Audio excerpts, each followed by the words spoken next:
Chapter 406, Dishonest. Chapter 406, Dishonest.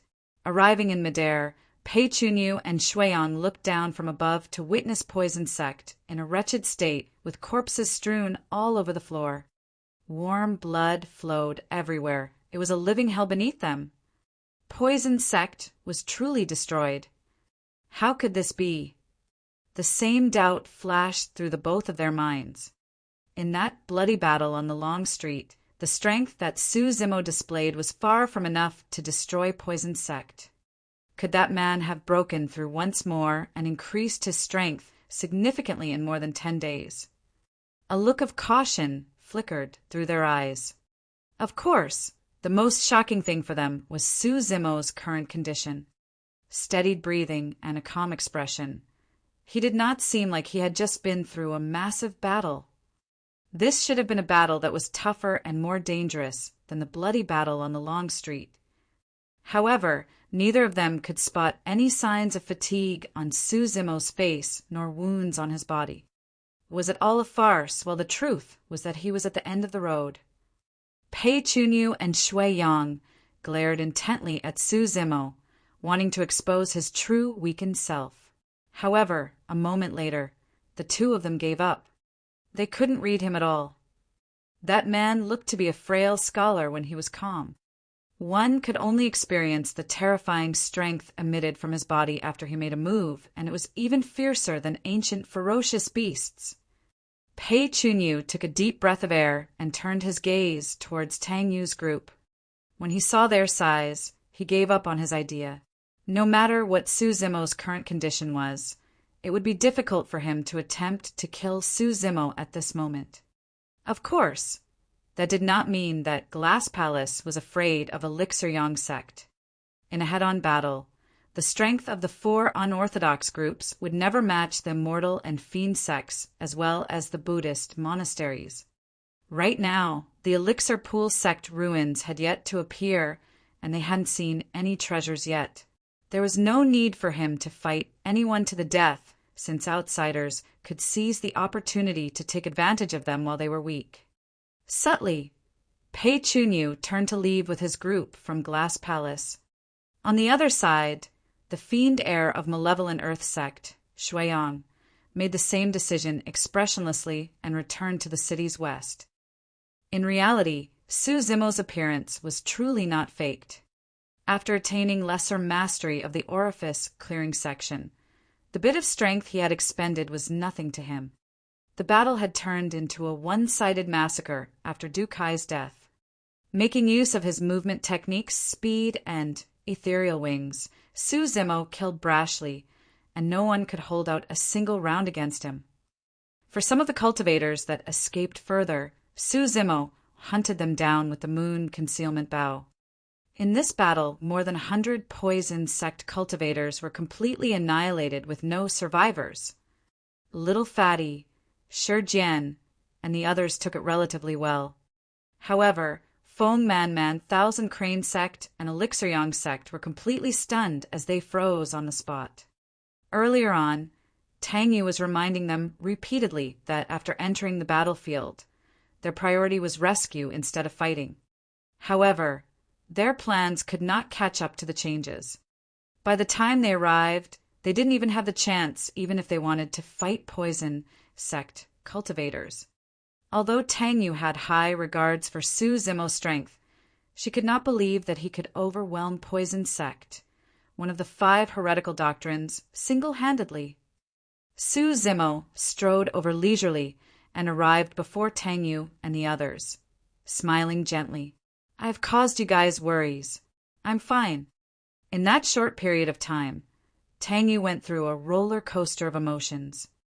Initially, she was only worried about Su Zimo. After seeing that he was fine, she felt like a load was lifted off her shoulders. Right after, she felt indignant as she looked at him in a huff, revealing a hint of a maiden's attitude that was extremely charming. Tang, you merely felt that the person before her was extremely horrible to create empty worries for her, causing her to lose her composure time and again. Why you? Didn't you say that you were merely going out for a walk? Initially, Tang Yu wanted to give Su Zimo a good lecture. However, when she saw the latter smile, her words sounded like the grumble of a cute couple at odds. Feng Man eyed Tang Yu strangely. The two of them had known one another for many years, but she had never seen Tang Yu take that tone with anyone else. Su Zimo replied, I did walk around the city, but I ended up here somehow. The more I thought about your words, the more I felt that they made sense, so I went ahead and destroyed Poison Sect. Everyone looked at Tang Yu in surprise and could not contain their shock. Su Zimo's reply made everyone assume subconsciously that Poison Sect was destroyed because of what Tang Yu said. With a stunned expression, Tang Yu asked, What did I say? You told me that killing a few Poison Sect cultivators was useless and would even make me a target for them to take revenge on. So, you decided to destroy Poison Sect instead? Yes. Tang Yu's frown tightly and nearly exploded on the spot. What I meant was for you to not provoke Poison Sect. But you went ahead and destroyed them instead. Taking a deep breath of air, Tang Yu composed herself. She had lost her composure multiple times in less than 2 hours. She must not continue communicating with that person before her in the same manner. Turning around, she looked towards Feng Man at the side and said apologetically, Sister Man, I'm sorry. I've caused you to make a wasted trip. It's fine. Feng Man smiled and swept away a few strands of hair covering her forehead flirtatiously before remarking meaningfully, I've only found out about young Master Su's strength today. You've really got good judgment, Xiao Yu. By now, Tang Yu had already composed herself as she smiled in return. Let's head back to the city's north. Along the way, Tang Yu suddenly recalled something and turned to ask, Right, I didn't have time to ask. Did you manage to gain anything from your trip to the Saber Mountain Spirit Sea, fellow Taoist Su? Feng Man and the others turned as well towards Su Zimo. I did. Su Zimo smiled and nodded. Hearing Su Zimo's ambiguous reply, Tang Yu knew that he didn't manage to obtain the Saber Emperor's inheritance. Furthermore, nobody thought that anybody could obtain the Saber Emperor's inheritance, since there was already the impression of someone else doing so. If it was any other time, Tang Yu wouldn't have continued pressing on lest Su Zimo looked bad. However, for some reason, she wanted to see him embarrassed today. With a teasing glance, she continued asking, So, what did you manage to gain? Could you have perhaps gotten the Saber Emperor's inheritance? Her way of asking was extremely obvious. That's right. Su Zimo continued smiling and replied naturally as though it was real. When she heard that, Feng Man pouted and thought to herself, Although this man is capable, he's dishonest and wants to put on appearances. Tang Yu pursed her lips and smiled before shaking her head without asking anything more. When everyone was about to arrive at the city's north, a cultivator sped over from outside the city gates, yelling the moment he entered the city, Big news! After 1,000 years, somebody managed to obtain the Saber Emperor's inheritance again. The Saber Mountain collapsed, and the Spirit Sea dried up. The Saber Mountain Spirit Sea has vanished from the ancient battlefield completely. Suddenly, Tang Yu's group slowed down and turned quiet. Chapter 407, Fog Valley.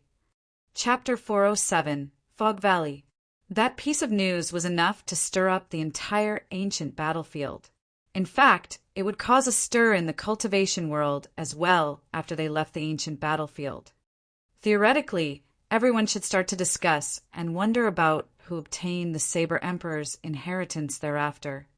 However, at that moment, everyone went silent. That was because someone among them had just admitted to obtaining the Saber Emperor's inheritance. If both events had happened separately with some time in between, no one would have connected the dots.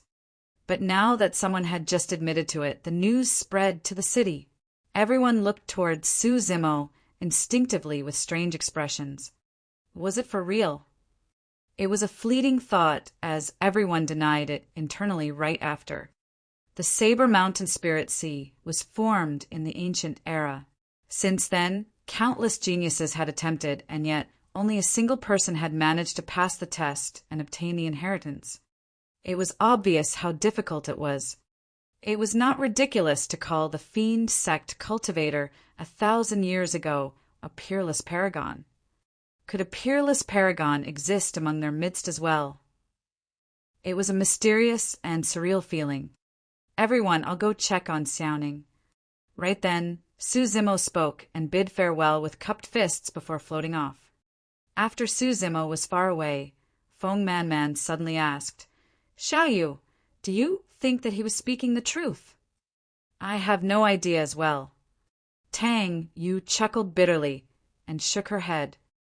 For the next period of time, news of Poison Sect being destroyed was taken over completely by the news of the Saber Mountain Spirit Sea vanishing.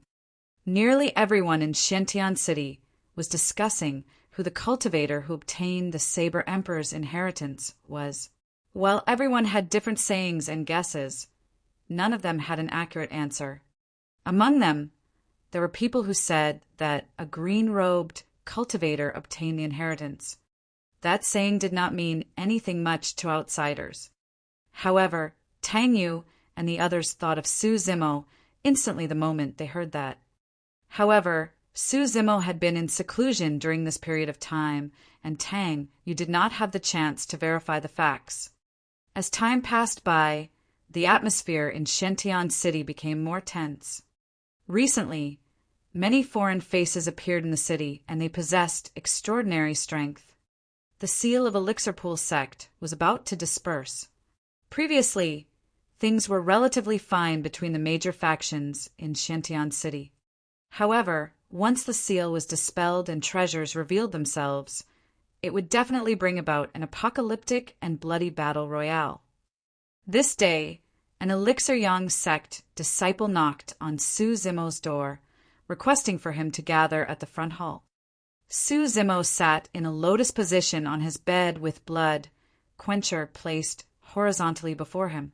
Letting out a deep breath, he opened his eyes that shone clear as water with a calm expression. He knew that Tang Yu would not disturb him unless necessary. Now that they were knocking on his door, it was most likely because something big was happening at the Elixir Pool sect ruins. Descending to the ground, Su Zimo followed the Elixir Yang sect disciple and arrived at the front hall before long. The front hall was already filled with people by now. At a single glance, there were close to 1,000 people. Su Zimo finally understood what was meant by a major sect. Before entering the ancient battlefield, the Emperor of Great Zhou mentioned that the Great Zhou dynasty strength was enough to teleport 50 cultivators at most. However, some of Tianhuang mainland's top factions could send hundreds to thousands of cultivators into the ancient battlefield. As one of the 4 unorthodox groups, although Elixir Yang sect wasn't specialized in combat, their sect had strong foundations and mighty figures to support them. That was why they could send more than 1,000 cultivators in. The difference between them was like heaven and earth. Tang Yu nodded in greeting when she saw Su Zimo enter.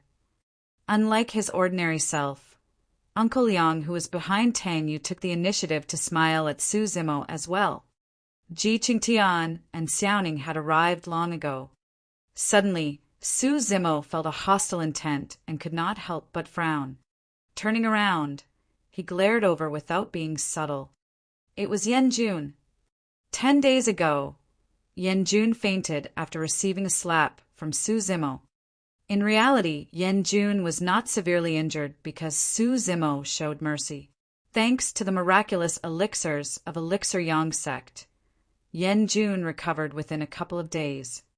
When he saw Su Zimo looking in his direction, Yan Jun turned away hurriedly and avoided the former's gaze, looking somewhat shifty and fearful. Everyone. Right then, Tang Yu's voice sounded and the chatter in the crowd softened gradually to silence. Tang Yu said in a deep voice, "In at most 2 days, the seal of Elixir Pool sect will be dispelled entirely. At that time, a cruel battle awaits everyone. Please be prepared." Elixir Pool Sect is located in a valley 5 kilometers south of Xintian City. Due to its terrain, the valley is covered in fog that cannot be dispersed throughout the year, and visibility is extremely low.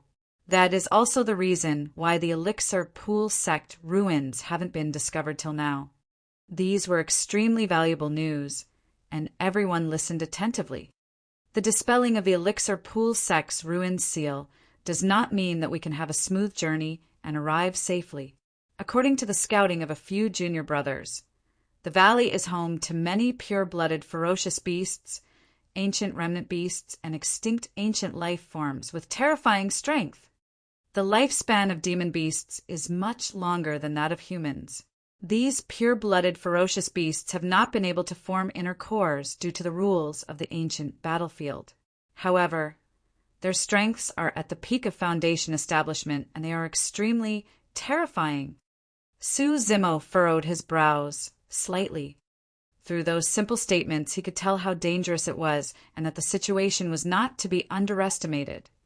First, although they had the advantage in numbers with close to 1,000 cultivators, they could not compare with the pure-blooded, ferocious beasts and ancient life forms that have resided and reproduced in the ancient battlefield for countless years.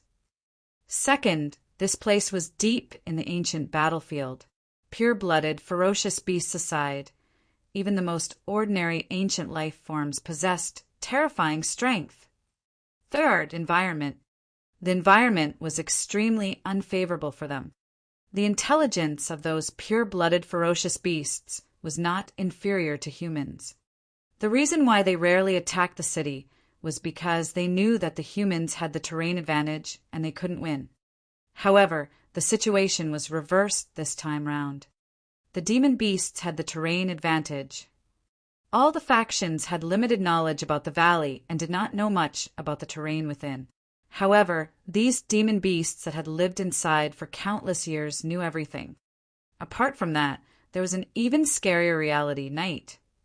Tang Yu said, "With the fog surrounding the valley, our vision is reduced, and it's hard for us to fight at maximum strength. When night arrives, our vision of sight will be further reduced. At that time, if we're surrounded by pure-blooded, ferocious beasts..." Tang Yu did not go on, but everyone felt a chill run down their spines. After a brief pause, Tang Yu continued, "That is why we have to enter the territory of the Elixir Pool Sect ruins before the first night. Once night falls, we will sleep in the valley forever without being able to see the light of the second day." Chapter 408 Sealer. Chapter 408 Sealer. The test of the ancient battlefield was finally about to arrive. It was easy for one to cultivate in reclusive seclusion within Xintian City and tide through the year. However, the cultivators who entered the ancient battlefield were all geniuses of the younger generation of their respective sects. Each of them had their ambitions. They did not enter the ancient battlefield to cultivate. They did it to gain opportunities, treasures, and many long-lost secret cultivation techniques. Back in the glorious period of the ancient era, Elixir Pool Sect was also a renowned super sect. A sect as such was buried by the sands of time, sealed through eternity, and was only seeing the day of light again now. Within, there were bound to be countless treasures and opportunities awaiting everyone. Everyone, all the major factions of Xintian City, will be gathered this time round, including sects like Glass Palace and Malevolent Earth Sect. There will definitely be a bloody battle when the time comes. Tang Yu said solemnly with a stern expression, "Elixir Yang Sect can give up on other treasures if the situation seems bad. However, we must fight and get our hands on Elixir Pool Sect's recipes. Most of those recipes may have already been lost through the times. Once they appeared, they would definitely cause a huge stir within Tianhuang mainland, and Elixir Yang Sect status would naturally rise. Everyone go back and wait. Get ready and prepare to set off at any moment." After Tang Yu finished speaking, many cultivators dispersed and returned to their rooms.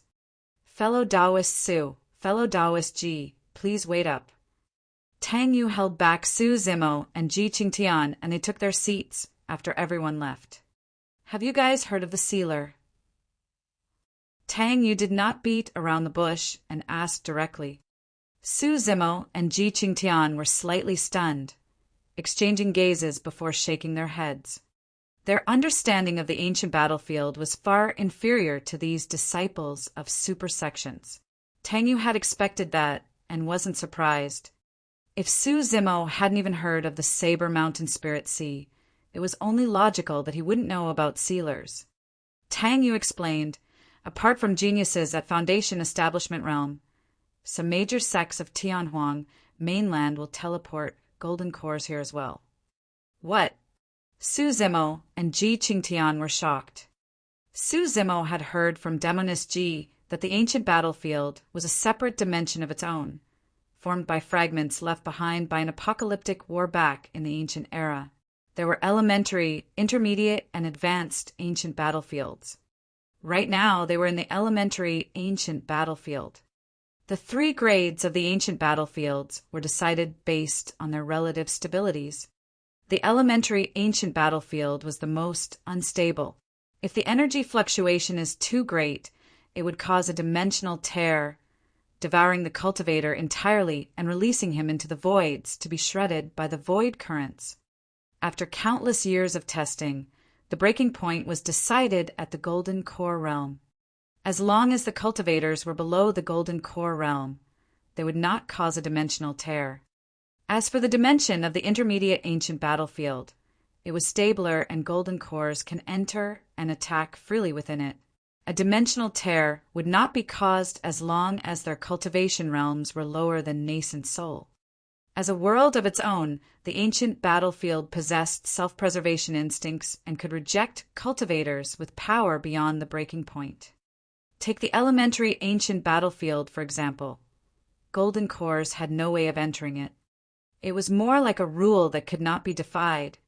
But now, Tang Yu's statement had overthrown Su Zimo's previous understanding.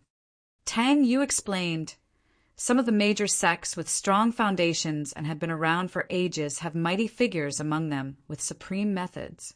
These people can secretly seal a golden core's cultivation temporarily and send them into the ancient battlefield.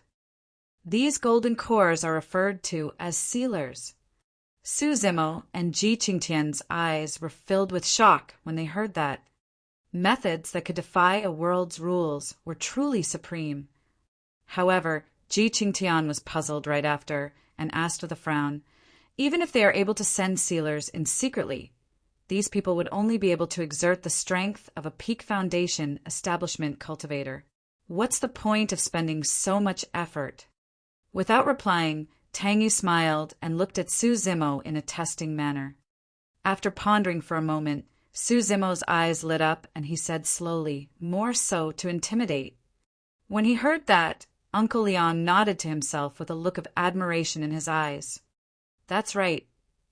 Tang Yu replied, sealers are not limited to the strength of a peak foundation establishment cultivator. They are golden cores and can release the full strength of a golden core as well. However, the price for that would be for them to be swallowed by the dimensional tear and die on the spot.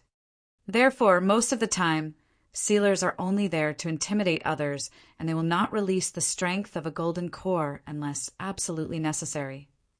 Ji Qingtian asked, how do we distinguish sealers then? Tang Yu did not reply and looked toward Su Zimo with a pursed smile. Clearly, she still wanted to test him. Su Zimo's heart skipped a beat as he recalled that night back in the great Zhou dynasty. Sealers should be elderly golden cores in their twilight years coming to an end of their lifespans. Under normal circumstances, sealers would not release their strength as a golden core in the ancient battlefield. Once they did, it would mean death for them.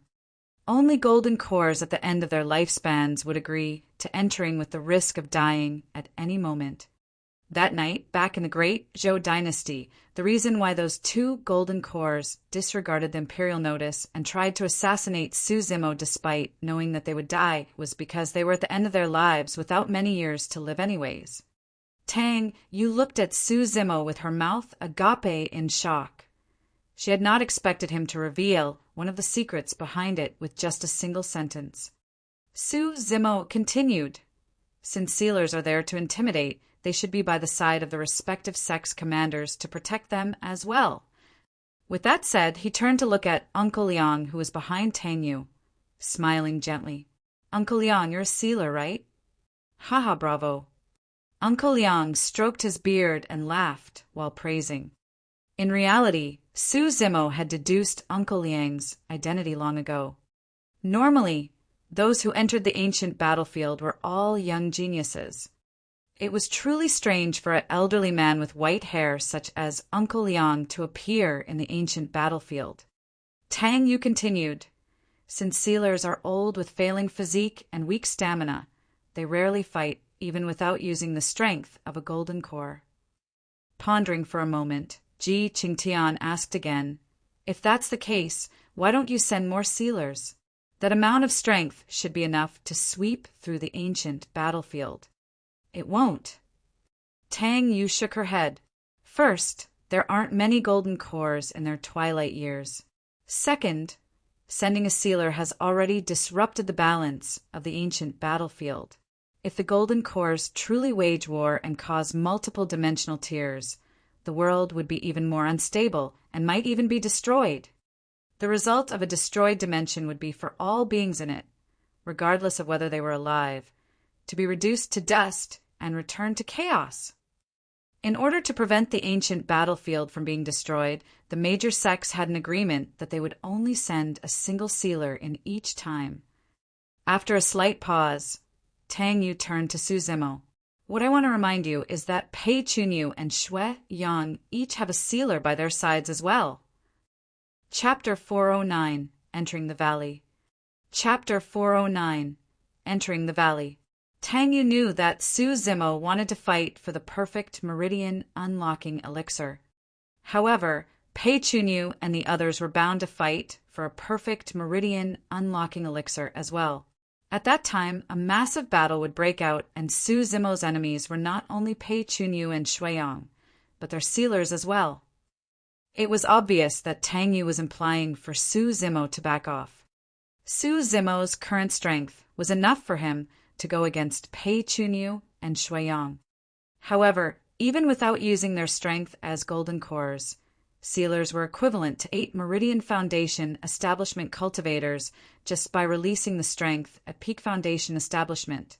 That was more than enough to suppress Su Zimo. No matter what, Su Zimo did not stand a chance at all. If he persisted and enraged the sealers, causing them to release their strength as golden cores, Su Zimo was bound to die. Su Zimo smiled but did not comment. No matter what, he had to get his hands on a perfect meridian unlocking elixir. This concerned his future accomplishments, and no one could stand in his way. After a brief moment, Tang Yu added, "Right, there's one more thing. The trip to the Elixir Pool sect ruins is extremely dangerous, and we don't know what's going to happen. How about letting Xiaoning stay in Xiantian City? It might be safer for her." To Tang Yu, Xiaoning was merely at late-stage Foundation establishment and wouldn't be of much help even if she followed them to the Elixir Pool sect ruins. "It's fine, let her come along." Su Zimo shook his head. "Don't worry, Xiaoning won't be a burden for you guys with Night Spirit protecting her.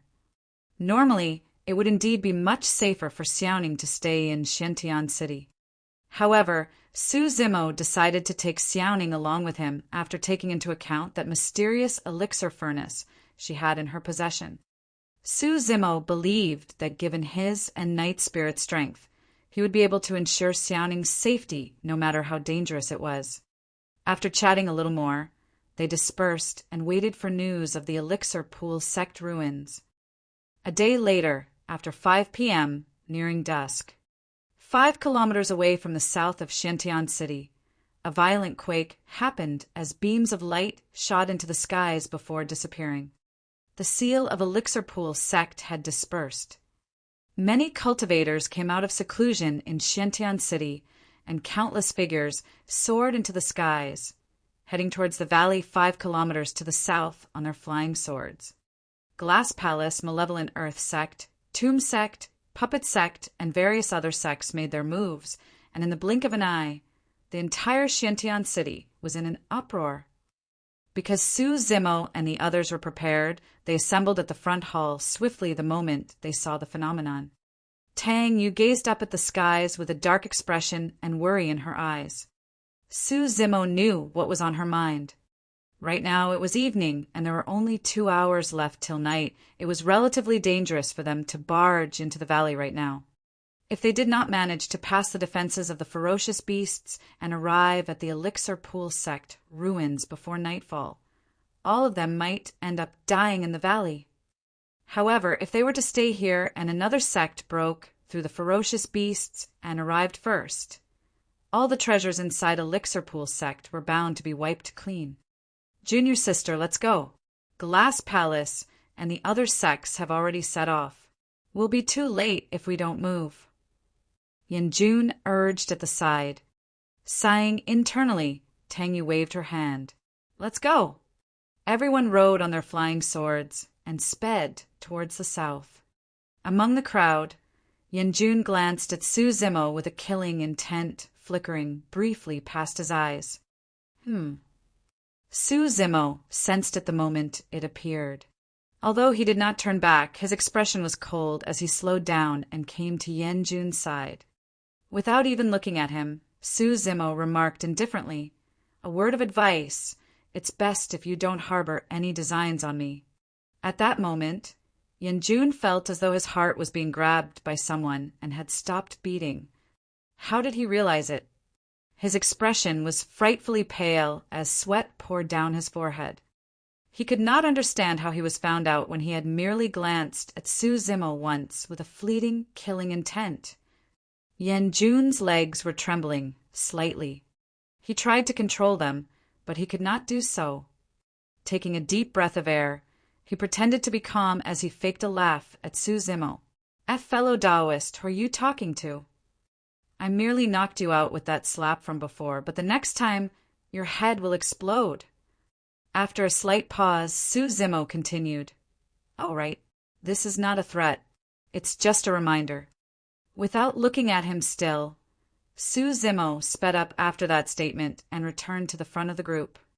In that short dozens of seconds, Yanjun felt as though he had been through dozens of years. It was as if he had passed through Hell's Gates and was now drenched with sweat, shivering when the wind blew at him. Burying his head deeply, Yanjun no longer dared to look at Su Zimo. At that moment, his expression was menacing and his eyes were hysterical. From the bottom of his heart, he held internally, Su Zimo, you embarrassed me thoroughly in front of everyone back then. Today, you're even threatening me. I'll make sure the Fog Valley will be your burial ground. The group rode on their flying swords and could see the massive fog shrouding the valley from afar. Gray and hazy, it rolled in an illusory manner. Surrounding the valley, the fog was like a wild beast in a hazy night, opening its bloody mouth and waiting to enjoy a feast. Given their speed, they covered the distance of 5 kilometers extremely quickly. Glass Palace, Malevolent Earth Sect, and many other sects were at the valley's entrance, arriving not long ago as well. Outside the crowd, there were some itinerant cultivators waiting for an opportunity, wanting to mix in with the crowd after the major sects entered and lured away the attention of the ferocious beasts. Xiaoyu, you've arrived. Feng Man of Thousand Crane, sect walked over and greeted with a nod. Su Zimo could clearly tell that Feng Man was not relaxed either. The two of them discussed for a while, and Tang Yu stood out. She cupped her fists in the direction of Glass Palace and asked loudly, Fellow Taoist Pei, it's already late and night will arrive in less than 2 hours. It's way too dangerous for us to enter the valley now. Why don't we return to the city to rest and set out tomorrow morning to enter the valley? What do you think? In reality, her words struck a common chord with many cultivators. The valley was extremely huge and nobody knew the exact location of Elixir Pool sect. If they did not manage to find the Elixir Pool sect ruins before nightfall, many lives would be lost. However, everyone had already arrived here and were worried that someone else might seize the opportunity before them if they were to leave. Raising his chin slightly, Pei Chunyu replied, I don't have much objections towards your suggestion. fellow Taoist. However, Pei Chunyu did not continue, but he looked towards Malevolent Earth Sect. The fiend heir of Malevolent Earth Sect, Shuiyang sneered. Don't come to the valley if you're afraid of death. Return to Xiantian City obediently, and you're guaranteed to be snug and safe for a year. Rubbish. How can a small valley stop the great ambitions of Glass Palace? Many Glass Palace, disciples shouted. Smirking coldly, Shuiyang waved his hand and declared, Follow me into the valley! Before his sentence was completed, Shuiyang took the first step and led the Malevolent Earth Sect group forward and disappeared into the fog. There's naturally no way Glass Palace would want to fall behind as Pei Chunyu ordered. Into the valley! The actions of the two sects affected all the factions that were hesitating outside the valley. Various sects took action at the same time and gushed inside. Chapter 4:10 Ancient Blood Mosquito. Chapter 4:10 Ancient Blood Mosquito. Greed often causes one to lose their rationality. At that moment, all the cultivators rushing into the valley were fervent with burning gazes. The only thing left in their eyes were the treasures of Elixir Pool Sect. They had instinctively forgotten about the latent dangers in the valley. None of them wanted to be left behind. Elixir Yang Sect did not make a move still. Standing at the front, Tang Yu frowned with a hesitant expression. Her decision affected the lives of more than 1,000 cultivators behind her. Night will descend entirely in less than 2 hours. At that time, under the foggy night, each of them would experience weakened senses. However, the ancient life forms, remnant beasts, and ferocious beasts wouldn't be affected much by the environment. Young master, let's hurry and enter the valley. Stop hesitating. If they find the Elixir Pool Sect ruins first, the treasures are going to be wiped clean. By then, we'll have to return empty-handed. That's right. Glass Palace and Malevolent Earth Sect have already entered. All of us cultivators add up to thousands in total. Do you think that we'll lose to the animals? When he heard that, Su Zimo scoffed internally and shook his head. Even if they had hundreds of thousands of cultivators, they wouldn't be able to compete against the number of demon beasts that lived and reproduced here, let alone the thousands of them. Be it in terms of timing or environment, they had no advantage. After a moment, Tang Yu finally relented against the chatter of the cultivators behind her. With exasperation in her heart, she waved her hand. Let's go. Into the valley. Elixir Yang Sect was the final group to enter the valley. According to the original plan, the 1,000-odd Elixir Yang Sect cultivators were supposed to form a cone-shaped formation. Those with the weakest combat strength, such as Su Xiaoning and some other elixir refinement masters, would be in the middle of the formation. The outer perimeter of the formation would be formed with the Battle Hall cultivators. The topmost and sharpest end of the cone formation would be formed with Su Zimo, Ji Qingtian, and Yan Jun. Su Zimo was in the middle, and Ji Qingtian and Yan Jun were slightly behind him, supporting from both sides. The moment they entered the valley, Su Zimo summoned 18 supreme grade, flying swords that hovered around him, ready to strike at any moment. The visibility is so low. That's right. I can only see 100 feet or so. Many cultivators started discussing in hushed whispers after entering. Ji Qingtian was at 7 Meridian Foundation establishment. Gazing around, he nodded. I can only see 100-odd feet around me at most. What about you, Zimo?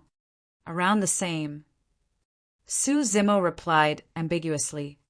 In reality, after clearing his 7 orifices, Su Zimo's vision was extremely powerful. Even in the fog, he could see things thousands of feet away. If the fog before him had a very small effect on demonic beasts, it was equivalent to not affecting Su Zimo at all. Many cultivators groped and proceeded forward. Not long after, the roars of ferocious beasts echoed in the valley, mixed with heartbreaking cries. The sounds were frightening and unsettling. Has someone already encountered a ferocious beast? Probably. Some cultivators discussed softly among the crowd. With the obstruction to their vision and the continuous howls of beasts in the valley, everyone's excitement gradually died down, and they started feeling restless. Suddenly, Suzimo's voice sounded. "Everyone, watch out. There's a large number of ancient blood mosquitoes around." Everyone was shocked. Blood mosquitoes were one of the most common spirit beasts in Tianhuang mainland. They were around the size of a fist and loved sucking the blood of other living beings, humans included. While blood mosquitoes were weak, ancient blood mosquitoes were much more terrifying. Ancient blood mosquitoes were life forms of the ancient era and were long extinct in Tianhuang mainland. Massive in size, they were larger than humans, and their wings would buzz loudly when they flapped. While their bodies were relatively fragile, the mouth part that they used to suck the blood of other living beings was their killing weapon and was extremely frightening. Long, thin, sharp, and indestructible, their mouth parts could penetrate the flesh of other living beings with ease, and they could suck an ordinary living being dry within 10 seconds. What was even more terrifying was that ancient blood mosquitoes lived in swarms. When ancient blood mosquitoes hunted for food, they would swarm over with the skies covered. Even ancient remnant beasts wouldn't be able to escape them and would turn into dried corpses in the blink of an eye. The color drained from everyone's faces as the mention of ancient blood mosquitoes. If they encountered the ancient blood mosquitoes, even escaping with half the crew alive would already be the best-case scenario. However, everyone could not help but feel doubt when they did not see signs of the ancient blood mosquitoes, even after a while. What ancient blood mosquitoes? Bloody hell! It was just a false alarm. What's up with this person? You can't joke casually about such things. The cultivators could not help but grumble. At the side, Yanjun crossed his arms and watched the show gloatingly. Tang Yu frowned slightly. She knew that Suzimo would not joke around.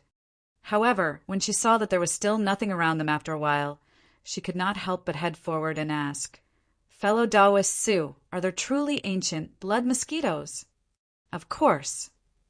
Suzimo nodded. As soon as he finished speaking, the sound of wings flapping could be heard clearly. Pissed, everyone's expressions changed drastically. This time round, none of them doubted Suzimo's words.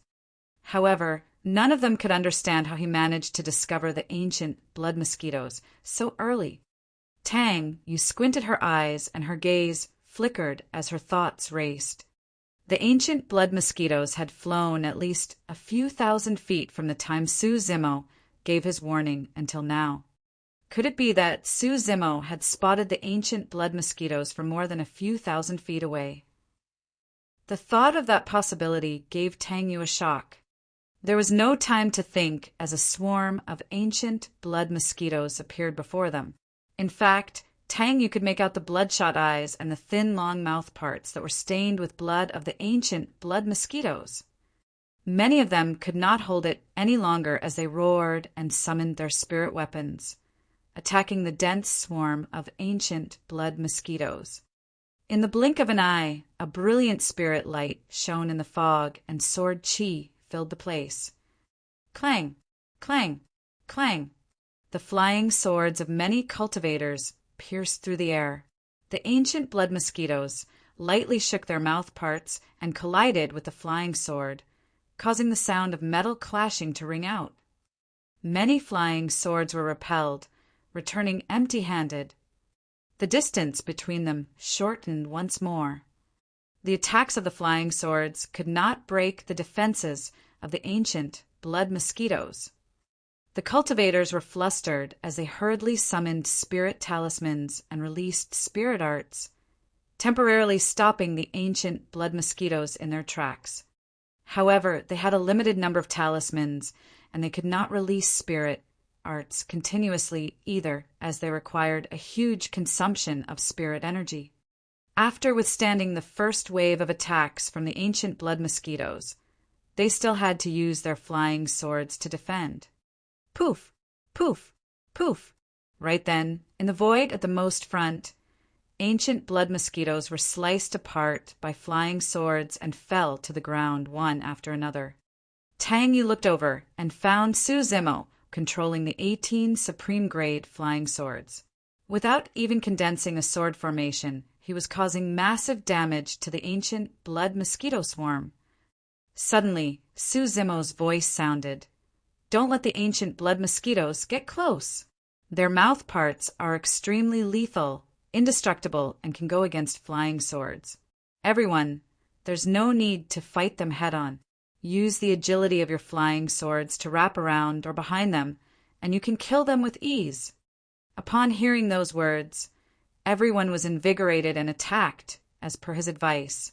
Indeed, it was a huge success, and countless ancient blood mosquitoes fell, staining the skies red with blood.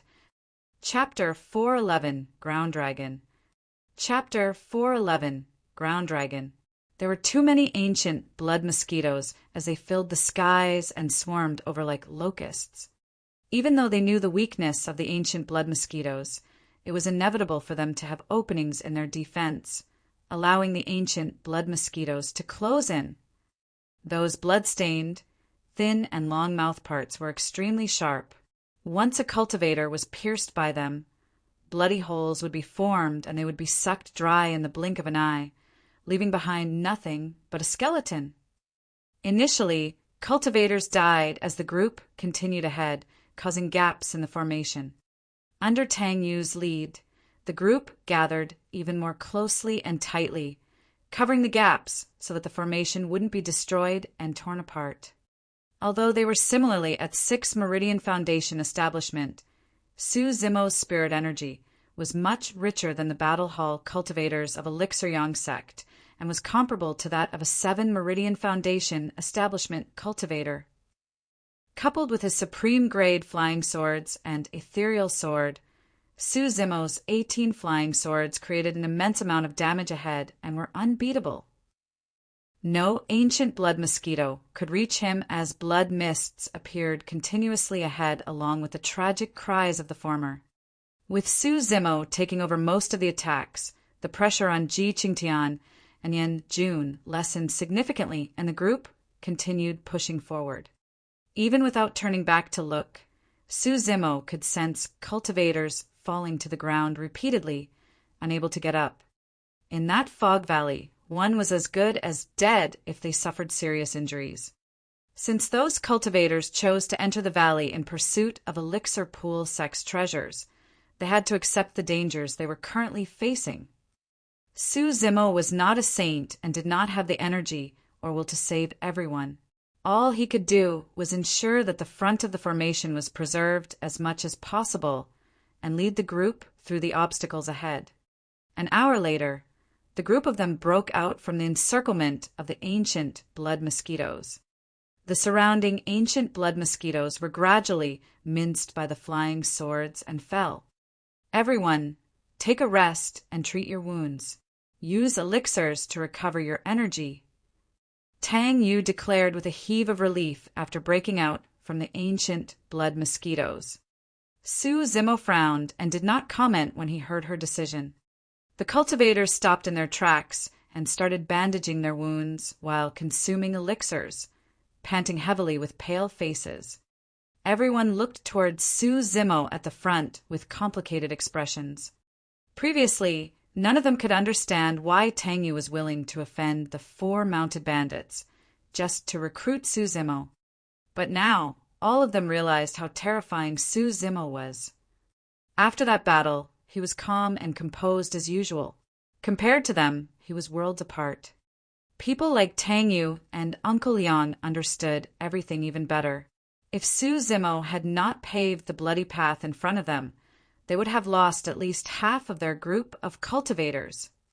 But now they had only lost slightly more than 100 cultivators after breaking free from the ancient blood mosquitoes.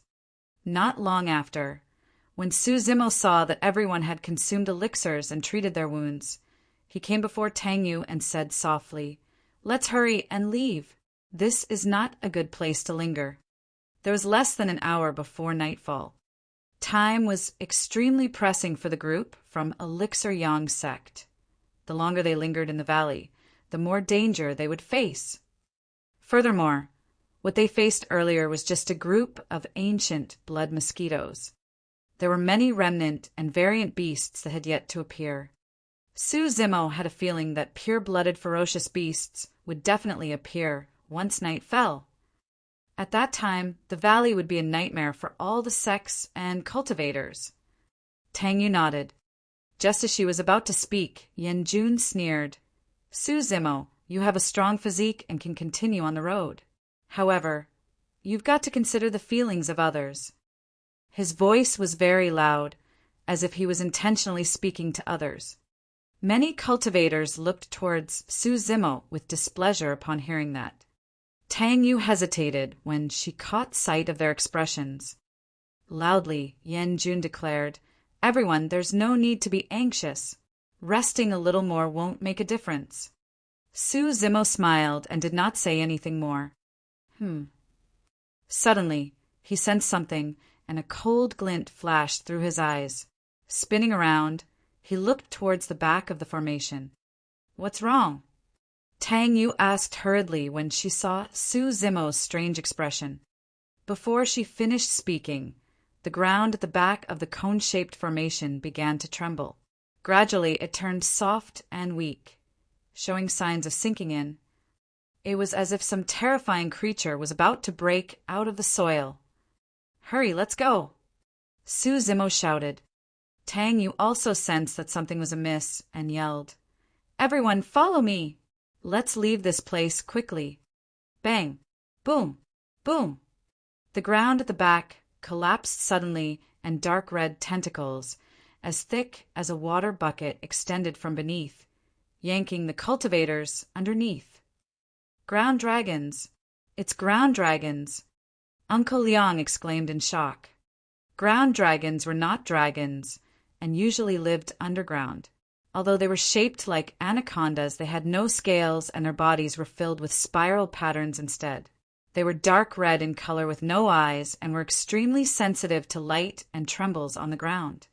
There was a huge circular mouth on their heads with rims of sharp fangs within, and they could grind any living beings into mincemeat with every squirm.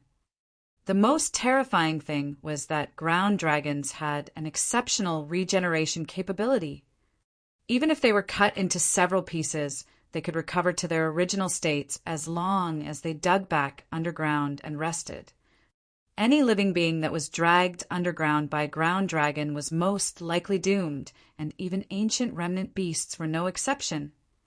Although Su Zimo had warned them, most cultivators at the back took it lightly and were completely defenseless. Some of them even assumed lotus positions on the ground. The moment the ground caved in, those cultivators were dragged underground by the ground dragons, with only time for a single tragic cry for help. Some cultivators soared into the air hurriedly, but they were devoured by the ground dragons in a single mouthful. They could react, causing blood to spray everywhere in a miserable manner. Some cultivators summoned their flying swords hurriedly to cut the ground dragons into two. However, the ground dragons did not die and still possessed extremely powerful killing power, even with half their bodies left. The ground was stained scarlet with blood. "Hurry, run! We have to get out of here, quickly!" A series of shouts sounded within the chaos. The cone-shaped formation was created once more, albeit somewhat scattered, and they rushed towards the valley under Su Zimo's lead. The cultivators only managed to shake off the ground dragons after a full 15 minutes of escaping and slowed down. Most of them were drenched in sweat with fear and unease. This escape had too much of a toll on everyone's mental state and energy. Even Ji Qingtian's forehead was covered with a layer of sweat. Su Zimo looked as per normal. His eyes were bright, his breathing was steady, and his physique seemed unlimited, like the vast skies and bottomless seas. It seemed like everything that happened was insignificant to him. Tang Yu looked down at the remaining Elixir Yang sect cultivators with a sorrowful expression. Elixir Yang sect only lost slightly more than 100 people after breaking free from the ancient blood mosquitoes. However, They had only lingered for a moment longer at that place, and almost 200 cultivators were dead. Recalling Su Zimo's suggestion, Tang Yu felt even more guilty. She bore at least half the responsibility for the deaths of over 200 cultivators. If only she had been more decisive, perhaps. Chapter 412, To Kill a Way Out. Chapter 412, To Kill a Way Out. Many cultivators glared at Yan Jun begrudgingly. If not for his actions, those 200 or so of their sect mates might not have died. Feeling guilty, Yan Jun coughed softly. I didn't mean it either. I just wanted to let everyone get more rest. Some cultivators could not help but laugh coldly. Easy for you to say. More than 200 fellow disciples died here because of that remark of yours. That's because they aren't strong enough.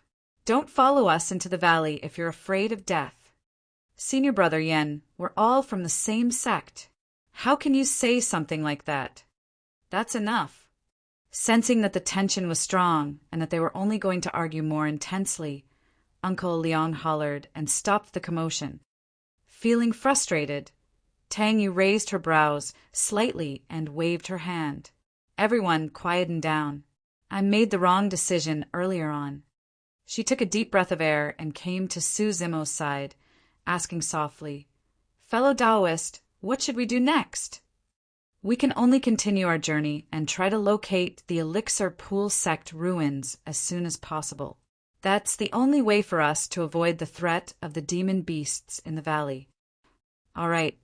Tang Yu commanded for everyone to continue. They didn't advance far when the fog in front of them surged. Several thousand feet away, an azure feathered eagle was flapping its wings, speeding towards them at an extremely fast speed with deep killing intent in its eyes. An ancient remnant beast. After running for nearly 2 hours in the valley, an ancient remnant beast had finally appeared. Using the guise of the fog, the other cultivators did not notice any signs of the azure feathered eagle at all. However, Su Zimo's eyes were extremely sharp and he sensed it long ago. Condense. He split out 6 flying swords that shot through the air, leaving streams of sword chi, forming a hexagonal sword formation that shone brilliantly. It was extremely difficult to kill an ancient remnant beast considering the fact that they were on sword kinesis. In order to save spirit energy, Su Zimo did not use the candlelight sword formation right away. Instead, he condensed the hexagonal sword formation and pointed forward, sending it through the air. Many cultivators could not understand why Su Zimo suddenly attacked. However, it did not take long before a bird's tragic cry could be heard from the fog ahead. A moment later, the hexagonal sword formation returned, and Su Zimo's expression was unchanged, as if nothing happened. As the group ventured deeper into the valley, there were no longer large swarms of ancient life forms. Instead, ancient remnant beasts started appearing. Most of the time, Su Zimo attacked preemptively and killed the ancient remnant beasts before the latter could reach them. Although they merely had close encounters as they ventured deeper, everyone's expressions turned grimmer. The skies had gradually darkened. Everyone's vision was reduced once more. In the dark and empty valley, smelling the thick scent of blood in the air, everyone's heart felt incomparably depressed and uneasy. They had yet to find the Elixir Pool sect ruins.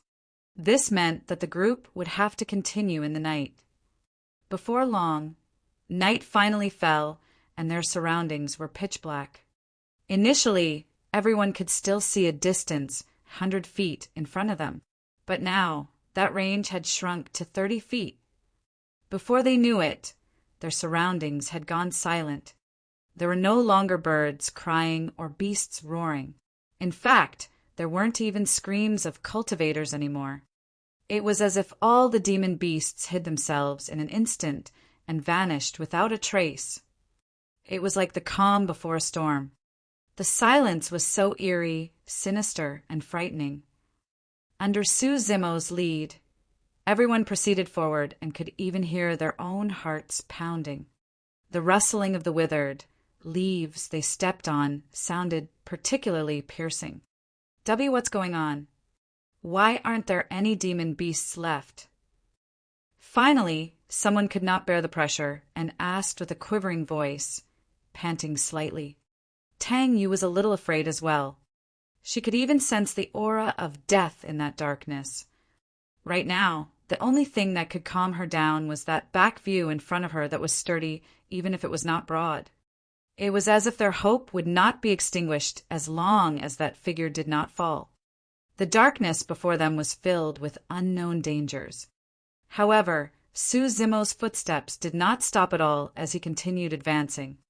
Suddenly, he came to a stop and his deep voice sounded. Although it sounded calm, its content was shocking. Everyone, prepare for a fierce battle. A beast stampede is approaching. Beast stampede. The sound of those two words caused everyone's hearts to skip a beat. Narrowing his gaze, Su Zimo looked over, and a cold glint flashed through his eyes as he said slowly, "Furthermore, it's a beast stampede made up of ancient remnant beasts." Ah, what? The crowd was in an uproar. A single ancient remnant beast was more than enough to give them all headaches. In the ancient battlefield, who could survive if an ancient remnant beast stampede swarmed over them? Which sect could live to see the next day? If we were to retreat now, see can we escape? Finally, a cultivator could not endure the pressure and whimpered with a shaky tone. Faint tremors were coming from the ground, as if a massive army was charging over. Although they could not see it, everyone could sense the violent aura that was coming from in front of them. It was too late. That person already knew the answer without Su Zimo replying. The most worrying situation had arrived. Furthermore, it was much scarier than they had imagined it to be. The tremors on the ground were intensifying. Even though the cultivators clearly know that there were countless remnant beasts that were charging towards them, the most frightening thing was that they couldn't see anything against the cover of the fog. Unable to withstand it, some cultivators sat wasted on the floor as their knees buckled against the tremors of the ground. They were mentally crushed as they cried, helplessly. In the face of death, cultivators were no different from mortals. They were equally insignificant and helpless without a single shred of dignity. What should we do? Tang Yu looked at Su Zimo and asked instinctively. Su Zimo replied indifferently, "Of course we welcome them. Of course we welcome them." Those simple few words contained a fearless courage that overlooked everything. Everyone, Tang Yu included, was thinking about how they should escape and survive. However, Su Zimo's thoughts were opposite of theirs. Tang Yu was invigorated as she turned to look at Su Zimo's side profile. Although it was in the night and Su Zimo's face was a little blurry, his eyes were still bright as always, resembling two shimmering stars that illuminated the darkness. Sensing something, Su Zimo turned slightly and smiled calmly, asking, "Or, do we have any other way out?" Tang Yu was stunned. That's right, what other way out did they have? By the time the ancient remnant beast stampede was charging over, they no longer had a way out. Even if they were to turn and escape right now, they wouldn't be able to shake off the pursuit of the ancient remnant beasts. Everyone, I know that you're desperate right now. However, this is a test of life and death. Those that are fearful, weak, and cowardly will only be faced with a single outcome, death. Su Zimo's voice sounded, resolute with conviction. Since we have no other way out, we can only continue forward with the long swords in our hands. To kill a way out. Chapter 413 Plot. Chapter 413 Plot. Bang! Boom! Boom! The rumbling sound ahead of them was deafening, resembling thousands of horses prancing. Most of the cultivators could not see it clearly yet, but Su Zimo could see the many ancient remnant beasts charging towards them amidst the billowing dust with endless killing intent in their eyes. There was the frost leopard that emitted a chilling aura and had a layer of frost on its fur. There was the scarlet flaming bull with a robust physique and a pair of horns that were covered in flames. There was the moon concealment eagle that could hide the round moon and stir the clouds with every flap of its wings. There was also the soul-stealing rat that was as large as a wild boar. Every single demon beast in that stampede was an ancient remnant beast. Groar! The continuous howls of many demon beasts shook the world, causing everyone to shudder. Those that can't keep up, good luck to you. With that said, Su Zimo withdrew a blood-colored saber from his storage bag slowly. With a tremble, the saber buzzed and gave off an intense blood stench. Standing right at the front of the formation, Su Zimo was about to endure the first wave of attacks from the beast stampede head-on. That was also the wave with the strongest aura and impact. Before the beast stampede arrived, many cultivators were already frightfully pale. Suddenly, Su Zimo wielded Blood Quencher and strode forward in huge steps, roaring into the skies. That roar broke metal and crushed rocks. It was high-pitched and dragged out, even drowning the howls of many remnant beasts. At the front, the darkness was shifting, and finally, monstrously tall figures appeared one after another. They were finally about to meet. In the face of those tall, ancient remnant beasts, Su Zimo's group appeared exceptionally insignificant, like ants. However, there was a torrential aura emanating from Su Zimo that was on par with the aura of the beast stampede. Su Zimo waved Blood Quencher. Instantly, the spirit light on the blade shone in a bright, bedazzling manner, like a blood moon that radiated with a boundless blood beam. Swoosh! There was also the sound of tides surging coming from Blood Quencher, rumbling like thunder with a majestic aura. Initially, some of the cultivators had already closed their eyes and had given up on resisting. However, at that moment, an image of the boundless sea seemed to appear in their minds. It created towering massive waves, but instantly, it was cleaved into two by a peerless light beam. It was countercurrent of sea calming. When Uncle Leon caught sight of that, his expression changed, and he exclaimed, "Saber Force!" As a golden core, he had an immense amount of knowledge. He focused his gaze and could not help but mutter to himself apprehensively, "That saber technique! Could the rumors be true?" Boom! The beast stampede clashed violently against Su Zimo. Right at the front was the scarlet flame bull with its coarse skin and sharp horns. Before it even arrived, it was cut into two by the sharp blood beam emitted by Blood Quencher. The incoming beast stampede that seemed like it could flatten everything had a bloodied path cut out by Su Zimo's countercurrent. That slash was way too terrifying. Not only could it clash head-on with the beast stampede, it could even split it apart. Carrying Blood Quencher, Su Zimo continued advancing.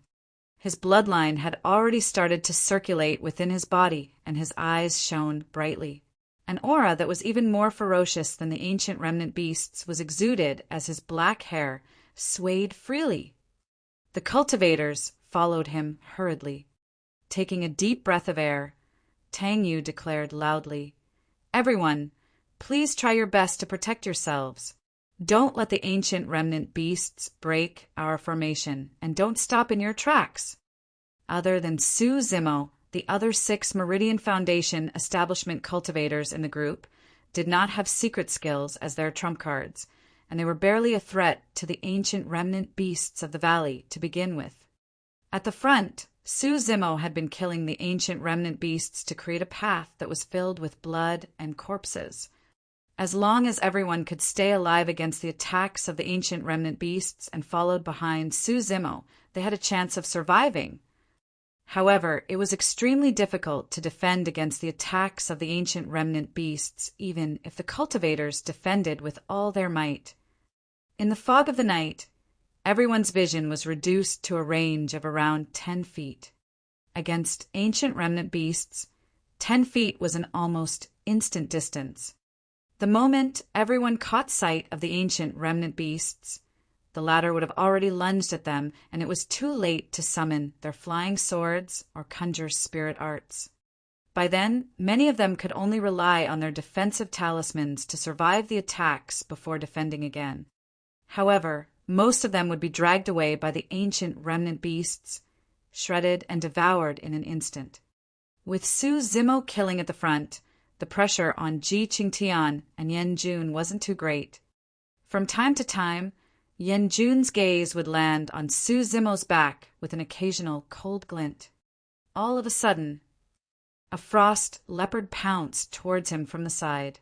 Before it closed in, Yan Jun felt a chilling intent and his limbs going cold. He was at 7 Meridian Foundation establishment after all, and was completely able to defend himself with his sword. However, a thought came to his mind as he suddenly crouched down, as if his legs had gone soft. Although he nearly fell down, he managed to dodge the attack of the frost leopard. Initially, the right of Su Zimo's back was covered by Yan Jun's position. Yet, with that sudden dodge from Yan Jun, Su Zimo's back was now exposed to the frost leopard. It was akin to Yan Jun letting an ancient remnant beast into the formation. After missing the closest target to the ancient remnant beast was Su Zimo. Without thinking, the beast extended its paws towards Su Zimo's shoulders, releasing claws that were as sharp as daggers. The frost leopard opened its bloodied mouth and chomped down at Su Zimo's neck with a cold aura. From the moment Yan Jun dodged till the frost leopard chomping towards Su Zimo's neck, everything happened in the blink of an eye. It was already too late by the time cultivators in the formation noticed what happened. Ah! Tang Yu's expression changed as she yelled. All the cultivators were fighting to survive in this intense battle, and there was no one who had the energy to help others. Furthermore, no one could save Su Zimo at all given that proximity. Su Zimo seemed like he was oblivious to the frost leopard behind him as he continued to slash ahead. Just as the frost leopard's bloodied mouth was about to land on Su Zimo's neck, the latter's head spun around. With a clang, it smashed against the frost leopard's teeth. Flashes of blood appeared. The frost leopard's teeth were broken and sent flying. Right after, Su Zimo's body retreated a half-step back, gathering his entire body's strength towards his back. His leaned backwards in a furious motion. Bang!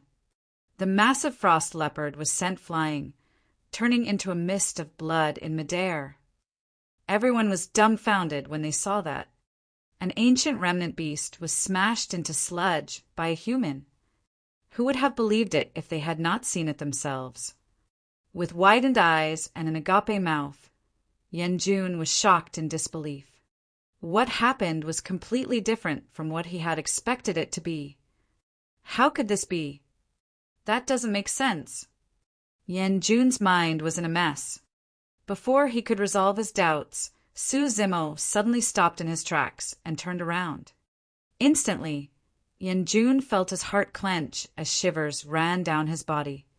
Chapter 414 Pure-Blooded Ferocious Beast. Chapter 414 Pure-Blooded Ferocious Beast. What are you doing? Yan Jun was flustered and his voice was quivering. He forced himself to calm down and explain, I didn't do it on purpose. I just lost my footing and nearly fell down. That was how that beast managed to sneak in. Tang Yu and the others merely witnessed the frost leopard pouncing towards Su Zimo, but they did not know the reason why. When they heard that, everyone frowned. There was nothing wrong with Yan Jun's explanation, but if Su Zimo had reacted slightly slower earlier, his neck would have been bitten by the frost leopard. Su Zimo did not reply and merely looked calm with a hint of mockery in his eyes. Suddenly, Yan Jun felt like he had nowhere to hide. Su Zimo was reading his thoughts completely. Why you can't kill me? I'm the only 7 Meridian Foundation establishment cultivator in the battle hall. Su Zimo, don't be impulsive.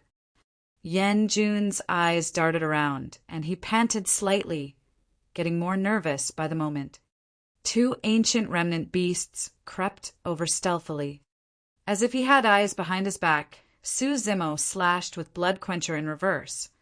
shooting forth a blood beam that slayed the two ancient remnant beasts on the spot. Glaring at Yen Jun, Su Zimo suddenly remarked, "Do you remember what I told you before?" "Ah, I warned you not to harbor any designs on me, or the next time your head will explode."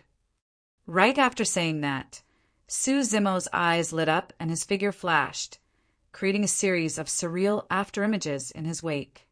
Yen Jun felt his eyes blur, and by the time he wanted to retreat, Su Zimo had already arrived before him with a razor-sharp gaze that was filled with endless killing intent. After meeting Su Zimo's gaze, Yen Jun felt his eyes sting and tears flowed out, causing him to close his eyes instinctively. From there on, he never opened his eyes again. In front of everyone, Su Zimo slapped his backhand tightly against Yen Jun's cheek. Snap! Yen Jun's cheek sank in deeply and his skull shattered, distorting his facial features completely as everything else turned into meat sludge. His corpse was sent flying, and a group of ancient remnant beasts fought to devour it before it even reached the ground. Even though Yen Jun was an Elixir Yang sect cultivator, even though he was a 7 Meridian Foundation establishment cultivator of the Battle Hall, even though Su Zimo was only an outsider, no one from Elixir Yang sect objected to Su Zimo's actions. That was because all of them knew that they would have long been swallowed up by the ancient remnant beast stampede if not for Su Zimo. Let's carry on. Everyone, don't stop. After killing Yen Jun, Su Zimo turned around and led the cone-shaped formation forward once more. Although his green robes were stained with the fresh blood of countless ancient remnant beasts, Su Zimo seemed as if he had infinite stamina. At that moment, he resembled a god of war soaked in blood. His eyes shone brighter by the moment as he pushed forward, slashing blood, quencher, widely with valiance and ferociousness. Even so, there were Elixir Yang sect disciples that died continuously along the way, dragged into the beast stampede without a chance to escape. The cone-shaped formation shrank endlessly. Almost all the Battle Hall cultivators at the Outer Rim were injured, and the formation might have long broken apart if not for the endless elixirs of Elixir Yang sect. The path ahead was pitch black, and nobody knew when the beast stampede was going to end, nor where the Elixir Pool sect ruins were at. All they could do was follow Su Zimo instinctively and venture deeper into the valley. Everyone was trying their best to hold out. It was as Su Zimo had said, with no way out, their only option left was to continue forward. Su Xiaoning followed the crowd forward endlessly. She would attack as well. However, given her cultivation realm, she might not be able to break through the defenses of the ancient remnant beasts, even though she was using a supreme-grade flying sword. Night Spirit was silent and followed beside Xiaoning the entire time, looking nonchalant and lazy towards the beast stampede around it. Massive in size and pitch black all over, Night Spirit seemed to have melded into the night, leaving nothing but a pair of black eyes that shone with a disturbing glint from time to time. All of a sudden, in a mountain range far ahead, a series of rainbow lights shot out in succession, illuminating the skies and conjuring the scenery of a beautiful palace that was majestic and stunning. Instinctively, everyone paused in their tracks and looked over with agape mouths. Although nobody had seen what the Elixir Pool sect ruins looked like, everyone realized the instant they saw that fairy tale-like palace that it was the place they were painstakingly searching for. Initially, nobody had any direction, nor did they know where the Elixir Pool sect ruin was located. But at that moment, the lights in the distance became a beacon for all the cultivators in the valley. Rush. Kill with your might. The Elixir Pool sect ruin is right ahead. Although there was the guise of the night fog and nobody from Elixir Yang sect could see what was going on far away, they could hear faint shouts coming from their sides. They were not the only ones. Glass Palace, Malevolent Earth sect, and the cultivators of all the other sects that entered the valley were being attacked by the beast stampede. Tang Yu declared with a joyful expression, "Everyone hang on tight. The Elixir Pool sect ruins are right ahead." As long as we can reach it, we'll be safe. All the ancient sect ruins possessed immense defensive power, and remnant beasts did not dare to enter at all. Right now, there were only 500-odd people left in Elixir Yang sect, and they were all exhausted. However, they were invigorated upon hearing Tang Yu's words, and their stamina seemed to have recovered. Su Zimo's expression was calm and did not feel much joy. Something was amiss. The beast stampede before them was formed with ancient remnant beasts. There must be traces of pure-blooded, ferocious beasts behind them. How else would such an orderly ancient remnant beast stampede be formed without the intimidation of pure-blooded, ferocious beasts at the back? Roar! Suddenly, at the base of the Elixir Pool sect ruins mountain range, a shuddering roar sounded, causing the entire beast stampede to pause for a moment. A gigantic demon beast appeared at the back of the beast stampede. Filled with pitch-black fur, it resembled a demon hound as it opened its mouth and spat out flames for hundreds of kilometers, incinerating everything in its path and burning countless cultivators into ashes. Everyone was shocked. "It's a Huidou!" Su Zimo narrowed his gaze and remarked slowly. Uncle Liang nodded as well with a grim expression. "That's right, it's a Huidou!" The Huidou was a pure-blooded, ferocious beast that was extremely violent and could spit flames. With luscious fur, it resembled a lion with an ugly face. A pure-blooded, ferocious beast had appeared. So what if it's a pure-blooded, ferocious beast? It's just one. If we join forces, we'll definitely be able to kill it. Far away in the fog, the voice of Shui Yang from Malevolent Earth Sect sounded, filled with killing intent. "Hoo, hoo, hoo." Suddenly, the voice of a boy crying sounded from the foot of the mountain. Su Zimo's expression changed as he frowned. Could it be? Woo, woo, woo. The next moment, the childlike voice turned shrill and piercing. Many cultivators could not handle it and groaned as they clutched their ears, bending over. The figure of a demon beast appeared under the illumination near the Elixir Pool sect ruins. With 9 heads, it resembled a hydra as it opened its mouths and cried like infants. Pure-blooded, ferocious beast, 9 neonate. Uncle Liang exclaimed.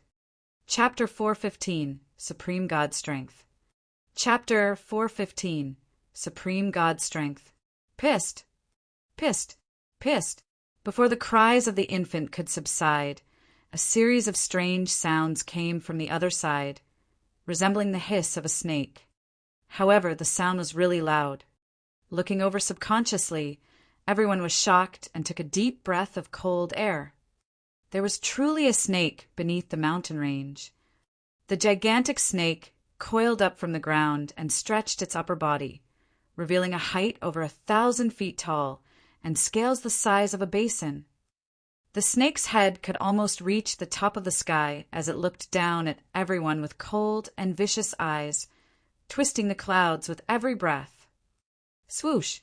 An evil gust of wind blew by, and the gigantic snake swayed its forked tail that looked like a pair of hooks. They glistened coldly and emitted a foul smell. It was obvious that they were poisonous. The long tail swept across the ground, and the hooks at its tip pierced the bodies of nearly 100 cultivators, causing blood to flood.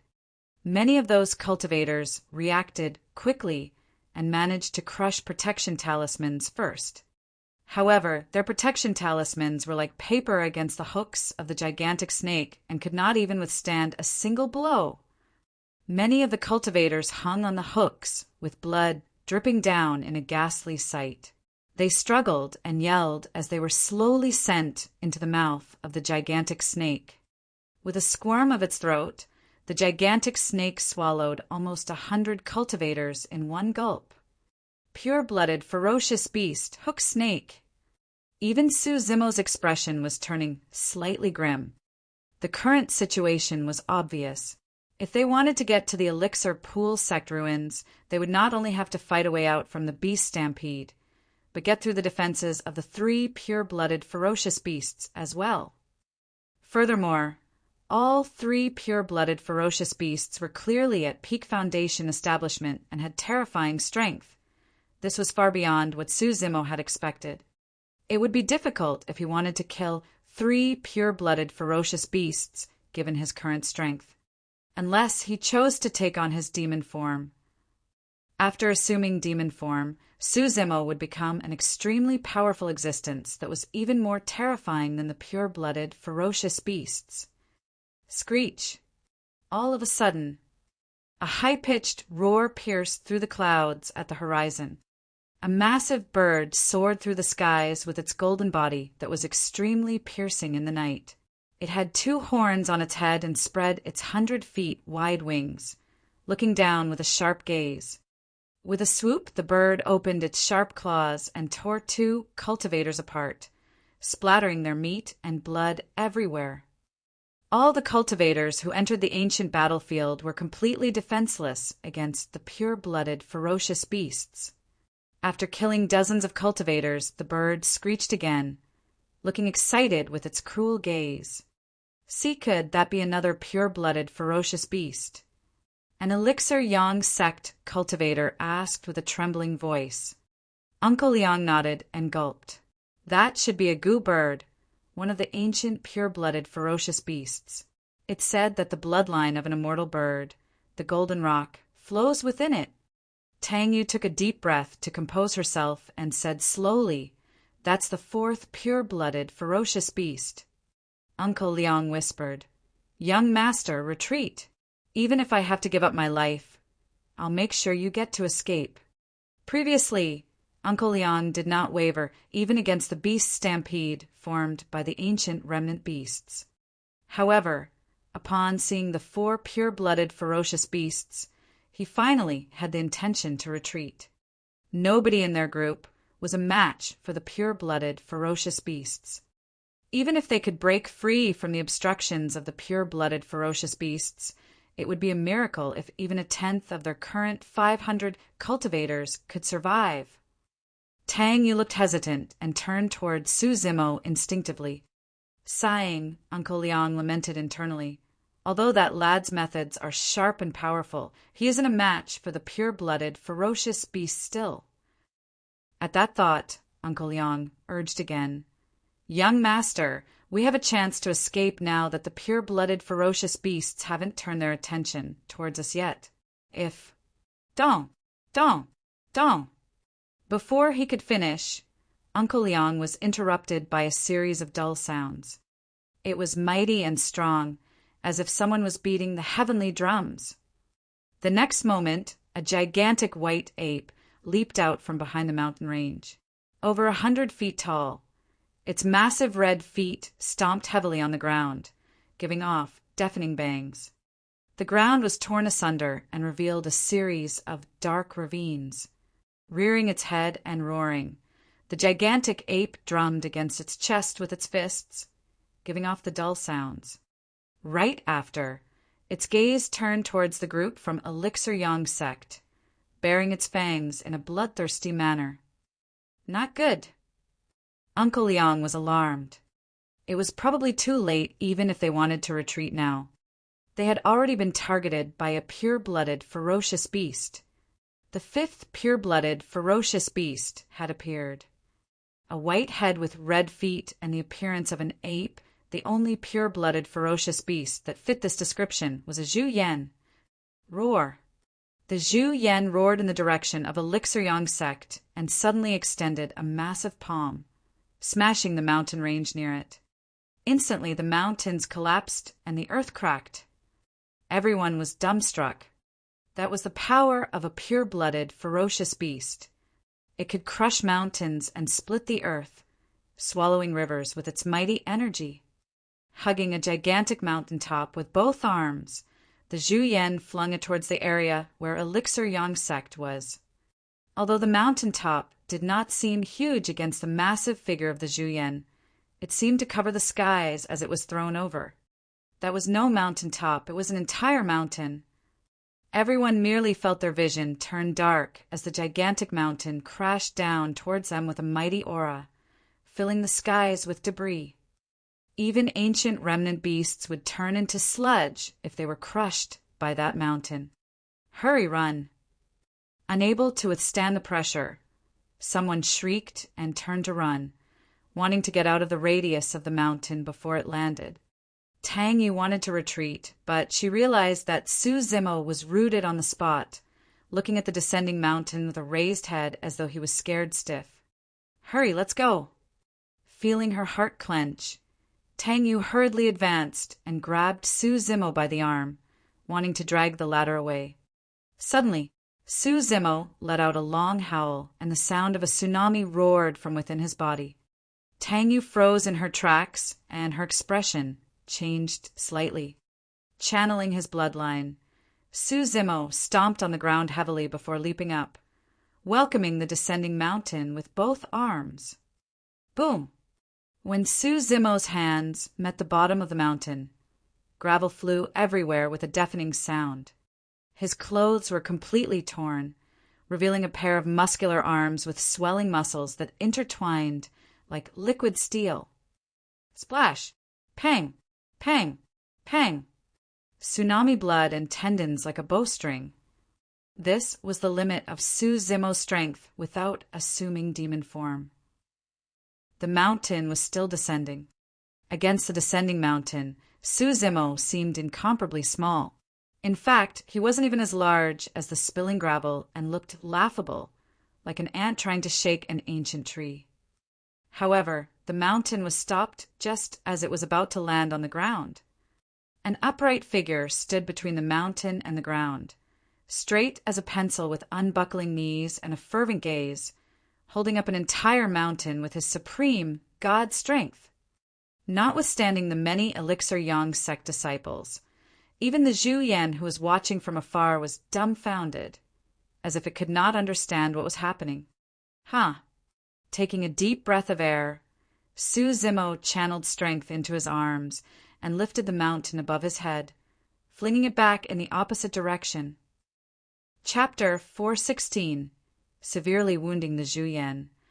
Chapter 416. Severely wounding the Zhu Yan. Along its way, the mountain splattered many ancient remnant beasts, and an empty path appeared in front of them. The momentum of the mountain did not stop as it continued charging towards the Zhu Yan. The Zhu Yan had a violent temperament and was easily enraged. Roar! Upon seeing that, it was furious as it stared with its bloodshot eyes. Panting out streams of steam, it pounded dully against its chest repeatedly. The ant before it had not only stopped its attack, but was even retaliating. That was a complete provocation of its dignity. Gripping its fists tightly, the Zhu Yan punched violently towards the incoming mountain, as if it was trying to quell the anger in its heart. Boom! A deafening boom reverberated through every corner of the valley. The mountain was smashed into pieces by the Zhu Yan's fists, turning into huge rocks that fell from the sky as dust billowed. Everyone was scared out of their wits as they opened their mouths with shocked expressions. That power had exceeded everything they ever knew. The only people capable of fighting against the pure-blooded, ferocious beasts were probably only 8 Meridian Foundation establishment cultivators. The mountain exploded and gravel flew everywhere. The dust was too thick, and coupled with the cover of the night fog, nobody saw that the Zhu Yan had to stagger backwards a few steps even though it managed to crush the mountain. The flesh on its gigantic fists had split open with fresh blood flowing. It was injured. The scarlet blood triggered the Zhu Yan's ferocity entirely. Ah! Ah! Ah! Roaring into the skies, the Zhu Yan charged in the direction of Elixir Yang sect before the dust and smoke had even cleared. Deep pits were dug as it stomped on the ground with its massive feet, creating spiderweb-like cracks in its wake. The ground shook and the mountains trembled. Naturally, there was no way that Su Zimo thought a mountain was enough to injure a Zhu Yan severely. If you guys find an opportunity later, rush forward with all you've got and don't turn back no matter what. Turning around, Su Zimo instructed Tang Yu before taking a deep breath and charging forward with his blood quencher, ready for a massive battle against the incoming Zhu Yan. He did not expect to kill the ancient ferocious beast, but at the very least he wanted to divert the Zhu Yan's attention to allow Elixir Yang's sect to run through its obstruction. Right then, Su Zimo suddenly felt something arching his arm gently. He turned over and was slightly stunned. Before he knew it, Night Spirit had run to his side, bringing Xiaoning along with it. At that moment, its head was lowered as it rubbed against his arm with its cheek in an intimate manner. It blinked its black eyes with a flicker of anticipation. As Night Spirit grew older, it also turned mature and colder. Such emotions were rare to see by now. In the past, Night Spirit was like a small black dog that curled in Su Zimo's embrace daily. As such, it would behave coquettishly as such from time to time. Suddenly, Su Zimo's heart skipped a beat as he recalled how Night Spirit hid in his embrace when the two of them escaped to the primordial ruins. This was the same expression that Night Spirit had back then. At that time, it devoured half of a dragon egg. You're thinking of... Pointing at the Zhu Yan that was rushing over from afar, Su Zimo raised his brow slightly and did not continue. Growl! Night Spirit cried out softly and licked its lips. How could Su Zimo not know what Night Spirit wanted when it was practically drooling by this point? Normally, Su Zimo would not let Night Spirit leave Xiaoning's side easily. However, it was rare for Night Spirit to make such a request, and he could not bear to reject it. Before this, Night Spirit would not touch the flesh of any spirit beast or demon. Even the meat of ancient remnant beasts did not interest Night Spirit, and it would only consume a little.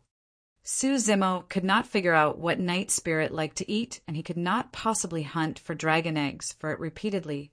Now he vaguely realized that Night Spirit's food might be pure-blooded, ferocious beasts. Su Zimo was secretly shocked. What was Night Spirit's background for it to deem pure-blooded, ferocious beasts as food? Could it be even more terrifying than pure-blooded, ferocious beasts? When he recalled the greedy expression on Night Spirit's face back in the primordial ruins, when it looked at the dragon egg with fervent eyes, Su Zimo found himself getting increasingly curious towards Night Spirit's background. Be careful, he instructed as he patted Night Spirit on the head. Without replying, Night Spirit melded into the night in a flash, vanishing without a trace.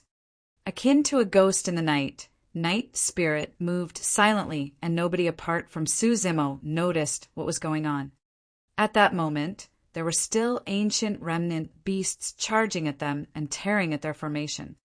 The group from Elixir Yang's sect huddled together, defending with all their might. In front of them, the Zhu Yan was already far from the Elixir Pool sect ruins and had entered the night fog, disappearing from everyone's vision. The only thing they saw was a pair of bloodshot eyes that resembled lanterns floating in the dark, approaching rapidly. The heavy footsteps were getting closer as well. Each time it sounded, everyone felt their hearts skip along with it. Tang Yu tried her best to open her eyes and look forward. She could seemingly make out a musky and mighty silhouette in the hazy night. It was the pure-blooded, ferocious beast, Zhu Yan. Taking a deep breath of air, a resolute glint flickered through Uncle Liang's eyes as he whipped out a flying sword from his storage bag, ready to strike. Su Zimo's expression was calm, and his gaze was like water without any ripples at all. All of a sudden, the pair of lanterns in front of them came to a stop, and the sound of the Zhu Yan's footsteps disappeared as well. Groar! The Zhu Yan seemed to have encountered a situation as it shrieked heartbreakingly while its lantern bloodshot eyes shook repeatedly in midair.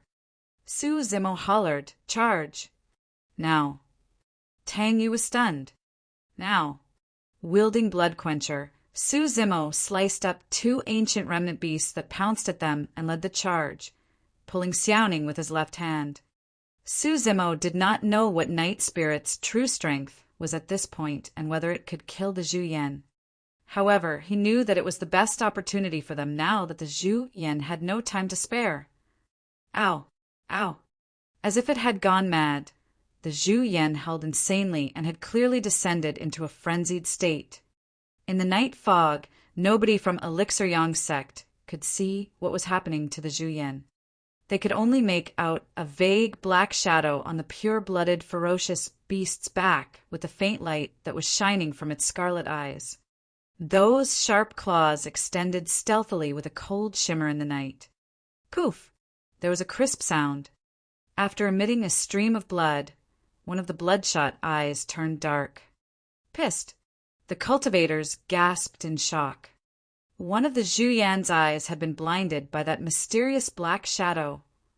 Ah! Ah! Ah! Yelping in immense pain, the Zhu Yan screamed as it barged forward crazily. Some ancient remnant beasts that could not dodge in time were rammed to death on the spot, while some others were trampled into meat sludge, tragically, without any corpse left behind. With the Zhu Yan severely wounded, the beast stampede was dispersing. Chapter 417 Arriving at the Ruins. Chapter 417 Arriving at the Ruins. Although everyone else could not see clearly against the night fog, Su Zimo could. In that short while, the Zhu Yan had already gained dozens more wounds on its body that were so deep its bones could be seen. Its flesh was torn, and its white fur was already stained with fresh blood. The Zhu Yan grabbed Night Spirit that was on its back and yanked the latter down. However, Night Spirit had already dug its claws into the Zhu Yan's flesh long ago. By yanking Night Spirit down, the Zhu Yan caused a large piece of its flesh to be ripped off with fresh blood spraying everywhere. Groar! The Zhu Yan had never suffered such injuries before and roared furiously as it grabbed Night Spirit and smashed it onto the ground. If that smash was realized, Night Spirit would definitely suffer even with its physique. In midair, a black shadow darted by. Poof! It was Night Spirit's tail, piercing through the Zhu Yan's arm. In that instant, blood gushed out in a stream, and one of the Zhu Yan's arm was crippled on the spot. It fell limply to the side, and the Zhu Yan's strength decreased. After rolling on the ground, Night Spirit got up safely and glared at the Zhu Yan coldly while licking its lips. Su Zimo heaved out a sigh of relief. In that short while, the Zhu Yan had already lost an eye and arm, and there were dozens of wounds on its body that bled nonstop. It panted heavily. Initially, blood was a trigger for its ferocity. But now the Zhu Yan was afraid. It was way too severely injured. Ever since it was born, it had never experienced such serious injuries. The Zhu Yan sensed a hint of death.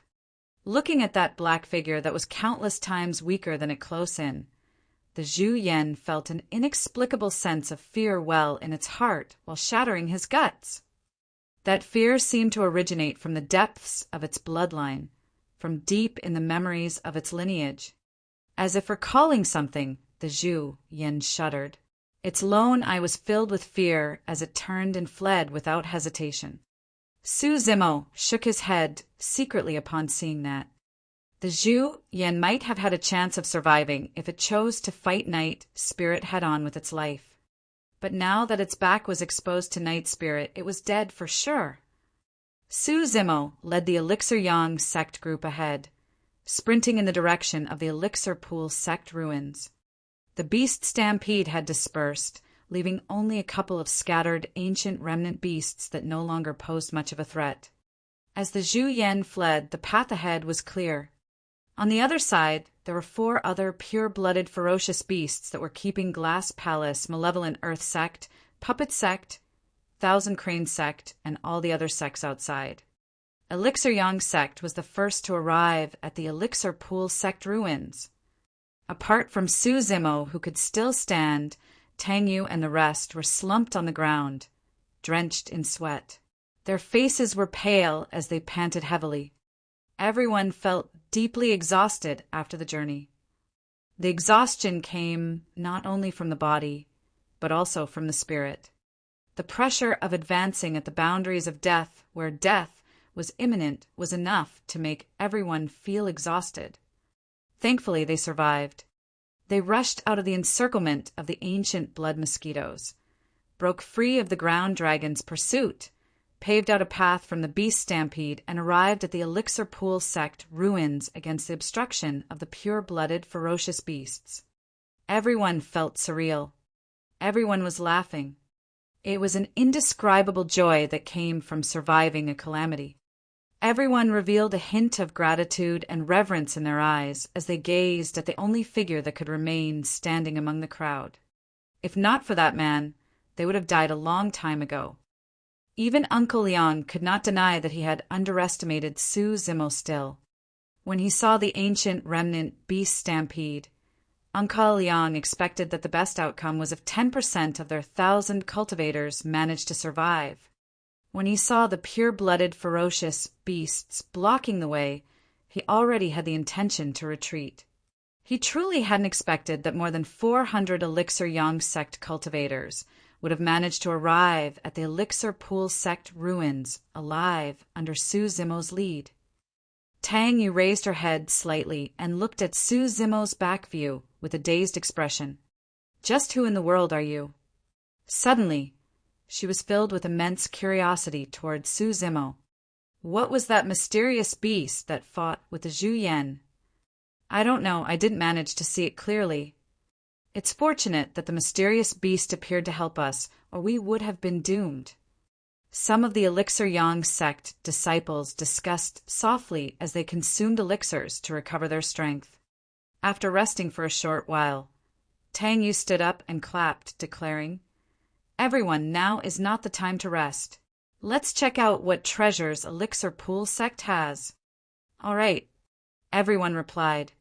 The cultivators supported one another and stood up, entering Elixir Pool sect under Tang Yu's lead. Despite the passage of time, many of Elixir Pool sect's palaces and buildings remained intact. Before long, Xiaoning suddenly tugged Su Zimo's sleeve. He turned around and saw her pointing to her chest where a mysterious elixir furnace was placed. "There's a reaction?"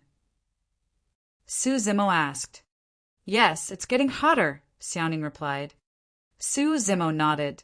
The mysterious elixir furnace was most likely related to Elixir Pool sect of the ancient era. Everyone continued advancing, while Su Zimo turned around and frowned slightly. Night Spirit had not returned yet. Logically speaking, this period of time should be enough for Night Spirit to kill the Zhu Yan. However, Su Zimo could not find any trace of Night Spirit at all. He did not think too much about it. In such an environment, even if Night Spirit met with danger, it would be able to escape unscathed given its alertness and methods. The largest palace in Elixir Pool sect was its Elixir Refinement Hall. The Elixir Refinement Hall was right in front of them, especially striking in the ruins with its majesty and height of over 100 feet. Even from afar, everyone could still smell a faint medicinal fragrance. Every single treasure in the Elixir Refinement Hall was something that Elixir Yang sect wanted. If the recipe for the Meridian Unlocking Elixir was preserved, it could only be in a single place, the Elixir Refinement Hall right before them. Speeding towards the Elixir Refinement Hall, everyone arrived at its entrance before long. Tang Yu raised her brow slightly as she gazed at the palace before her. It was shrouded with a mysterious light that contained faint, blurry words. A seal was still existent. Reaching out, Tang Yu touched the door of the hall gently. The moment her palm reached the surface, it was repelled by the power of the seal. She was not allowed to enter. This was a little tricky. Frowning, she started thinking of a strategy. A cultivator came forth and said, "Can't we join forces to dispel the seal on the surface of this hall? This seal has existed for countless years without being destroyed. How could it be dispelled so easily?"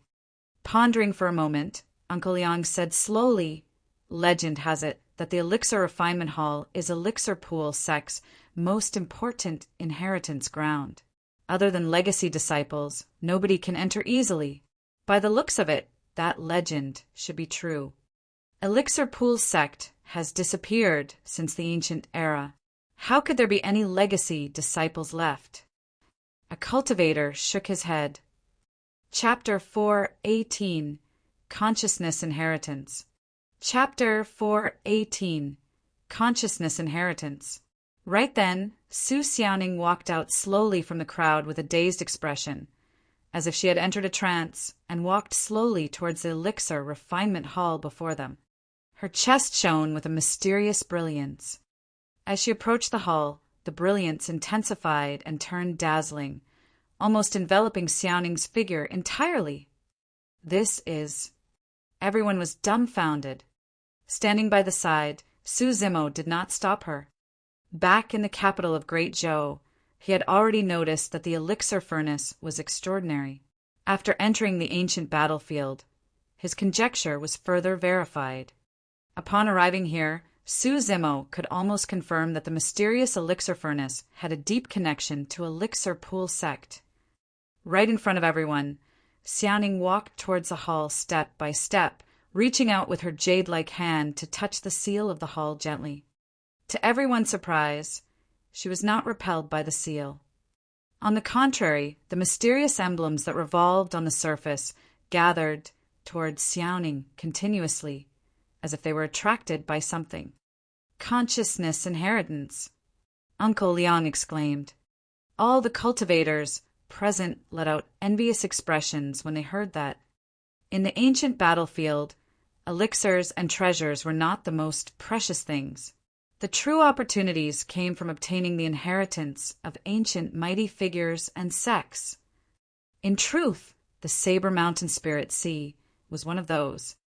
In certain sects, true secret skills were not preserved in the form of cloth, bamboo slips, or manuals, just in case they were leaked to outsiders. There was a possibility that the Elixir Refinement Hall before them contained many elixir recipes of the ancient era. However, the true secrets of Elixir Pool Sect must definitely be within that consciousness inheritance before them. In other words, Su Xiaoning was the only one that obtained the true secrets of Elixir Pool Sect. Why is it her? Someone could not help but ask. Tang Yu replied, Xiaoning must be in possession of an extremely important token of the Elixir Pool Sect. The Elixir Refinement Master that this token belonged to must have been a legacy disciple of Elixir Pool Sect. Stroking his long beard, Uncle Liang said with great gratification, There's a chance for our sect to restore the former glory of the Elixir Pool Sect after this girl obtains its inheritance and joins our sect. Su Zimo was truly relieved as well. Initially, the reason why Elixir Yang's sect took Xiaoning in was because they wanted to rope him in for his strength. He was worried that she would suffer after joining Elixir Yang's sect. But now that worry was completely unfounded. After obtaining Elixir Pool Sect's inheritance, if Xiaoning were to cultivate diligently after joining Elixir Pool Sect, coupled with the help of the mysterious elixir furnace, she would definitely turn out to be a top-tier elixir refinement master with unlimited potential in the future. Tang Yu came to Su Zimo's side and whispered, Don't worry, fellow Taoist Su. After returning to the sect, I'll definitely take Xiaoning to the sect master along with Uncle Liang to report about this matter. Our sect master is an elixir refinement grandmaster with high standards. Even until now, she has only accepted one personal disciple. I'm sure she'll definitely take a liking to Xiaoning and take her under her wing. Su Zimo nodded. An elixir refinement grandmaster. Although elixir refinement masters and elixir refinement grandmasters sounded similar, their statuses were starkly different. There wasn't a single elixir refinement grandmaster in the entire Great Zhou dynasty. Above elixir refinement masters were great elixir refinement masters, and elixir refinement grandmasters were after that. Many elixir refinement masters have never been on the verge of reaching the level of a great master in their entire lives, let alone be a grandmaster. In the field of weapon refinement, there were also the titles of Great Master and Grandmaster. Although Su Zimo had the help of his spirit perception and had even managed to refine a perfect spirit weapon, he was still only a weapon refinement master. He could only turn into a great weapon refinement master after becoming a nascent soul and gaining the capabilities to refine dharmic weapons. In other words, in order for one to become a great master, they had to be accomplished both in their craft and their cultivation realm. The sound of clothes tearing through the air sounded behind them. More cultivators had broken through the blockade of the pure-blooded ferocious beasts and were speeding towards the Elixir Pool sect ruins. Everyone, stand in formation and protect Xiaoning. Tang Yu ordered decisively. The most important thing for them right now was to ensure Xiaoning obtained Elixir Pool sect's inheritance without being interrupted. Regardless of whether those arriving were friends or foe, Elixir Yang sect would not allow a single mistake to happen in the inheritance process. Before long, around 20 cultivators rushed over, looking wretched and filled with wounds. They were all cultivators of Thousand Crane sect. Shocked, Su Zimo hurriedly patrolled the crowd. He only let out a sigh of relief after seeing that Lung Ro was fine as he walked over with Tang Yu. "Sister Man Man, are you all right?" Tang Yu withdrew a few bottles of elixirs and handed them over. Feng Man Man looked listless and was covered with wounds. She thanked Tang Yu for the elixirs and hurriedly consumed them. Although she had elixirs as well, the effects of hers could not compare to those of Elixir Yang sects. On the other side, Lung Ro was also badly injured and looked even more pale. However, her expression was cold as ever, and a slight warmth only flickered through her eyes upon seeing Su Zimo. Su Zimo also had some elixirs given to him by Tang Yu in his storage bag. Because they were not perfect grade, he wouldn't consume them. As such, he took them all out and handed everything to Lung Ro. She did not decline or stand on ceremony with Su Zimo. After the bloody battle on the long street, the friendship between them had far surpassed that of ordinary fellow disciples. Feng Man Man consumed the elixirs and rested for a moment before she noticed the group from Elixir Yang sect standing in front of the Elixir Refinement Hall. Shocked, she exclaimed, "There's so many of you!" "What?" Tang Yu froze. Sighing, Feng Man Man chuckled bitterly. "It's already a blessing that we're able to survive against the pure-blooded, ferocious beasts. There's only 20-odd of our 1,000 cultivators that are left. To think that you guys have more than 400 cultivators remaining. That's incredible." Tang, you looked at Su Zimo without saying anything. If he hadn't fought at the front for the entire journey, Elixir Yang sect would have been annihilated long ago. Also, we got lucky. Feng Man Man sighed and said, "Initially, the pure-blooded, ferocious beast, the goo bird, blocked us and we couldn't get away. Later on, it seemed like it was attacked and couldn't handle it. We only managed to get here by seizing that opportunity. Even then, there's only these few of us left." "Ah, we saw the same thing." Tang Yu replied hurriedly. "The Zhu Yan was blocking our path, but out of nowhere, a mysterious beast appeared and injured the Zhu Yan severely. That was how we managed to get over here, successfully." Su Zimo's heart skipped a beat. Initially, he was confused over why Night's spirit hadn't returned after so long. After hearing Feng Man Man's words, he gradually understood. After killing the Zhu Yan, Night's spirit went to kill the goo bird as well. Before he could finish his thoughts, Su Zimo heard Little Fatty's voice from not far away. "That's bloody lucky. That 9 neonate was way too scary. It spits fire and water that severely injures or kills upon contact. We can't even get close to it. Luckily, some black thing appeared out of nowhere and killed it, or we would have all died there." Shi Jian remarked as well. "Yes, we saw that too. After killing the 9 neonate, I think that black thing went off for the other 2 pure-blooded ferocious beasts, the hook snake and the huidou." Su Zimo's mouth cramped up when he heard that. Chapter 419. Thank you, Night Spirit. Chapter 419. Thank you, Night Spirit. Bro, you guys are here too. That's good, that's good. Little Fatty's eyes lit up when he caught sight of Suzimo and the others. He ran over immediately, and his loose robes couldn't cover all his trembling fats. All 6 of them managed to arrive here despite their close encounters. Naturally, that was a cause for joy. Foam Man cupped her fists. Thousand Crane sect will not be laying a hand on anything in this elixir refinement hall. We'll head in and check out if there are any ancient talisman manuals that have been preserved. Yes. Tang Yu nodded. Lung Ro bid farewell to Suzimo and the others. Tomb sect and Puppet sect did not bring many cultivators into the valley to begin with, and now they were left with even less. Little Fatty and Shi Jian followed the commanders of their respective sects and left to venture deeper into the ruins in search of treasures and opportunities. At that moment, a black shadow flashed not far away like a ghost. It crept stealthily to Suzimo's side without anyone noticing it at all. Night Spirit had returned. There was a bloody thing in its mouth, resembling a ball of meat as the stench of blood filled the air. Suzimo took a casual glance and paid no attention initially.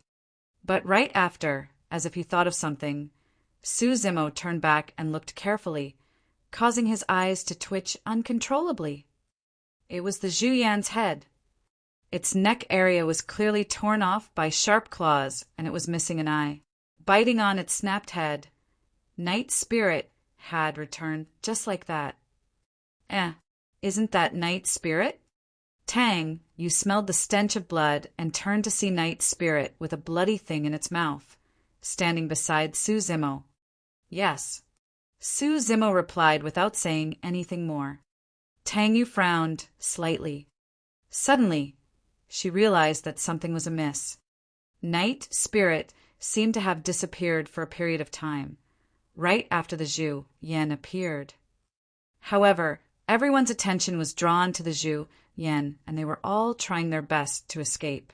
No one paid any attention to whether Night Spirit was among them. Tang Yu could not remember clearly as well.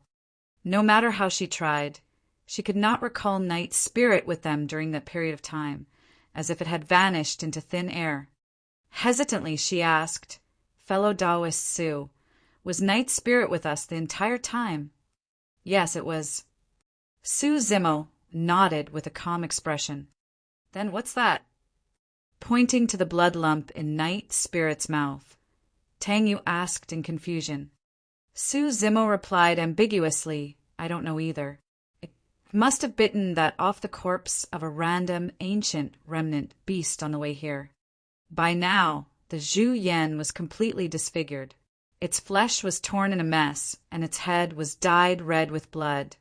There was no way Tang Yu could recognize it. Tang Yu was even more confused after asking. Pondering for a moment, she could not come up with a conclusion and let the matter go for the time being. After Tang Yu left, Suzimo turned to Night Spirit and whispered, "Why did you lug that head back? Why didn't you eat it outside?" Growl. Putting the Zhu Yan's head on the ground, Night Spirit extended its paw and pointed to it before pointing to Suzimo. If anyone else saw it, they wouldn't have understood what Night Spirit meant. However, Suzimo knew, and he asked with a frown, "You mean to say that's for me to eat?" Night Spirit nodded and licked its lips with a trace of reluctance on its face. Suzimo smiled and shook his head. "You can have it. You haven't eaten much good food all these years." Although Suzimo devoured meat and drank blood back in Songlang mountain range for his demonic cultivation, it was for the sake of survival. He was a human after all. Suzimo truly did not have much appetite when he looked at that bloodied head. When Night Spirit saw that Suzimo had no intention of eating, it rubbed its head against him before stretching out its paw and piercing a hole on top of the Zhu Yan's head. A moment later, a milky white, gooey liquid flowed out from the hole, giving off a fragrance that made one's appetite whetted. This is... Blinking, Suzimo seemed to have thought of something. It was the Zhuyan's brain. Back in the ancient manuals of Ethereal Peak, there was a remark at the end of the section about the Zhuyan. An ancient mighty figure ate its brain for food and praised, "The fragrance in your mouth is endless."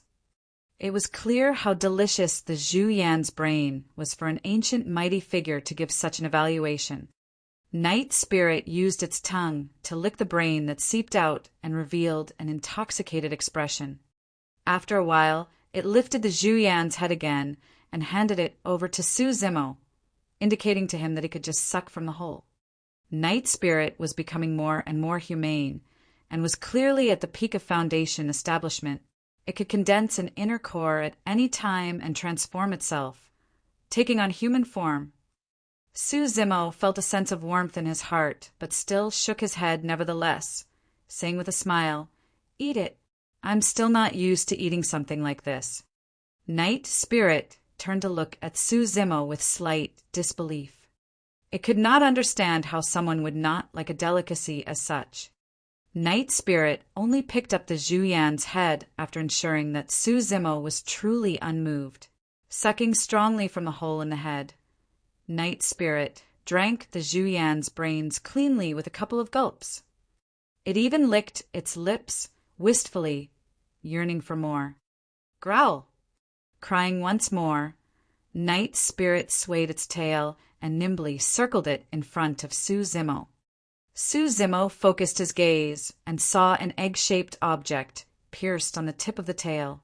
It was around the size of a fist and contained an emerald green liquid beneath its skin.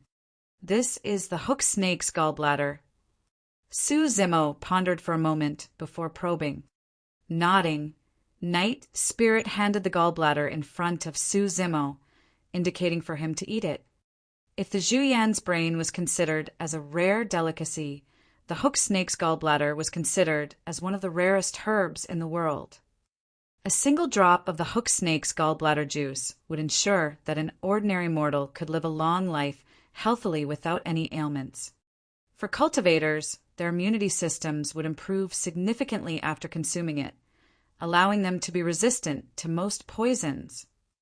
Su Zimo fondled Night Spirit's head and whispered, "Night Spirit, have it yourself. I can be considered immune to all poisons now, so I don't need it." Night Spirit went silent. After a moment, its eyes lit up and it raised its head in Xiaoning's direction, crying a couple of times. "Are you saying that you want to feed Xiaoning the gallbladder?" Su Zimo asked. Night Spirit nodded and made a few gestures. Su Zimo understood. Night Spirit was saying that it failed to protect Xiaoning from being poisoned the previous time round and that it wanted to give this to her as an apology gift. Xiaoning would not have to worry about getting poisoned in the future after consuming the gallbladder. Su Zimo remained silent. Be it the Zhuyan's head or the hook snake's gallbladder, both of them were the most precious parts of those two beasts, respectively. After retrieving them, Night Spirit did not think of itself but him and Xiaoning. It wanted to share the delicacy with him and help Xiaoning improve her constitution. The reason why Night Spirit acted the way it did was because it treated Su Zimo and Xiaoning as its closest kin. Su Zimo went up and hugged Night Spirit around the waist, patting it on the back while saying softly, "Thank you, Night Spirit." Chapter 4:20 Grade 2 Elixir Pool. Chapter 4:20 Grade 2 Elixir Pool. A few more cultivators sped over from the direction of the valley, each of them panting with lingering shock. Glass Palace and Malevolent Earth Sect were among them. However, those two major sects had it even worse. Apart from Perpetual, Glass Palace only had 8 people left, and each of them were filled with injuries and had pale expressions. It was the same for Malevolent Earth Sect. In reality, if Night Spirit had not killed the other 4 pure-blooded ferocious beasts, it would have been difficult for the others to survive.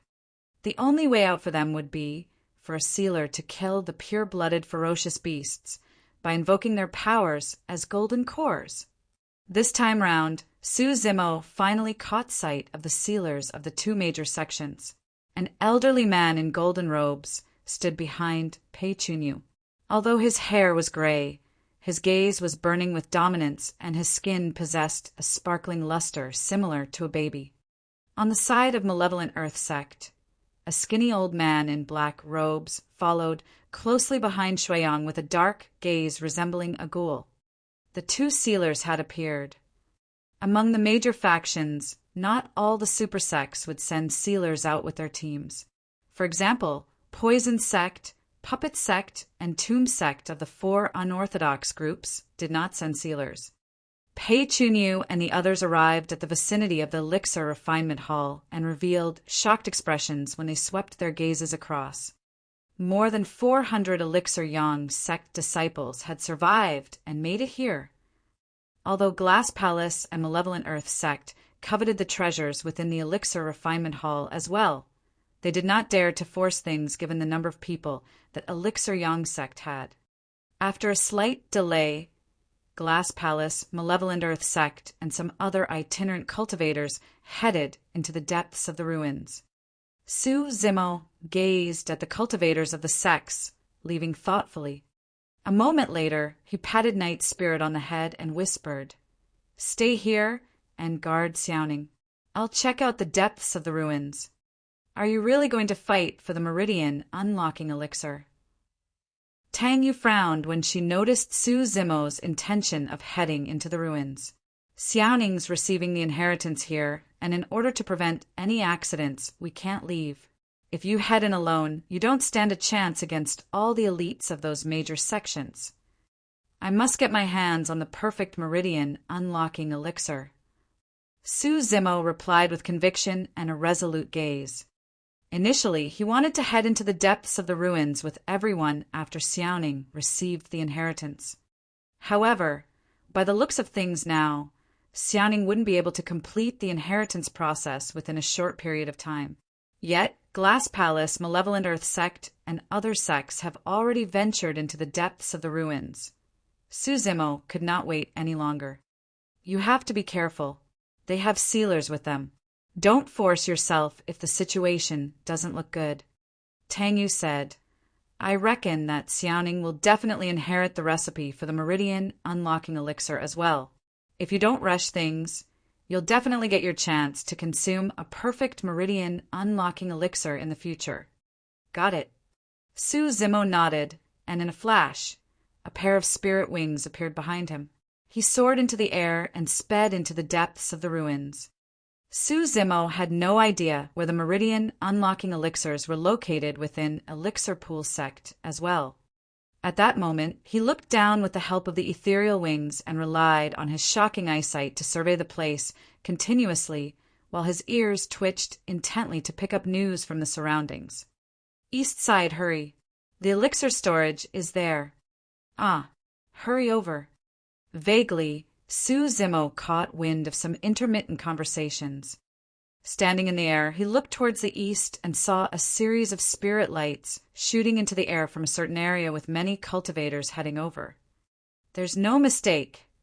In a flash, Su Zimo vanished from where he was. East of the Elixir Pool Sect ruins.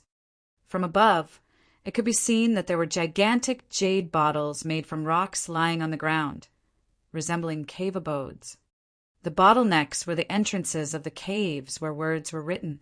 Although they were blurred, they were still recognizable. Grade 1, Grade 2, Grade 3. It was very obvious. The Grade 1 cave abodes would naturally contain Grade 1 elixirs. Grade 2 cave abodes would contain Grade 2 elixirs. Grade 3 cave abodes. There were a total of 8 jade bottle-like cave abodes here. In other words, there was a chance that the 8th jade bottle-like cave abode would contain Grade 8 elixirs. Elixirs that were consumed by golden cores were only at Grade 3. As such, what sort of cultivators were the elixirs meant for? Of course, despite knowing that the many cultivators that were gathered outside the cave abodes could watch helplessly. That was because all the entrances had seals on them. Even after countless years, the seals were still perfectly preserved. None of the cultivators in the ancient battlefield could dispel the seal of the Grade 3 elixir cave, let alone the grade 8 elixir caves. At that moment, everyone's gazes were fixed on the grade 2 elixir cave abode. That was because the Meridian unlocking elixir was a grade 2 elixir. Everyone, no matter what, we have to first dispel the seal of the entrance. After a moment, Pei Chunyu stood out and declared loudly, "The sooner we dispel the seal, the sooner we can enter the cave abode and obtain the elixirs that we need. If we waste too much time here, more cultivators will arrive and we'll all get less elixirs. That's right, let's join forces to dispel the seal first." I agree. As for the elixirs inside, everyone can fight for it after we enter the cave abode. The cultivators agreed. Bang! Boom! Bang! Under Pei Chunyu's command, many cultivators summoned their flying swords at the same time, striking repeatedly at the entrance of the grade 2 elixir cave. A series of lights appeared and shimmered continuously at the entrance, radiating brightly. As time passed by, the light gradually dimmed. The seal's about to be dispelled. Everyone, let's work harder.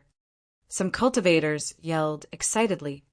The sealers of Glass Palace and Malevolent Earth sect did not do anything, merely watching coldly from the sidelines. Although sealers would not be devoured by the dimension if they did not use their powers as golden cores, they were already old and their bodies were failing. As such, they would not do anything casually. At their age, each time they did something, it would be equivalent to shaving off the last bits of their life's essence. It was similar to old mortals in their 90s. If they took care of their bodies, they could still live a couple years more. However, if they did anything overly vigorous, they would die before long. Bang! Bang! Bang!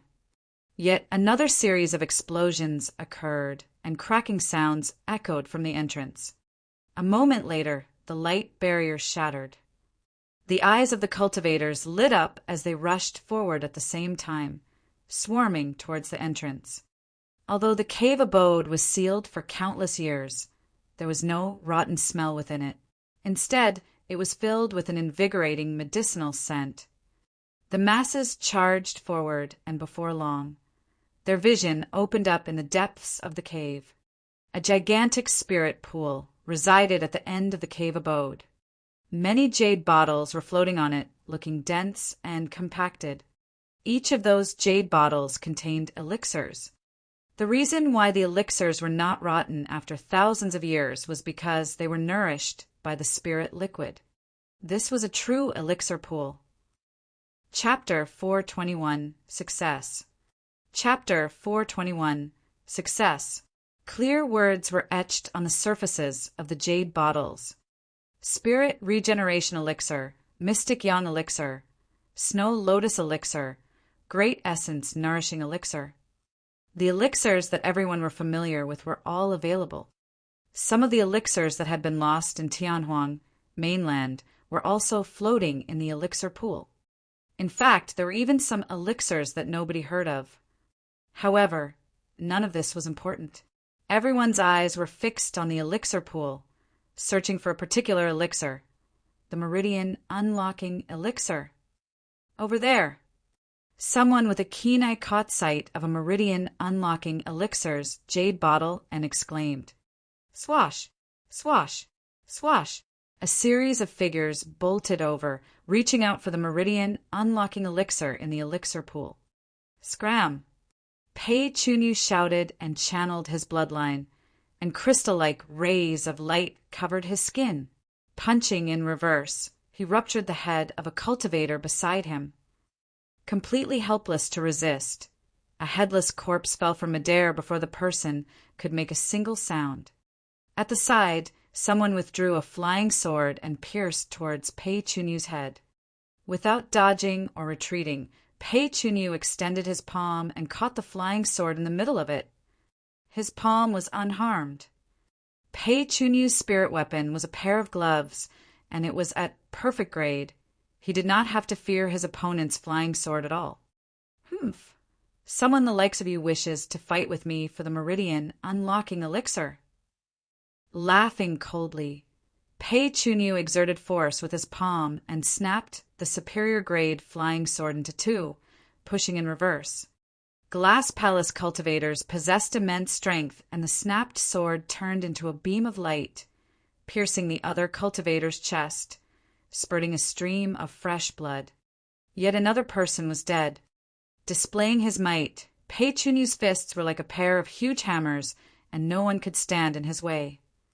Although some of the itinerant cultivators were at 7 Meridian Foundation establishment as well, they were no match for Pei Chunyu. A single punch from him was enough to snap their tendons and bones, causing their bodies to explode. In the blink of an eye, Pei Chunyu had killed almost all the cultivators around him. On the other side, Shuiyang wielded a bone spear that was filled with blood.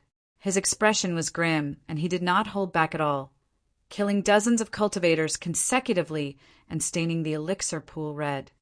The successors of the two major sects, Malevolent Earth Sect and Glass Palace, stood right at the front of the elixir pool and were on killing sprees. Nobody dared to advance at all. The two of them exchanged glances and leaped at almost the same time, extending their arms to reach for the jade bottle containing the Meridian unlocking elixir. "You have a death wish." Pei Chunyu's eyes were filled with killing intent as his hands changed trajectory, grabbing towards Shuiyang's wrist. Although Shuiyang was the fiend heir of Malevolent Earth Sect, he could not compare to Pei Chunyu in terms of physique. If he was grabbed by Pei Chunyu, that hand of his would be crippled. Left with no other choice, Shuiyang retreated. His eyes flashed with malice as he remarked coldly, "If I can't get my hands on it, you don't have to dream about doing so either." As he retreated, a mysterious spear tip popped out from Shuiyang's ribs. Filled with a thick malevolent aura, it shone brightly with spirit light and stabbed towards Pei Chunyu's palm.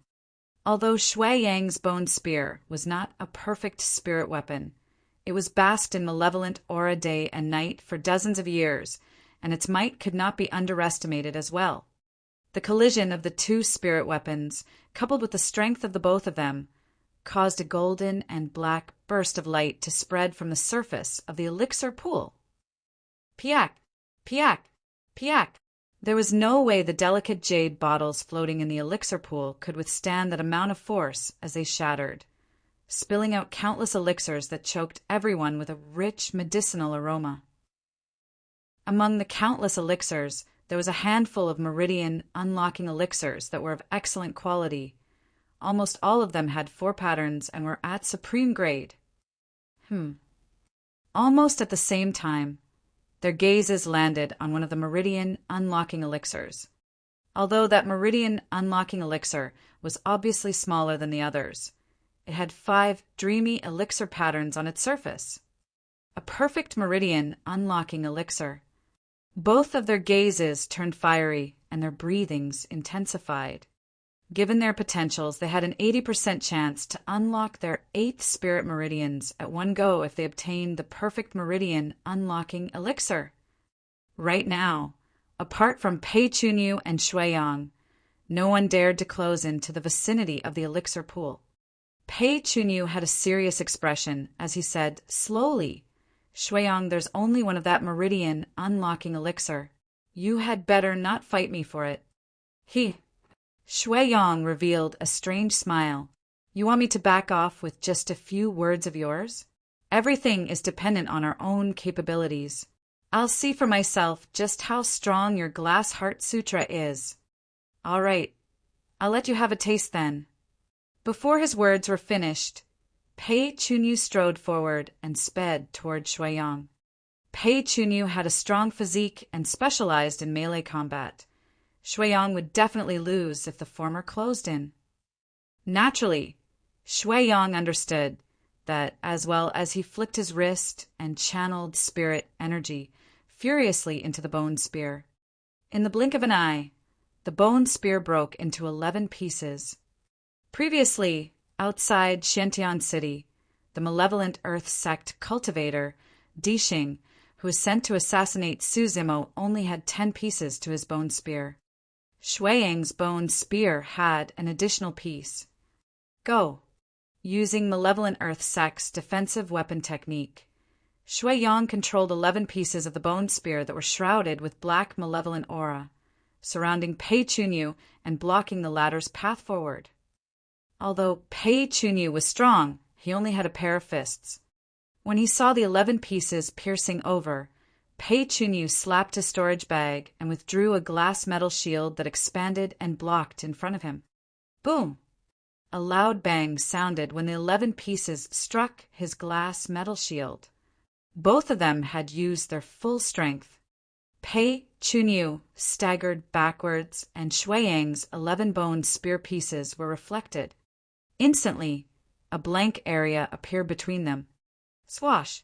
In that moment that the both of them fought head-on and retreated, a figure sped over with lightning speed, leaving a series of illusory afterimages in midair. In a flash, that figure had already arrived above the elixir pool, scooping the perfect meridian, unlocking elixir into his palms with ease. The crowd was in an uproar. It was too fast. Even the spectating cultivators could not react in time, let alone Pei Chunyu and Shui Yang. Furthermore, the timing of the person's appearance was way too precise. It was during the moment of Pei Chunyu and Shui Yang's clash, where both parties were still recovering from their momentums. Just like that, the both of them watched as the perfect meridian unlocking elixir was stolen by someone else. How dare you? You must have a death wish. Enraged, Pei Chunyu and Shui Yang's eyes shone with killing intent that was about to spew out. The cultivators watching were also curious as to who it was that dared to snatch food from a tiger's mouth. That action was equivalent to offending two super sects, Glass Palace and Malevolent Earth Sect. The cultivator that arrived later to steal the perfect meridian unlocking elixir paused momentary and stood in the air without anything beneath his feet. Wearing green robes, his expression was calm as a pair of spirit wings flapped gently behind him. It's him, Su Zimo. A wave of shock and astonishment could be heard from the crowd. Pei Chunyu's expression darkened instantly as he put away his glass metal shield. A murderous aura gathered between his brows, and he said slowly, Su Zimo, I couldn't be bothered with you back in Shintian City. But since you wish to die today, you can't blame me. Tisk, TSK, TSK. Shui Yang's gaze was ice-cold as he chuckled sinisterly. Hell has no gates to begin with, but you're the one who chose to barge in. Even Elixir Yang's sect won't be able to save someone that's hunted by both Glass Palace and Malevolent Earth Sect. Chapter 422, Complete Suppression. Chapter 422, Complete Suppression. Standing in the air, Su Zimo's gaze was sharp as a knife as it lingered for a moment on Pei Chunyu and Shui Yang's faces. Suddenly, he threw his head back and laughed into the skies with absolute arrogance. The two of you actually think you can kill me at your level. The cultivators in the cave abode were dumbfounded in shock. Back in Tianhuang mainland, Glass Palace and Malevolent Earth Sect were recognized by the masses as super sects and were renowned for their powerful combat strengths. The 5 heretical doctrines and 4 unorthodox groups were similar to those two sects in terms of status and reputation. However, disciples of the immortal, Buddhist, and fiend sects were the strongest when it came to combat strength. Su Zimo made a name for himself after the bloody battle on the Long Street. Later on, he destroyed the poisoned sect faction in the ancient battlefield single-handedly, and his reputation skyrocketed further. However, everyone still felt that Su Zimo was far inferior compared to the disciples groomed by super sects with impressive foundations such as Glass Palace and Malevolent Earth Sect. Right after, Su Zimo's next sentence caused an uproar. Pei Chunyu, Shui Yang, the two of you have tried to kill me countless times. Don't think of leaving today, Dai.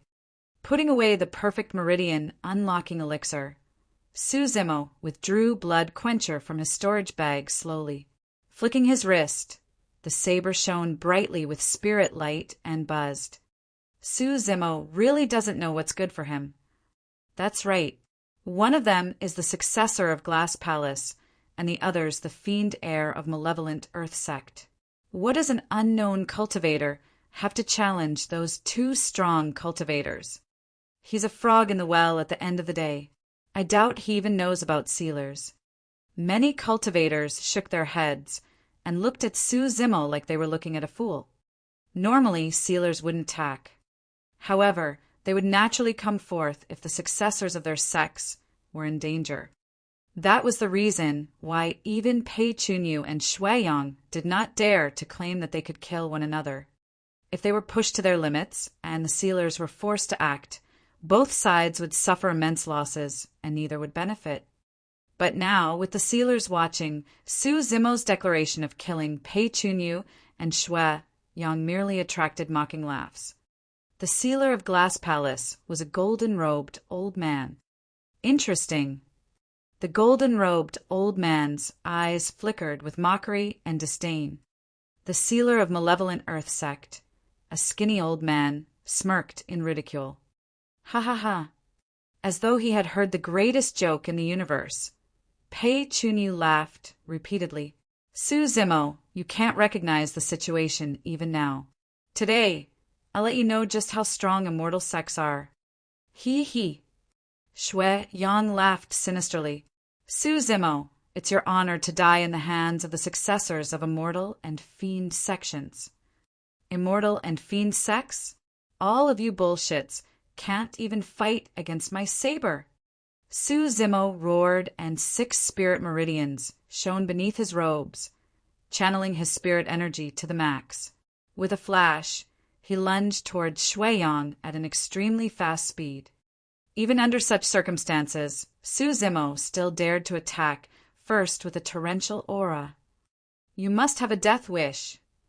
Although Malevolent Earth Sect also had a body-tempering technique, it was weaker compared to top body-tempering sects such as Glass Palace and Overlord Palace.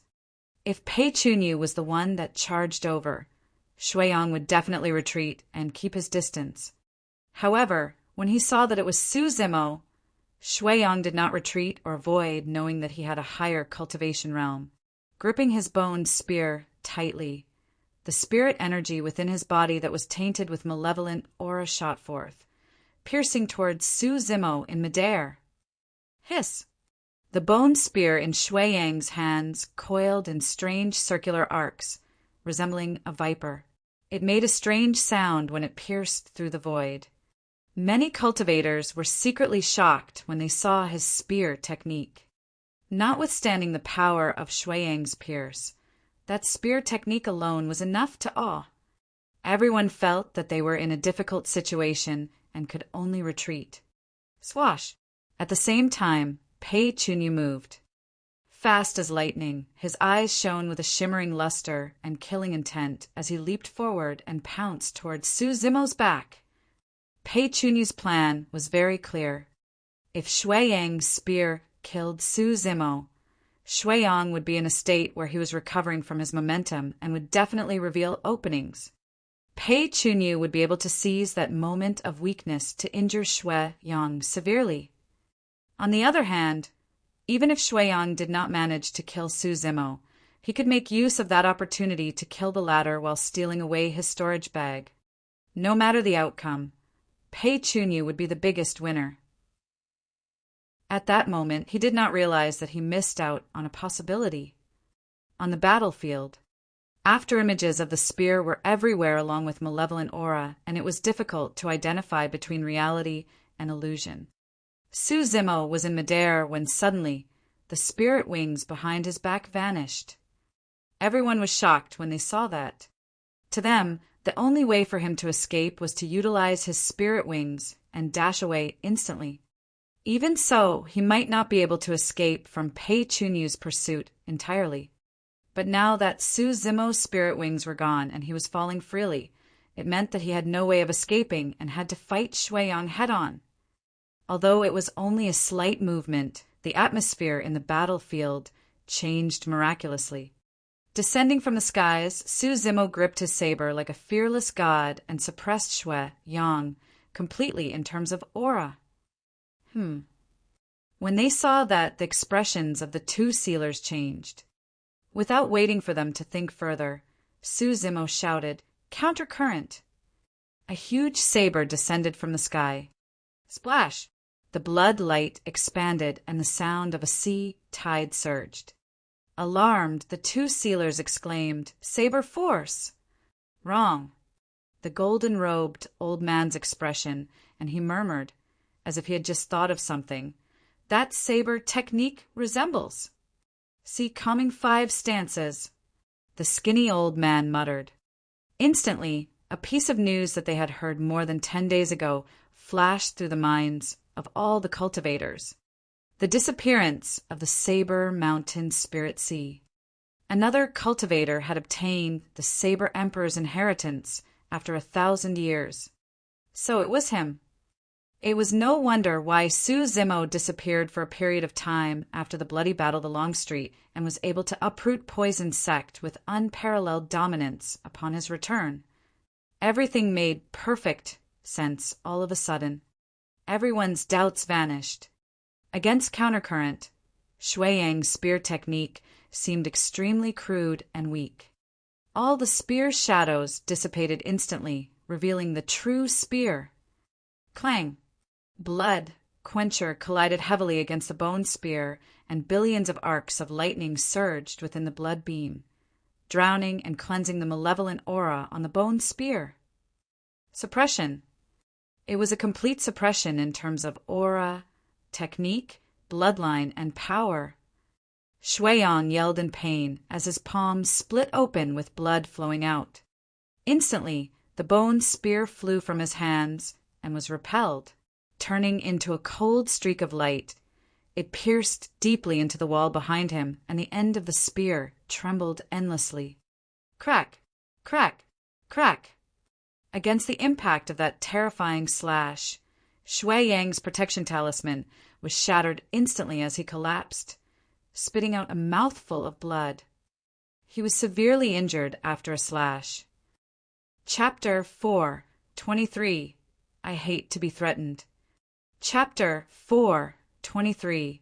I hate to be threatened. In reality, if not for his protection talisman, Shuiyang would have been killed by Suzimo's slash. Even then, Shuiyang was injured and sent flying after his protection talisman was shattered against the slash. The cultivators in the cave abode were shocked when they saw that. That was an outcome that none of them expected. Nobody imagined that the fiend heir of Malevolent Earth sect would not be able to withstand a single slash against Suzimo. Although part of it was because Shuiyang underestimated his opponent, the strength that Suzimo displayed once again refreshed everyone's impression of him. Who could have imagined that he was the one to obtain the Saber Emperor's inheritance?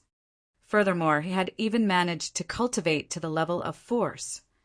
The skinny old man that was initially idle by the side strode a half-step forward with a changed expression, wanting to interfere.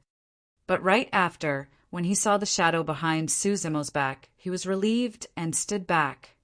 Pei Chunyu was now at Suzimo's back. Given their proximity, no cultivator would be able to fight head-on against a Glass Palace disciple of the same cultivation realm without being disadvantaged. Furthermore, Suzimo had just released Countercurrent, and his power was at its weakest right now. The power of force took an immense toll on Foundation establishment cultivators, and Suzimo could not use it repeatedly as well. Therefore, both sealers knew that Suzimo would either be severely injured or dead, given Pei Chunyu's precise timing of attack. Let the body be like glass, transparent inside out and cleansed of impurities, turning indestructible. Pei Chunyu's eyes shimmered like glass as he chanted. With every single word, his aura would change. In the end, there was a mysterious luster covering his muscles, flawless like glass, that raised his aura to a maximum point. Die. Pei Chunyu's black hair fluttered without any wind. Arriving behind Suzimo, he shouted as he whirled his gigantic fists and smashed down viciously at Suzimo's head. The gloves that he was wearing were perfect spirit weapons. 5 spirit lights shone with a bedazzling glow and illuminated the entire cave abode. Pei Chunyu's palm was like a blazing sun that shone brilliantly, charging at Su Zimo with a furious, killing intent. With a dark gaze, Su Zimo glared at Shuiyang, who was sent flying, seemingly indifferent towards Pei Chunyu, who was behind him. Bang! Boom! Boom! All of a sudden, the terrifying sound of tsunamis gushed from within Su Zimo's body. Accompanied with the sound of rumbling thunder, it sent shivers down one's spine. Pang! Pang! Pang! Without even turning back, Su Zimo channeled his bloodline and his tendons shifted. He slashed in reverse against Pei Chunyu's fist with a surging blood beam. Clang! The saber and fist collided into a deafening roar, causing sparks to fly. Indeed, Su Zimo could not release his saber force continuously. However, after attaining lesser mastery of the orifice-clearing section, his skin, flesh, tendons, bones, marrow, organs, and 7 orifices now formed a major heavenly cycle, and he was sufficiently strong with just the power of his bloodline and body.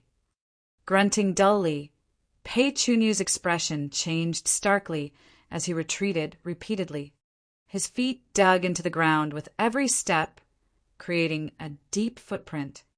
The confidence in Pei Chunyu's eyes was gradually replaced by terror.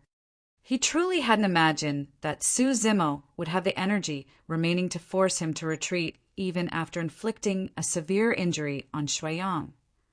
Although he was not injured and his palm was merely trembling slightly with a vague pain, that was enough to have him shocked.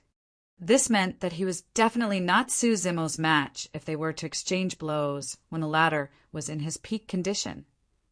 He wouldn't have a much better outcome compared to Shuiyang's current condition. In that instant, countless thoughts flashed through Pei Chunyu's mind. But at that moment, Su Zimo made use of the momentum created by clashing against Pei Chunyu to rebound himself, speeding faster and vanished from where he was. His figure hurled forward like a sprinting stallion. He was so fast that the void was buzzing wherever he passed. In the blink of an eye, Su Zimo arrived in front of Shuiyang. The tides had turned entirely. Even the 2 sealers did not manage to react, let alone the Foundation establishment cultivators that were watching.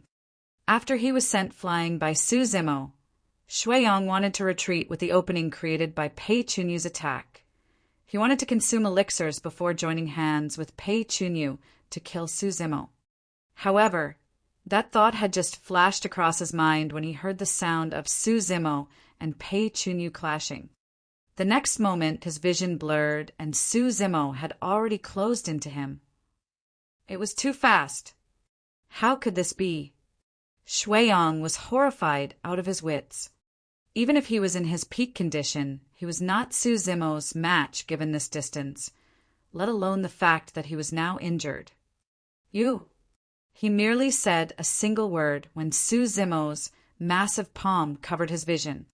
Without his bone spear by his side, it was too late even if he had other spirit weapons in his storage bag. Shuiyang could only prop up his arms instinctively to try and block against Su Zimo while seizing the opportunity to escape. Snap! Su Zimo did not show any mercy, as he crushed Shuiyang's arms immediately upon contact. The latter's bones protruded from his flesh with blood and flesh in a terrifying sight. Ah! Shuiyang exclaimed tragically. The next moment, Shuiyang's voice stopped abruptly. Su Zimo descended upon Shuiyang and gripped his throat, lifting the latter up to defend in front of him. Sure, sure, sure. At the same time, a few bone spears shot over.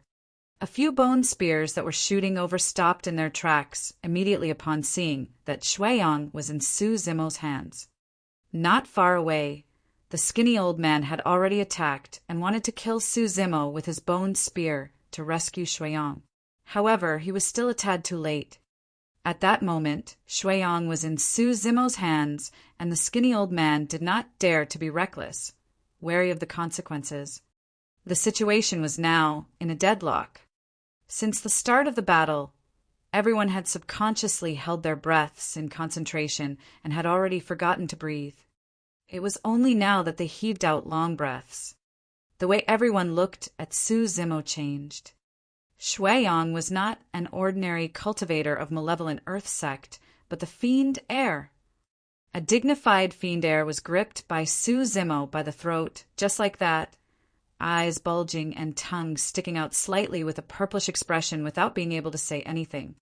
Shui-Yang's arms dangled lifelessly by the side with his bones crushed, clearly already crippled. With his arms crippled, Shui-Yong would most likely not amount to much in the future, even if he managed to survive. Su Zimo, let him go, and we can put aside the feud between you and Malevolent Earth sect temporarily. I can also spare your life. The skinny old man said slowly with a grim expression. Oh. Raising his brow, Su Zimo laughed. The skinny old man continued, You don't have to worry. As a golden core, I'll definitely stick to my words. And if I don't let him go? Su Zimo's tone was indifferent as he asked with a fake smile. The skinny old man's tone was frosty. If you don't let him go, you'll definitely die today. Is that so? Retracting his smile, Su Zimo replied coldly, I hate to be threatened by others. Snap! There was a crisp sound. Su Zimo crushed Shui-Yang's throat and flung the corpse on the ground casually, as though he had just done something extremely insignificant. Chapter 4:24 Dimensional Tier. Chapter 4:24 Dimensional Tier. Instantly, the cave abode went so silent that a pin drop could be heard. Many cultivators looked at the corpse that laid on the ground like a dead dog in absolute disbelief, unable to say anything. It was too ruthless. The fiend heir of Malevolent Earth sect was slaughtered just like that. Even though immortals and fiends have been irreconcilable since ancient times, even Perpetual would not dare to show no mercy in the presence of a sealer. The sealer was bound to make a move if the fiend heir dies. Everyone looked at Su Zimo as though they were looking at a dead man. Sealers were all elderly who had reached the end of their lives. However, even 8 Meridian Foundation establishment cultivators were no match for the power of sealers. Golden Cores and Foundation establishment cultivators were on completely different levels. The moment one formed a core, their destinies no longer belonged to the heavens, and their lifespans would increase to 500 years. In terms of strength, it was a complete suppression. The wrath of a golden core was not something that a Foundation establishment cultivator could deal with. Many cultivators started to back off slowly, trying to get as far away from Su Zimo as possible, lest they were implicated. Pei Chunyu and the golden-robed old man of Glass Palace exchanged glances when they saw this. Both could see the joy in the other's eyes. This was the best situation for them. Glass Palace could just sit this one out and reap the spoils later. No matter which side stood victorious, Glass Palace would be the biggest winner. Good. Very good. The skinny old man from Malevolent Earth Sect's expression darkened completely as he glared at Su Zimo with malice. The aura that he emanated turned increasingly terrifying and sent shudders down one's spine. Narrowing his gaze, Su Zimo held Blood Quencher and faced off against the skinny old man without losing out in terms of aura. He had fought a real golden core before and had even managed to kill him. Previously, Su Zimo had the help of Night Spirit, his right blood bone palm, various environmental and external factors. That was how he managed to kill a golden core that was at the end of his lifespan. In terms of actual strength, Su Zimo was definitely no match for a golden core. But now he had a chance of winning. This was the ancient battlefield, and the moment anyone uses the power of a golden core, a dimensional tear would occur to reject them. In other words, if the sealers wanted to make use of their powers as golden cores, they only had a single chance to attack. As long as Su Zimo could survive that attack, the sealers would be the ones to die. Die! The skinny old man raised his foot and lightly landed. In that instant, the earth and mountains shook. Under countless gazes, a huge crack appeared on the ground and extended continuously, arriving beneath Su Zimo's feet in an instant. Swoosh! A pair of spirit wings appeared and Su Zimo soared into the skies while conjuring a spirit art with his hand. He touched his middle finger and thumb, creating the sign of a seal that possessed endless might. Fiend Suppression Seal. The crack on the ground was deep and dark, shooting forth with an ink-like black malevolent aura. Rumbling, a gigantic palm was formed, and it grabbed towards Su Zimo, who was in midair. The malevolent aura surged, and black fog filled the air, causing the wind and clouds to change. The pitch-black palm resembled a ghost claw that extended from hell with the power to forcibly pull all living beings into the abyss. Even the cultivators who had retreated far away felt chills when they caught sight of that palm, let alone Su Zimo, who was standing in the epicenter of the battlefield. That was the power of a golden core to be able to suppress everything. Boom! At the same time, a loud sound came from above the cave abode. A gigantic golden palm descended from the skies, glowing with blinding golden radiance. The imprints on the palm could be seen clearly, and it possessed a holy aura that could not be encroached upon by evil. Its aura was so terrifying it seemed like it wanted to purge all demons. The spirit energy in Su Zimo's dantian had already reached its limit, and his 6 spirit meridians rumbled as spirit energy gushed wildly. The reason why he chose to use the Fiend Suppression Seal was because it carried a holy aura that could purge evil and was a natural enemy against the malevolent aura. Even then, the Fiend Suppression Seal alone was not enough to fight against the spirit art released by a golden core. Boom! The 2 palms collided and produced a deafening sound. Lights of 2 different colors, gold and black, intertwined and collided. A terrifying halo of power spread out, causing the entire cave abode to shake on the verge of collapsing. Right in front of everyone, the golden palm paused for a moment before dissipating. As for the black palm shrouded with malevolent aura, it had clearly weakened. Many cultivators could not help but feel shocked when they saw that. If the both of them were at similar cultivation realms, the divine power within the golden palm would have been able to suppress the skinny old man's spirit art. Clang! Clang! After the 2 palms collided, a sharp sound of swords humming sounded. 18 supreme-grade flying swords hovered in front of Su Zimo, shining brightly with spirit light. They intertwined in midair, leaving streaks of sword scars. They condensed into a sharp sword formation that emitted endless sword chi. It was the candlelight sword formation. Go! A huge sword-shaped disc was formed and charged towards the gigantic black palm, buzzing and trembling. The black palm opened up, as if it wanted to blot out the sky, and grabbed the candlelight sword formation directly. Poof! Poof! Poof! Initially, the sword-shaped disc was still spinning continuously. However, it came to a stop after being grabbed by the black palm and let out a sorrowful sound. Boom! The sword formation dispersed, and the 18 flying swords scattered everywhere. The malevolent aura surrounding the black palm faded even more. Although the candlelight sword formation had dissipated, its power was so terrifying that it riddled the black palm with holes. The Fiend Suppression Seal and candlelight sword formation consumed a huge amount of spirit energy, and they were also Su Zimo's trump cards. Even after Su Zimo's 2 trump cards, the remaining power of the sealer's spirit art was still terrifying enough to destroy everyone. Swoosh! The black palm descended and enveloped Su Zimo before closing its grip tightly. Su Zimo's figure was held in the center of the black palm, and he was instantly engulfed by the spreading malevolent aura. It was over. Although it was blocked by the Fiend Suppression Seal and candlelight sword formation, this was still the power of a golden core after all. Even if Su Zimo's physique could withstand the grip of the black palm, he would be killed the moment the malevolent aura of a golden core seeped into his body and corroded it. On the other side, A tear appeared in the void behind the skinny old man. It gave off a terrifying aura and dragged him inside immediately. The dimensional tear.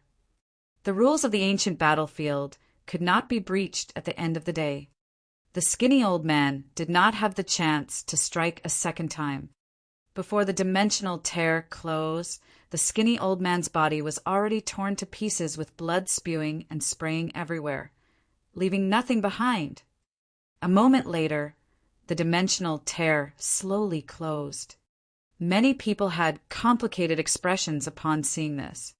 If he wasn't targeted by a sealer, a cultivator like him would have been able to stand shoulder to shoulder with the young elites of the various major factions.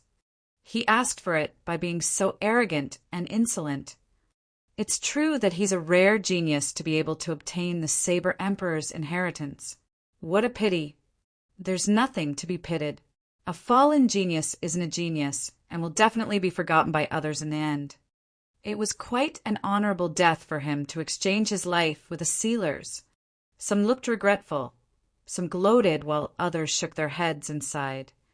Chapter 4:25 Unsurpassed Genius. Chapter 4:25 Unsurpassed Genius. Pei Chunyu had a smile on his face and was already prepared to make a move. He was going to grab Su Zimo's storage bag the moment the black palm dissipated. But right then, the rumbling sound of a tsunami surged out from the black palm that was in midair, roaring with a terrifying aura. Crack! Crack! Crack! A thin crack appeared on the surface of the black palm, growing bigger and clearer. Swoosh! Through the pitch-black, malevolent aura, a blood-red light that flickered with lightning burst out from within. It was eye-catching and split the black palm into two as a figure leaped out. Pissed. Everyone shuddered and their eyeballs constricted with disbelief when they caught sight of that figure. How is that possible? Pei Chunyu lost his composure and exclaimed.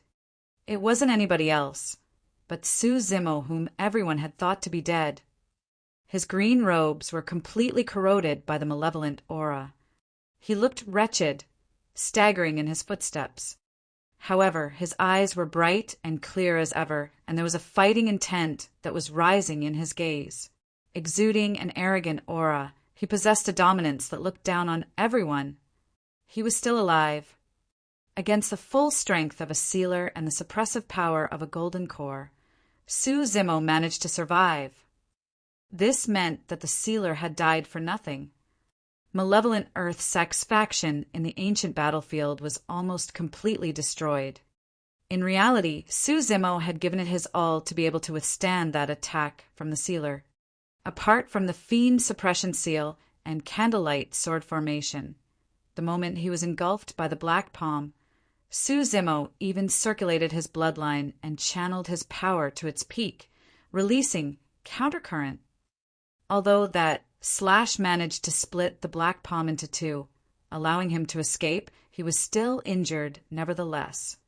Furthermore, the golden core malevolent aura of the skinny old man had surged into his body wildly. Normally, the malevolent aura of a golden core was enough to destroy the heart and meridians of a Foundation establishment cultivator, killing him outright. Unfortunately, Su Zimo's bloodline contained a violent power of thunder that was the nemesis of powers like the malevolent aura. Furthermore, although Su Zimo had his reservations and did not dare to release his demonic chi so as to conceal his demonic cultivation, it was undeniable that his body possessed a vast amount of demonic chi. Although he could not release them, a strong backlash was triggered by the demonic chi upon the invasion of the malevolent aura. Additionally, Su Zimo's body had received nourishment from the essence energy of the dragon race, and his physique was currently unpredictably strong. Upon entering his body, the golden core malevolent aura was washed away by the powers of thunder and blood chi, as well as the dragon race's essence energy. It dissipated before it could even unleash its true might. Poof! Su Zimo spat out a mouthful of blood, and his face turned paler. While he managed to survive, he did not feel good either. His body had just received a strong impact after all, and he was suffering from internal injuries with his internal organs shaken. He would have been doomed if the two sealers had joined forces. It was a pity that the glass palace sealer did not see the need or reason to sacrifice himself and thus did not attack Su Zimo. Gripping Blood Quencher tightly, Su Zimo panted slightly. Pei Chunyu narrowed his eyes and waited for an opportunity. There were still a few malevolent earth sect cultivators left in the cave abode. Shifting slowly, they moved to surround Su Zimo with hateful eyes. Su Zimo closed his eyes to regulate his breathing, as though he was unaware of everything around him. No one could tell that Su Zimo's injuries were healing at a visible speed. Not only was Su Zimo's physique powerful, his regeneration capabilities were even more terrifying. Su Zimo, you don't even have the energy to attack anymore. Fufu, if I were you and I managed to survive against a sealer, I would have left this place right away. However, there's only a single reason why you're still here. You don't even have the strength to run away anymore. Pei Chunyu was wary and did not dare to strike directly, merely testing the waters with a faked composure and smile on his face.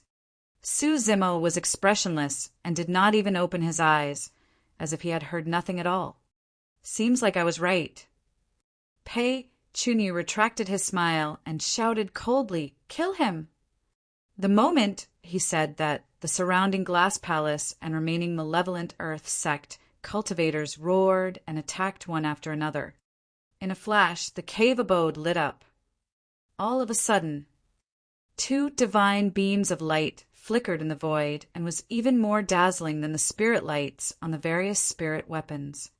Those were Su Zimo's eyes. They were shiny and sharp as knives. Swash! Su Zimo disappeared from where he was, and a saber light flashed, swiping gently against a cultivator's neck, causing blood to spew out. A cultivator died on the spot. Immediately after, he slashed in reverse and struck the bracer of another glass palace cultivator. Snap! Even with the bracer, that person's arm could not be saved. Against the massive force, the person was sent flying and slammed heavily against the wall of the cave abode, sliding down slowly as his eyes dimmed. Barging left and right, Su Zimo channeled his bloodline and deployed Sea Calming. No one could stop his rampage. Pei Chunyu. Bursting through all the obstacles, Su Zimo arrived before Pei Chunyu and roared in laughter. The reason why I stayed here isn't because I have no strength left to run. It's because I'm here to take your life. Swoosh! Blood Quencher descended from above in a terrifying manner. Even though Su Zimo could no longer deploy force given his current state, the power of his physique and bloodline was enough to destroy everything in his path. Clang! Blood Quencher collided against Pei Chunyu's fists. For that slash, Su Zimo deployed Vortex of the Sea, calming 5 stances. Although it looked ordinary, there was the power of contortion spiraling within the saber technique. Ah! Pei Chunyu retreated continuously as he cried out in pain. A layer of sweat appeared on his forehead instantly. Even with the protection of his perfect-grade gloves, the power of the spiraling contortion was transmitted to Pei Chunyu's arms, and his sleeves exploded. Poof! Poof! Poof! Right in front of everyone, the muscles on Pei Chunyu's arms tore apart and burst into blood. That was only a tear of his muscles. If Su Zimo was in his peak condition, that slash could have crushed the bones on both of Pei Chunyu's arms completely. Let's go! Right then, the golden-robed old man took a step forward and jerked Pei Chunyu back, shouting as he threw the ladder towards the entrance of the cave abode. Even the sealer had the intention to retreat. That kid is too strong. He's truly an unsurpassed genius. With heavenly defying fortune, he managed to obtain the Saber Emperor's inheritance and has already accumulated the force. No one is his match other than the most exceptional paragons of Tianhuang mainland. We'll leave this place as far as we can. Right after, will hide in a corner of the ancient battlefield and cultivate till the deadline is up before leaving. A genius like that is bound to incur the jealousy of the heavens, and he'll definitely be met with great calamities where he can die with ease. There's no need for you to fight him head-on." The golden-robed old man followed behind Perpetual and instructed as they dashed towards the exit. He did not want to make use of his power as a golden core until the last moment. Furthermore, he would definitely be dead if he unleashed his power as a golden core. However, there was no guarantee that Su Zimo would die. Trying to flee. Sneering, Su Zimo picked up Blood Quencher and deployed Divine Steed Fleeting, chasing after the two of them. Chapter 4:26 Battling the Sealer. Chapter 4:26 Battling the Sealer. Perpetual swallowed a handful of elixirs to suppress his body's injuries for the time being. By now, he was no longer smiling as he sped ahead with a panicked expression, not daring to rest at all. He was thoroughly shaken after that fight. At that moment, the only thoughts in Perpetual's minds were of Shui Yang and the skinny old man's deaths, causing his limbs to go cold. This is a ruthless person who has no fear. You must not fall into his hands. Perpetual grit his teeth and screamed internally. The crowd was astounded. If they hadn't witnessed it personally, nobody would have imagined a Foundation establishment cultivator chasing down the successor of Glass Palace and a sealer in the ancient battlefield. That man is truly audacious. The sealer merely doesn't want to trade lives right now. If he's really forced into a corner and retaliates, he can kill Su Zimo instantly. That's not for sure. The sealer of Malevolent Earth sect died for nothing previously.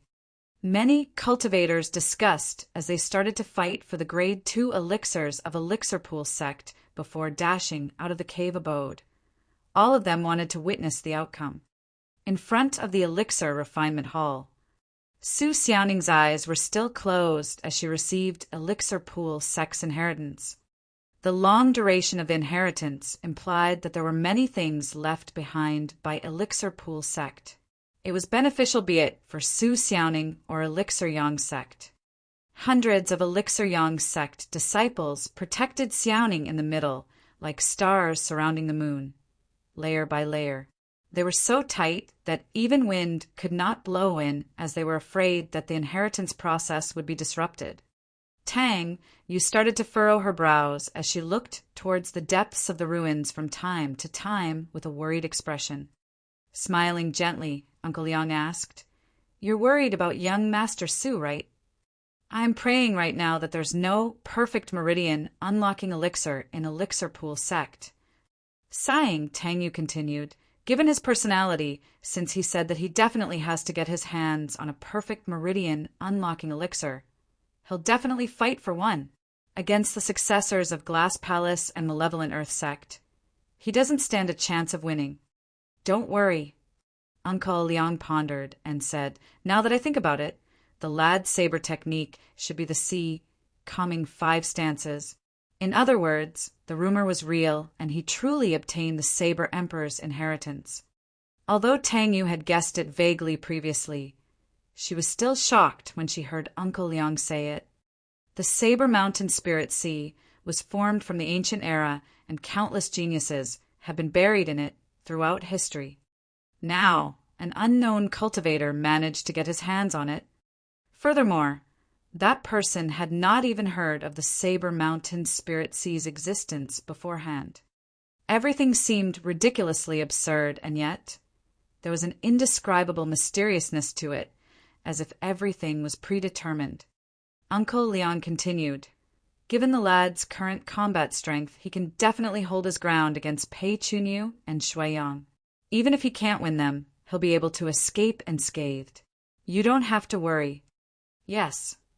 Tang Yu nodded, and her worries lessened. Suddenly, the sound of robes slicing the air could be heard, and it was extremely fast. The person's breathing was heavy, clearly exhausted. Everyone from Elixir Yang sect looked over, and when they saw the person's face, they were stunned and dumbfounded. Perpetual of Glass Palace, He looked completely wretched, and his arms were filled with blood, his flesh still torn and bleeding. With a pale expression, his eyes were now bloodshot, no longer clear as before. He glanced towards the side of Elixir Yang's sect without stopping and continued dashing towards the fog valley outside. Before long, he disappeared from everyone's line of sight. Even Tang Yu, who was extremely intelligent, was stunned at the moment, unable to understand what had just happened, let alone everyone else. How could that be?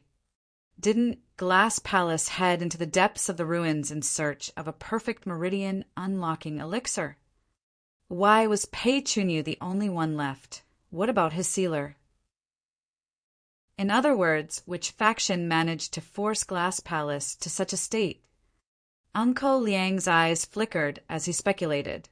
The appearance of a perfect meridian unlocking elixir must have caused Glass Palace and Malevolent Earth sect to get into a big fight, causing the situation to go out of control. The sealers must have fought one another with both dead. After losing to Shui Yang, Pei Chunyu has no other choice but to escape right now. The cultivators of Elixir Yang sect nodded silently. Tang Yu frowned. Although Uncle Liang's conjecture sounded logical, she felt that something was amiss. When Pei Chunyu was escaping, his expression was horrified, as though he had encountered something that frightened him. Did Shui Yang possess such strength? Or could something unimaginable have happened in the depths of the ruins? Right then, the sound of a clash echoed from the air in the distance. It was a loud boom, and the battle had clearly reached its climax. Everyone from Elixir Yang's sect looked over, and their expressions froze with agape mouths. In the distance, two figures were engaged in an intense battle.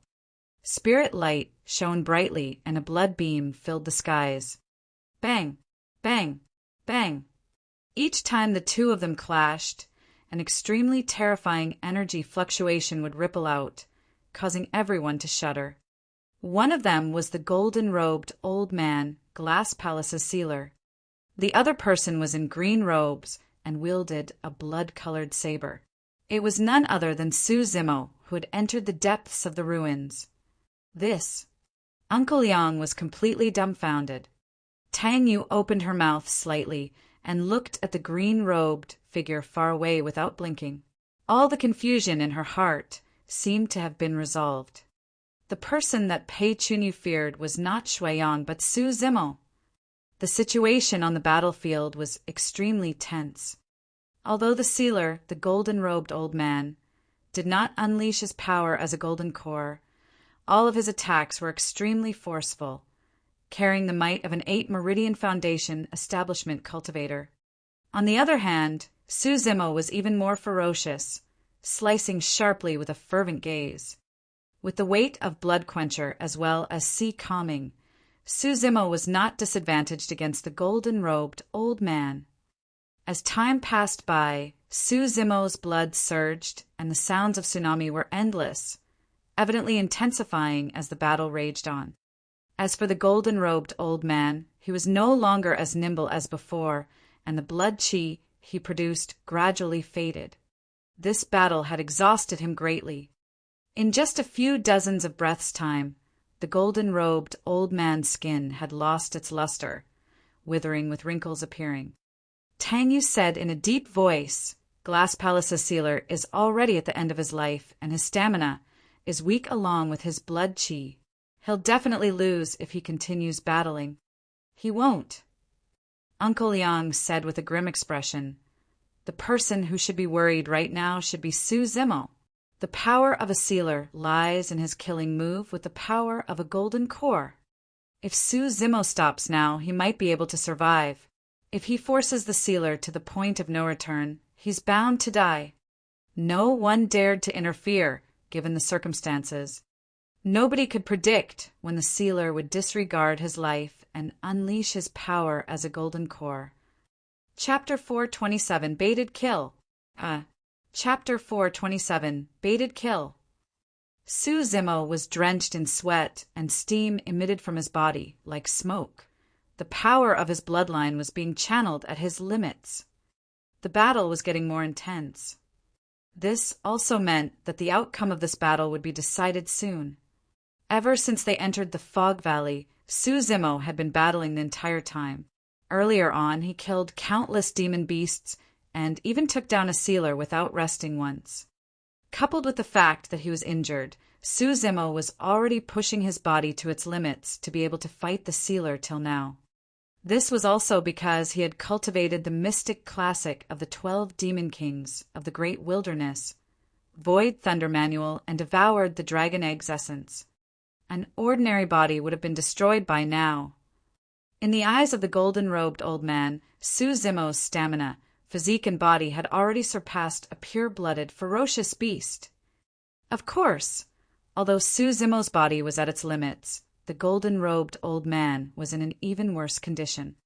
Everyone could tell that he was getting significantly older with every breath in an irreversible manner.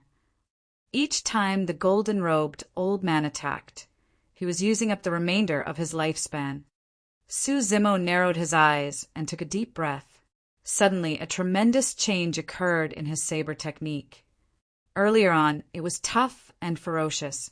In the blink of an eye, it was as gentle as the ripples on the surface of a water, spreading continuously. The ripple stance of Sea Calming Manual. Countercurrent represented toughness, while ripple represented softness. Softness was different from weakness, where the latter referred to powerless. The softness of water could grind away the edge of stones. The softness of water could penetrate a rock. The softness of water could engulf everything. Softness countered hardness. When Suzimo used ripple, he did not fight the golden-robed old man head-on.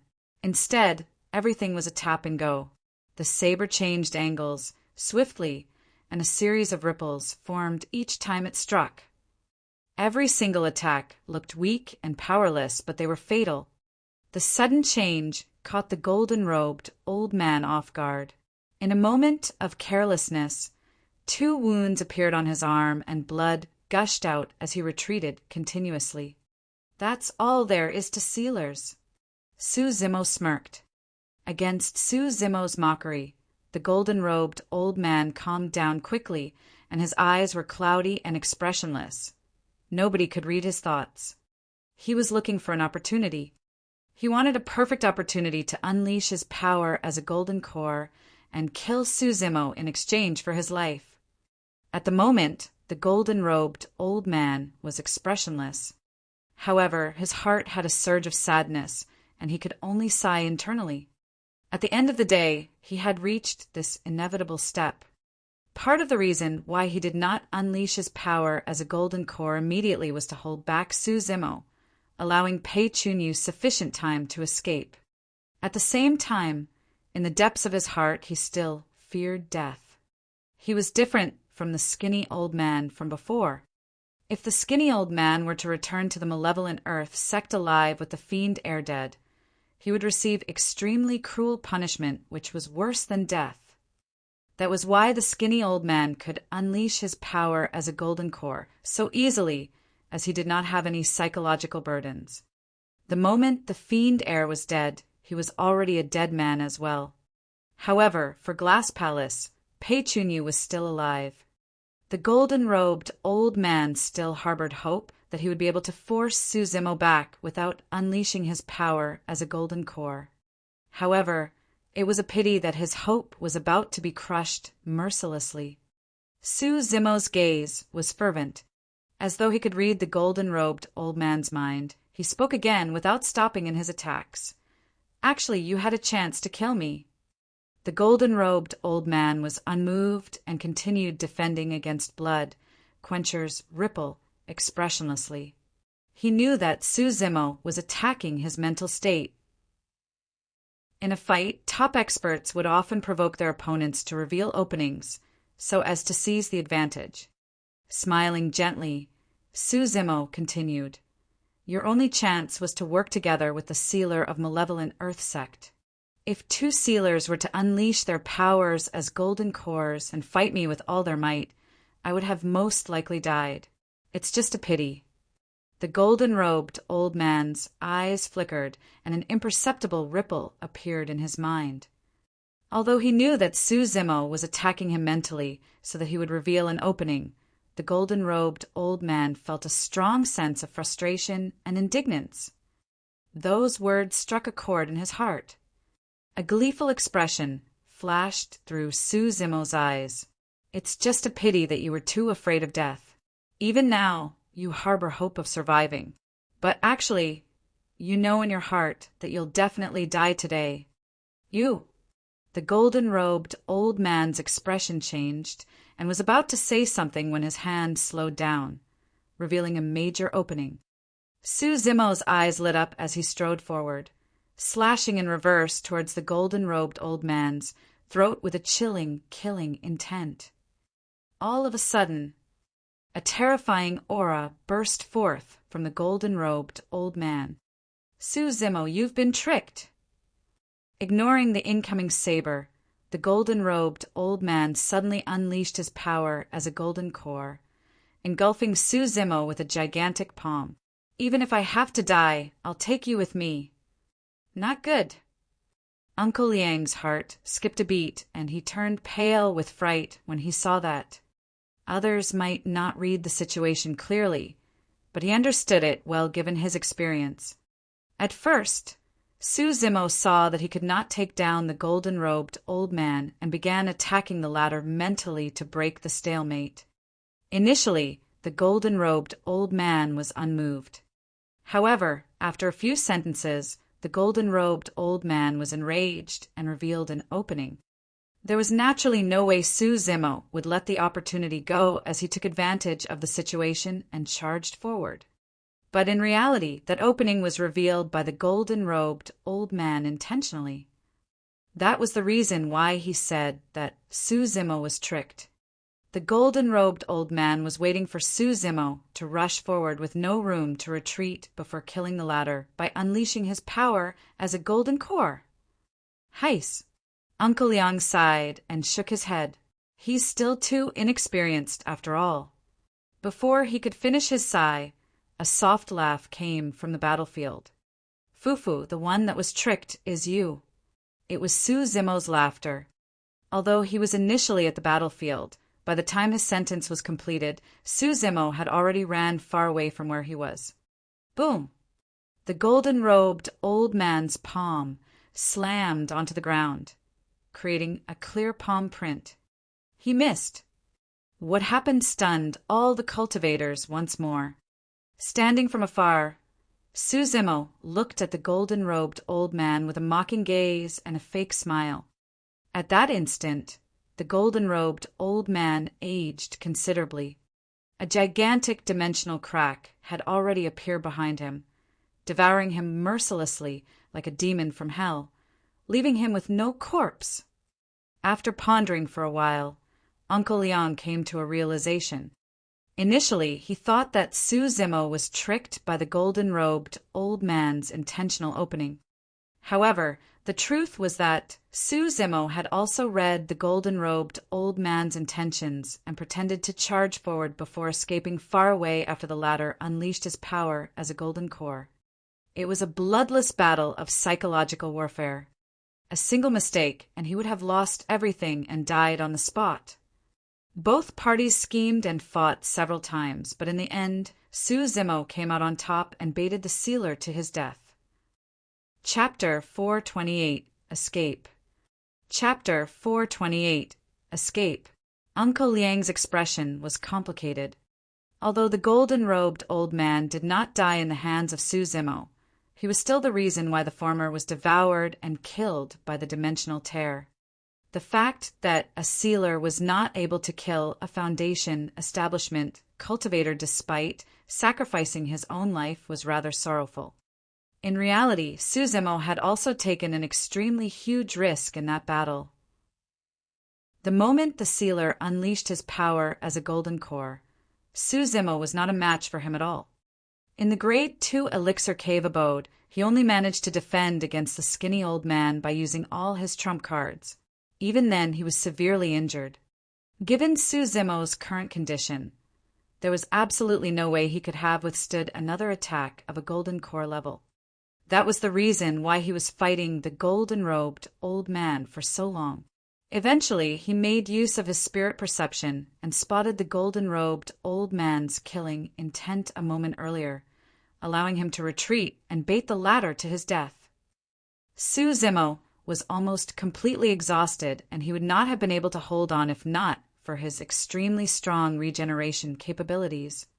After baiting the sealer to his death, Su Zimo heaved a sigh of relief. After a slight pause, his eyes flashed with a cold glint. He came before the elixir refinement hall and asked softly, "Has anyone seen Pei Chunyu?" He escaped into the valley. A cultivator pointed. If Pei Chunyu did not die, he would ultimately be an uncertain source of trouble for Su Zimo. Tang Yu was nervous and stepped forward quickly, persuading. "Fellow Taoist Su, you're so weak right now. Don't take the risk.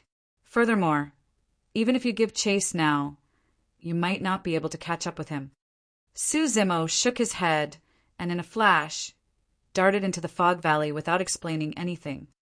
In the blink of an eye, he disappeared before everyone. Xiaoning was still receiving her inheritance. The cultivators of Elixir Yang sect discussed the battle from earlier with soft voices and excited expressions.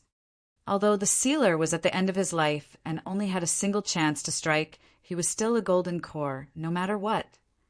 That was a battle between a foundation establishment cultivator and a golden core. This kind of talk was enough for the Elixir Yang sect cultivators to brag about it for many years after returning to the sect. Not long after, the Thousand Crane sect cultivators returned from the depths of the ruins, and their eyes brimmed with joy. "Congratulations, Sister Man-Man," Tang Yu said with a smile. "Seems like Thousand Crane sect benefited quite a bit from Elixir Pool sect as well." "Yes, we obtained a couple of lost talisman secret techniques." Feng Man-Man pursed her lips and smiled. Right then, the discussions of cultivators not far away could be heard. "What's the background of Su Zimo? He's way too ruthless." "That's right. I saw with my very own eyes how he squashed the fiend heir of Malevolent Earth sect to death like an ant." "What use is the fiend heir? Even the sealer of Malevolent Earth sect died for nothing." The Elixir Yang sect cultivators were stunned when they heard that. Frowning, Tang Yu turned to Feng Man-Man and asked, "What's up with Malevolent Earth sect? What has it got to do with fellow Taoist Su? You don't know about it yet." Feng Man-Man looked at her oddly. Tang Yu and the others had remained around Xiaoning the entire time and did not know about everything that happened in the Grade 2 Elixir Cave abode. Feng Man-Man explained, "A perfect meridian unlocking elixir appeared in a cave abode in the depths of the ruins, and Su Zimo stole it while killing Shui Yang on the spot." Ah! A wave of shock and astonishment could be heard from the crowd. Feng Man-Man continued, "Thereafter, Malevolent Earth sect sealer attacked, and he took on everything. Malevolent Earth sect is now completely destroyed." This time round, it was completely silent in front of the Elixir Refinement Hall. In that case, it meant that 2 sealers had died for nothing. Tang Yu had a stunned expression, and her mouth was agape for the longest time. In the fog valley, Su Zimo deployed his spirit wings and sped forward at lightning speed, charging towards the entrance of the valley. He was already at the limits of his speed. He did not fight the golden-robed old man for long. Pei Chunyu was already injured and did not have much strength left. It was unrealistic for him to escape the fog valley in this period of time. After all, there were still countless beasts and birds roaming in the valley. Throughout the way, Su Zimo made use of his strong hearing, eyesight, and senses to track down traces of Pei Chunyu. Right now, the night was extremely dark and the fog was everywhere. It would be almost impossible for the other cultivators to search for someone since their vision range would be 30 feet at most. However, it was different for Su Zimo. After clearing his 7 orifices, his 5 senses were extremely sharp and he had a large search radius. He could notice any bit of activity. The pure-blooded, ferocious beasts in the valley were already dead, and Su Zimo advanced fearlessly. None of the demon beasts and ancient remnant beasts in the fog dared to approach him, and they all hid far away. Before long, Su Zimo rushed out of the fog valley and stood at the entrance, frowning. He did not see Pei Chunyu at all. That guy had vanished. Su Zimo's eyes flickered, and he frowned in deep thought. In this case, there could only be 2 possibilities. First, Pei Chunyu had already escaped the valley.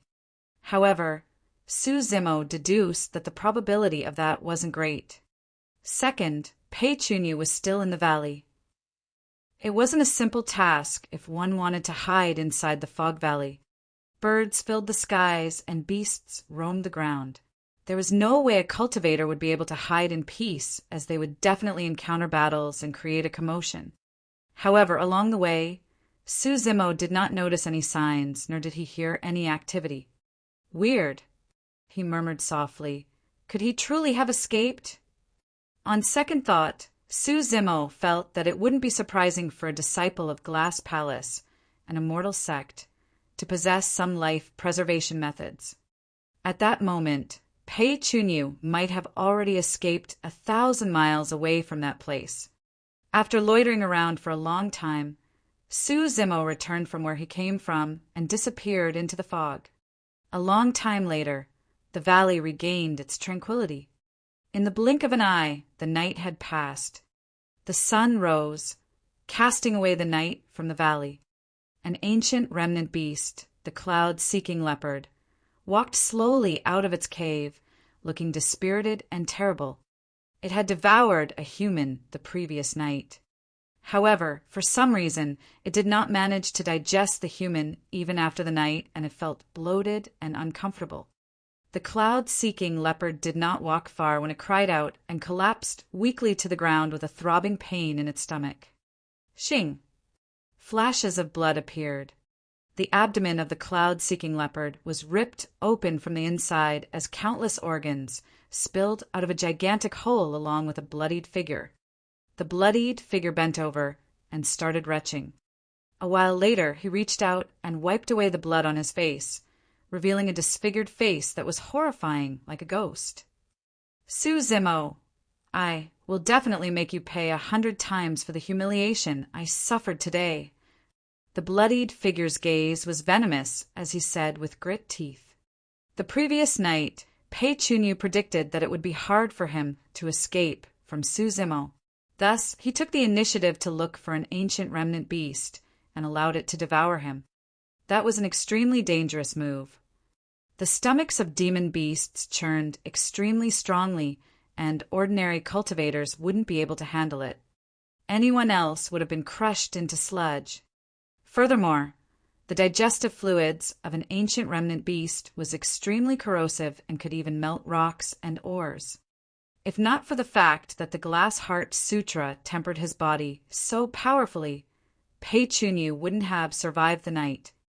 Even so, his flesh was corroded into a bloody mess, and he was completely disfigured, almost shedding an entire layer of skin. Turning to glare at the cloud-seeking leopard and its dying eyes, Pei Chunyu staggered towards the entrance of the valley and escaped with a cold expression. Chapter 429. A Heavenly Shocking Appearance Through Stone. Arrival of the Human Emperor's Palace. Chapter 429. A Heavenly Shocking Appearance Through Stone. Arrival of the Human Emperor's Palace. With the end of the Battle of the Ruins, the biggest winner was Elixir Yang sect. Entering the ancient battlefield with more than 1,000 disciples, they had more than 400 remaining. If nothing went wrong, these 400-odd people would be able to return to Elixir Yang sect safely. Xiaoning received the inheritance successfully and opened up the Elixir Refinement Hall, obtaining countless ancient elixir manuals. Elixir Yang sect's reputation and status was bound to soar after the ancient elixir manuals were brought back to the sect. The next day, Elixir Yang sect, Thousand Crane sect, Puppet sect, Tomb sect, and the other sects and factions left the place and returned to Xiantian City. Most of the cultivators had already achieved their goals for the ancient battlefield expedition. In the following period of time, they would choose to cultivate peacefully in Xiantian City before leaving once the year was up. Su Zimo began to cultivate in seclusion as well, preparing to unlock his 7th spirit meridian. Time passed by slowly, and in the blink of an eye, Su Zimo had been in the ancient battlefield for half a year. He had just unlocked his 7th spirit meridian a couple of days ago, increasing his strength once more.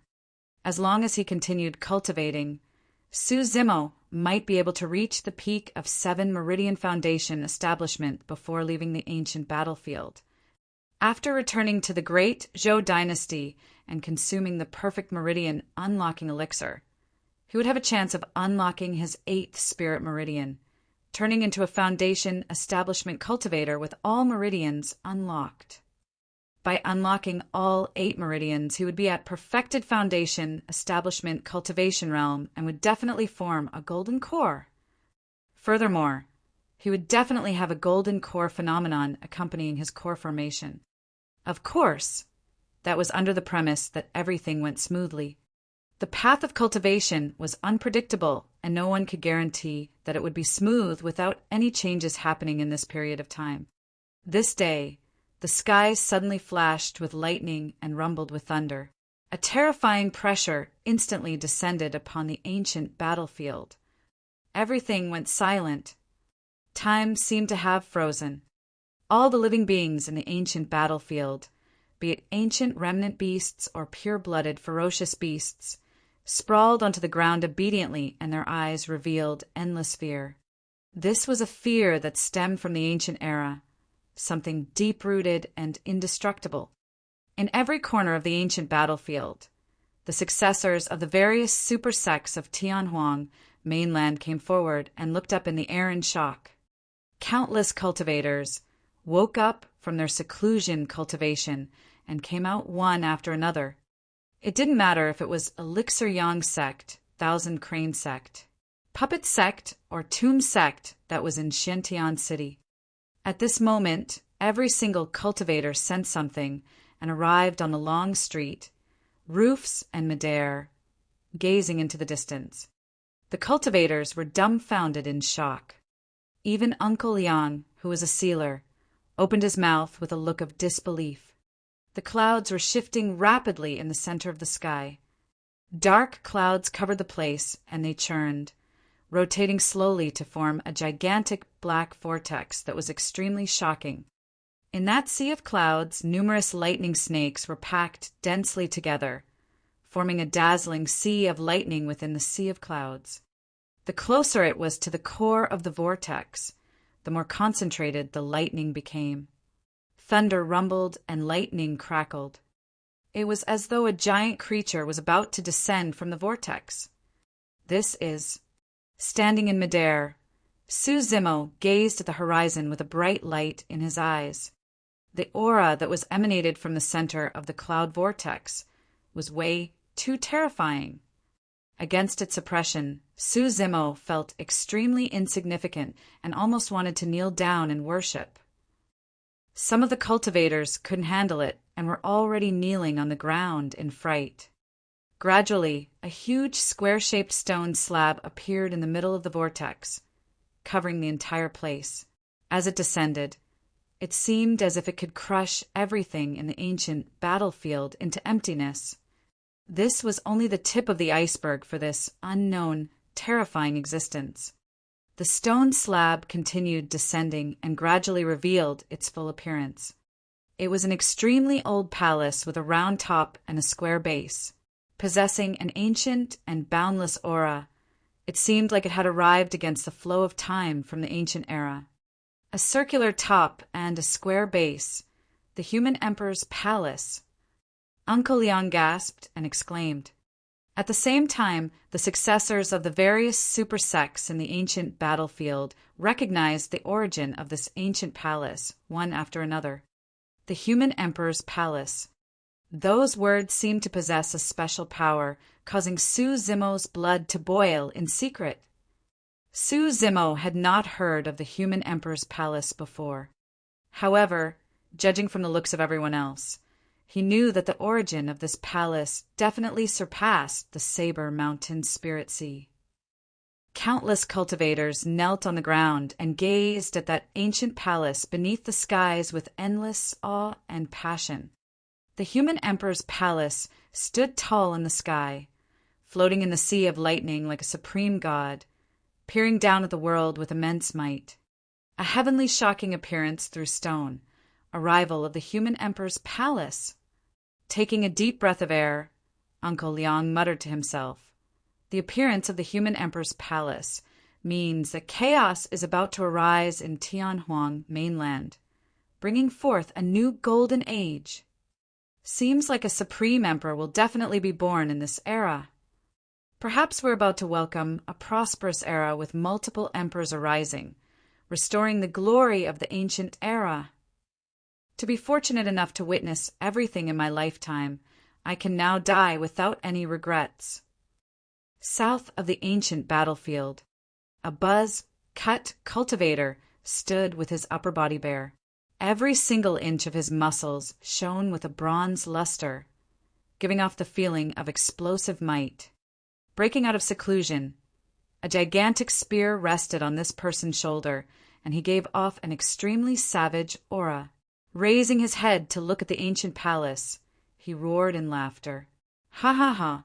The arrival of the human emperor's palace. Seems like I, Pang Yu, am fated to be an emperor in this era." Before his laughter ended, Pang Yu strode towards the center of the ancient battlefield in huge strides. North, a pair of resentful eyes could vaguely be seen through layers of vines that concealed the entrance of a hidden cave abode. "Su Zimo, if not for you, I, Pei Chunyu, would definitely have a chance to obtain the human emperor's palace's inheritance." Half a year had passed, and Pei Chunyu had yet to break through to 8 Meridian Foundation establishment. He did not have the strength to fight the others for the human emperor's palace's inheritance at all. In order to survive, he could only continue to hide here. West, a monk who was originally sitting quietly in the middle of the desert suddenly stood up. Gazing at the ancient palace above him, he mumbled to himself, "The human emperor's palace does tempt me." East, a purple cloud soared into the sky before transforming into a figure and descending slowly. The purple-robed cultivator had a stern expression and did not smile at all. Possessing a dignified expression, he was surrounded by endless purple chi and had an extraordinary aura. After pondering for a moment, the purple-robed cultivator moved and disappeared from the spot. The center of the ancient battlefield. In front of a waterfall, a cultivator sat quietly on a rock. Although he was drenched from the splashing water, he was indifferent to it. A sheathed long sword laid horizontally across his knees, and his long, narrow eyes revealed a sharp glint in them. Fu-fu-fu. With slender fingers as translucent as jade, he gripped the hilt of his sword slowly. Buzz! A sword light flashed for a moment. The sword had already returned to its sheath, as if it had never appeared. The waterfall that was originally pouring down suddenly paused with a blank gap in the middle, as if someone had cut it in half. The human emperor's inheritance is meant for no one else but me. Rising, the tall cultivator mounted the sword on his waist casually and murmured, "This is a rare opportunity for my startling sword to test the methods of all the other successors of the various sects." Almost at the same time, the successors of all the various major sects rose one another, heading towards the center of the ancient battlefield. Chapter 430, Primordial Secret. Chapter 430, Primordial Secret. Xiantian City. Su Zimo arrived beside Tang Yu and asked softly, "What's the background of the human emperor's palace?" Gazing at Uncle Liang, Tang Yu said, "It's better to let Uncle Liang explain. He knows more about these ancient secrets than me." It's just a pity that I'm reaching the end of my life and I won't be able to witness the arrival of this glorious era, sigh. Uncle Liang sighed gently with a wistful expression, revealing endless indignance in his eyes. After a momentary pause, he said, slowly, there's a person who has to be mentioned in order to explain the human emperor's palace. He's none other than the human emperor. The moment those words were said, it seemed to possess a divine might that caused the entire ancient battlefield to tremble. Su Zimo furrowed his brows slightly. It was easy to deduce that this person was an emperor just by the title alone. However, even when Tang Yu mentioned the saber and sword emperors previously, she did not reveal an expression as such. It was an innate reverence and respect. This was no longer a mere title, but an eternal energy that ran through the ages. As though he could understand Su Zimo's confusion, Uncle Liang explained, throughout history, there would always be an emperor for every era. The saber emperor that left behind the saber mountain spirit, Si, was merely the saber emperor of that era. Later on, there was someone else who succeeded the emperor of the saber emperor. In other words, be it the saber, sword, immortal, or demon emperors, they were not the only ones, and every single era would have paragons attaining the title of emperor. At that moment, Uncle Liang paused for a moment before saying deeply, however, throughout history, there has only been a single human emperor. For the other emperors, those were merely titles. However, he was the one and only human emperor. The human emperor. Su Zimo was shocked. At that point, he gradually understood the significance of those two words, human emperor. Even the immortal, Buddha, and fiend emperors could not take on the human emperor's title. Immortals, Buddhas, and fiends were merely different Daos of the human race. However, the human emperor was the emperor of all humans and was above the immortal, Buddha, and fiend emperors. What sort of a peerless genius was befitting of such a title? Uncle Liang reminisced and said slowly, throughout history, the human emperor was the strongest and most powerful emperor with no equal. In the face of the human emperor, all the other emperors could only be considered as subjects. The human emperor experienced no failures throughout his life and reigned across history, arriving at the peak. Sweeping through the 9 heavens and 10 earths, nobody dared to challenge his glory as he looked down on the world and is revered till now. Su Zimo could barely contain his emotions. A life without failure, that was a true emperor. Someone who single-handedly reigned across history. There was no human emperor before him, and no one dared to claim themselves as one after him. Letting out a breath of air gently, Uncle Liang continued, of course, the reason why the human emperor received his title was not only due to his combat strength, but mostly because of his peerless achievements. It's no exaggeration to say that it's the human emperor's credit that the human race is able to occupy more than half of Tianhuang mainland right now. Do you know why the human race is able to enjoy its glory today despite the fact that we humans are born weak and fragile? Suddenly, Uncle Liang paused and changed the topic, asking, I don't. Su Zimo shook his head. In reality, he had pondered over this question before as well. Humans were born weak in constitution and had short lifespans without any claws or fangs. Even an adult human is unable to fight a ferocious tiger single-handedly. It was then needless to even compare about the dragon race and what not of the legends. Su Zimo let out a curious expression. He could vaguely sense that a shocking ancient secret was about to be revealed to him. Uncle Liang said, it was said that back in the primordial era, there were thousands of different races. Among them, the 9 fiercest races reigned supreme, and later generations referred to them as the primordial 9 races. Suddenly, Su Zimo's heart skipped a beat as he recalled something. Back in the primordial ruins back in the great Zhou dynasty, he heard the Blood Crow Palace's Lord plead to the divine dragon when he was hiding in the cave with Lin Xuanji. We're both from the 9 races. If the dragon race was one of the primordial 9 races, it meant that the Blood Crow Palace's Lord had the same background. That would also explain why even the Emperor of Great Zhou was wary towards him. Uncle Liang continued. In the primordial era, the humans were extremely weak and were enslaved by the thousands of races without any shred of dignity. Bullied by everyone else, it was a life worse than death. That was a tragic era of the human race that is unbearable to think of. There was a hint of sadness in Uncle Liang's tone. An image seemed to appear in Su Zimo's mind. There were countless humans living a wretched life under the whips of the thousands of races. In the vast lands, human corpses could be seen everywhere, trampled wantonly by the other races. Humans were enslaved and reared by the thousands of races and were the most popular type of food for them.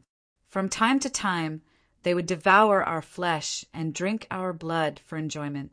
That situation continued for a long time until the end of the primordial era, where a change happened for the humans. For some unknown reason, a massive war broke out between the thousands of races, and corpses and blood filled the entire world. It was an apocalyptic battle that lasted for many years. Tragic and terrible. Blood filled the air, and countless races were exterminated.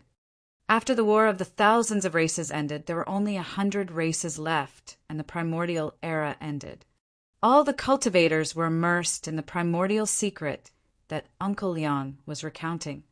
No one noticed that Night Spirit, who was initially sleeping beside Xiaoning, had opened its eyes out of nowhere.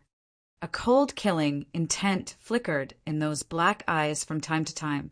In fact, there was even a hint of confusion, as if it was trying hard to recall something. The ancient era came after the primordial era. Uncle Liang heaved a sigh of relief before continuing. Because of the war, the thousands of races could barely fend for themselves, and the human race finally got a respite, seizing the opportunity for an uprising. Born weak, humans relied on comprehending the heaven and earth to create many secret skills to modify their bodies. Since we had no fangs and claws, we created weapons and talismans, using swords and spears in place of claws and fangs. Humans established civilization, and multiple emperors rose. In order to break free from our fates of being slaves, under the lead of multiple emperors, humans started resisting. We fought against the 100 races that were led by the primordial 9 races for our future, and finally, a glorious era that belonged to the humans arrived. At that point, many cultivators were streaming with warm tears, as if they had traveled back in time to the ancient era and were living in it, witnessing the rise of the human race. Gripping his fists tightly, Su Zimo was emotional as well as his hands trembled slightly. Uncle Liang sighed gently and said, "A historic war was invoked between the human race and the 100 races, lasting for a long time, and countless experts and mighty figures of the ancient era fell. The emperors were soaked in blood, and it was extremely tragic. That was the ancient war which all of you have heard of." Su Zimo nodded. Back when Tang Yu was recounting the legend of the Saber Emperor, she mentioned the ancient war. It was just that Su Zimo did not know the reason for the ancient war, because Tang Yu's explanation was rather vague. It was only until now that Su Zimo finally understood. The ancient war was the war that broke humans free from their fates. It was also a war that determined the destiny of the human race. It was a war that the humans couldn't afford to lose. If they lost, humans would be met with a fate worse than it was in the primordial era, and they would definitely not have further chances of rising. Chapter 431, Eternal Human Emperor. Chapter 431, Eternal Human Emperor. Uncle Liang said, "The ancient war lasted for a whole time and almost spanned across the entire ancient era. Among that, countless human cultivators risked their lives to save the commoners from the disaster, creating a tragic song among the glorious era of the human race. The primordial 9 races were way too strong and had already reigned over Tianhuang mainland ever since the primordial era, where there were thousands of races. Under the lead of the primordial 9 races, the 100 races joined forces and pushed the humans back.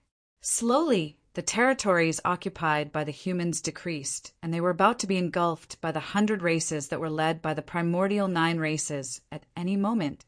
The human race was on the brink of extinction, although everyone already knew that the outcome of the ancient war was that the human race stood victorious. Everyone could not help but get nervous at that point.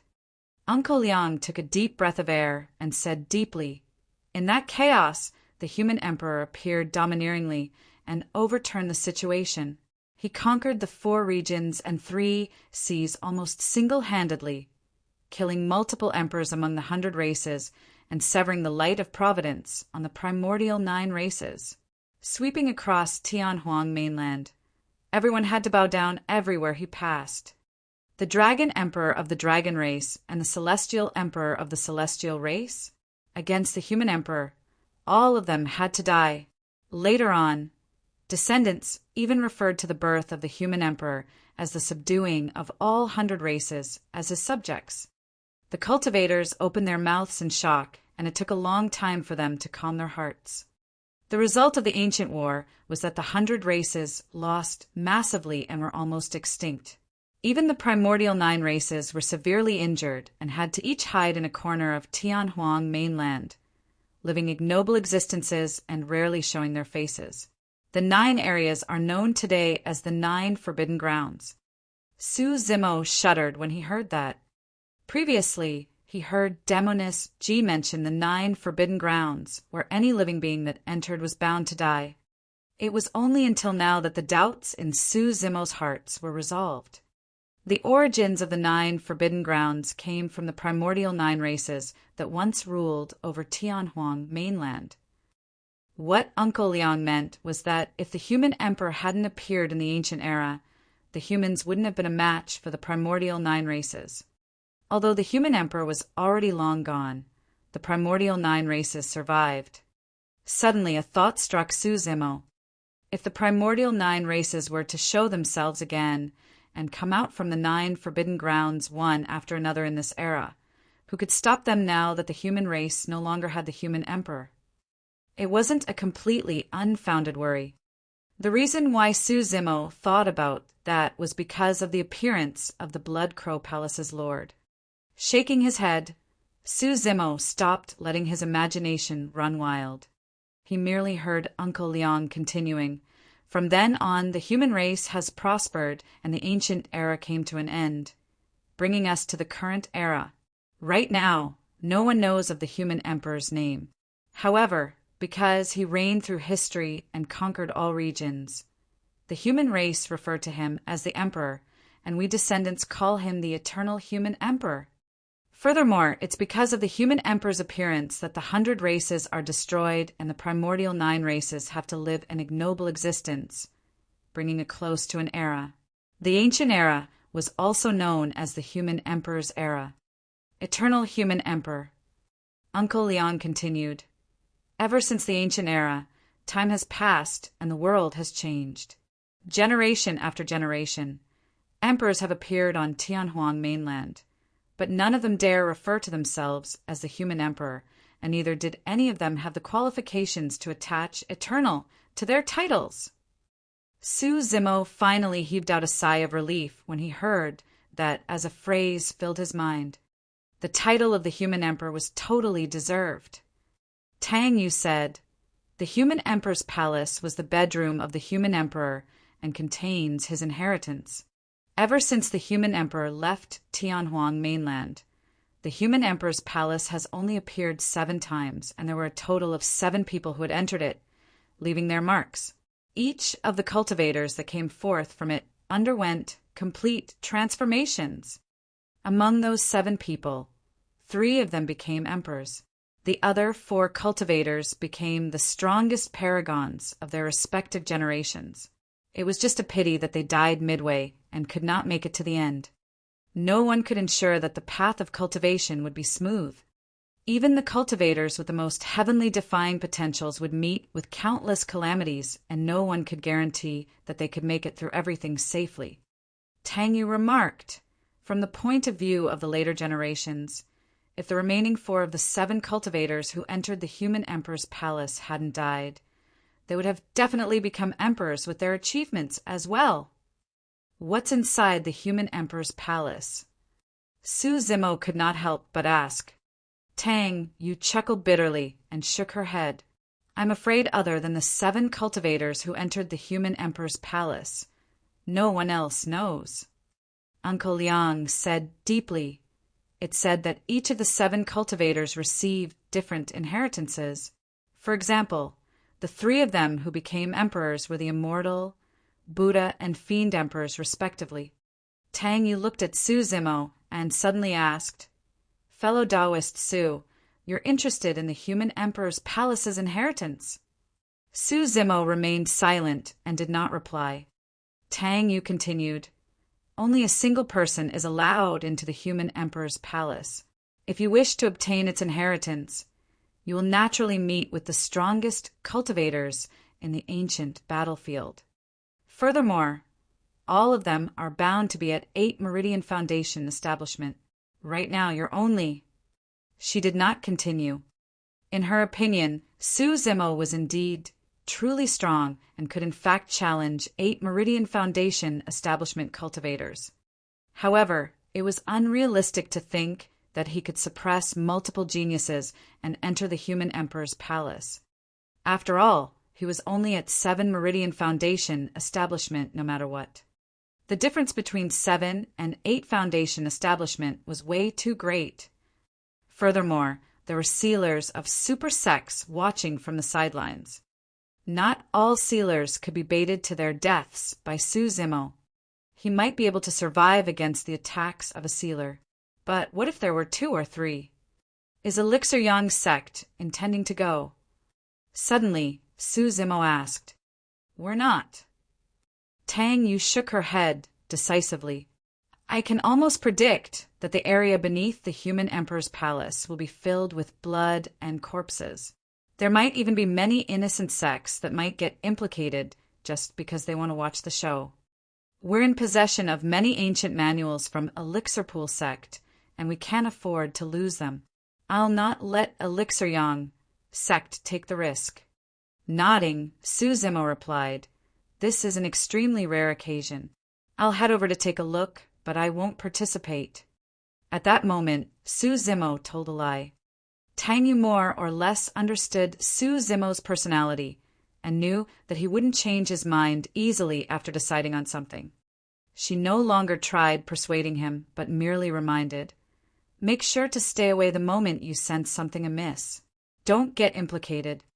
Thank you. Su Zimo greeted with cupped fists. Actually, there's something else about the human emperor's palace that draws in Foundation establishment cultivators. Suddenly, Uncle Liang spoke. It said that after the 8th spirit meridian, one can actually unlock a 9th spirit meridian.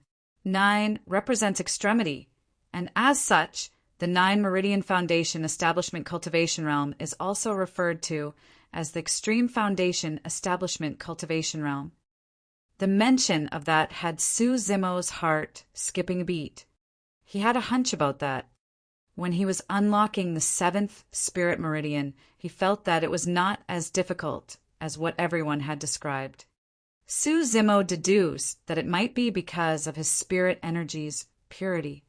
Up till this point of his cultivation, he had not consumed any elixirs with impurities. Legend has it that only the human emperor has managed to unlock that ethereal 9th spirit meridian. Uncle Liang continued, Of course, that's only a legend. After all, throughout history, apart from the human emperor, no one has managed to unlock the 9th spirit meridian. Even the 7 cultivators who stepped foot into the human emperor's palace did not manage to do it as well. That's also why some people want to enter the human emperor's palace to seek out the secret of the Extreme Foundation establishment. Chapter 432, Effortless Victory. Chapter 432, Effortless Victory. The second day after the human emperor's palace descended, Su Zimo left Xiantian City. He did not take Night Spirit with him. Instead, he chose to let it stay by Xiaoning's side to ensure her safety.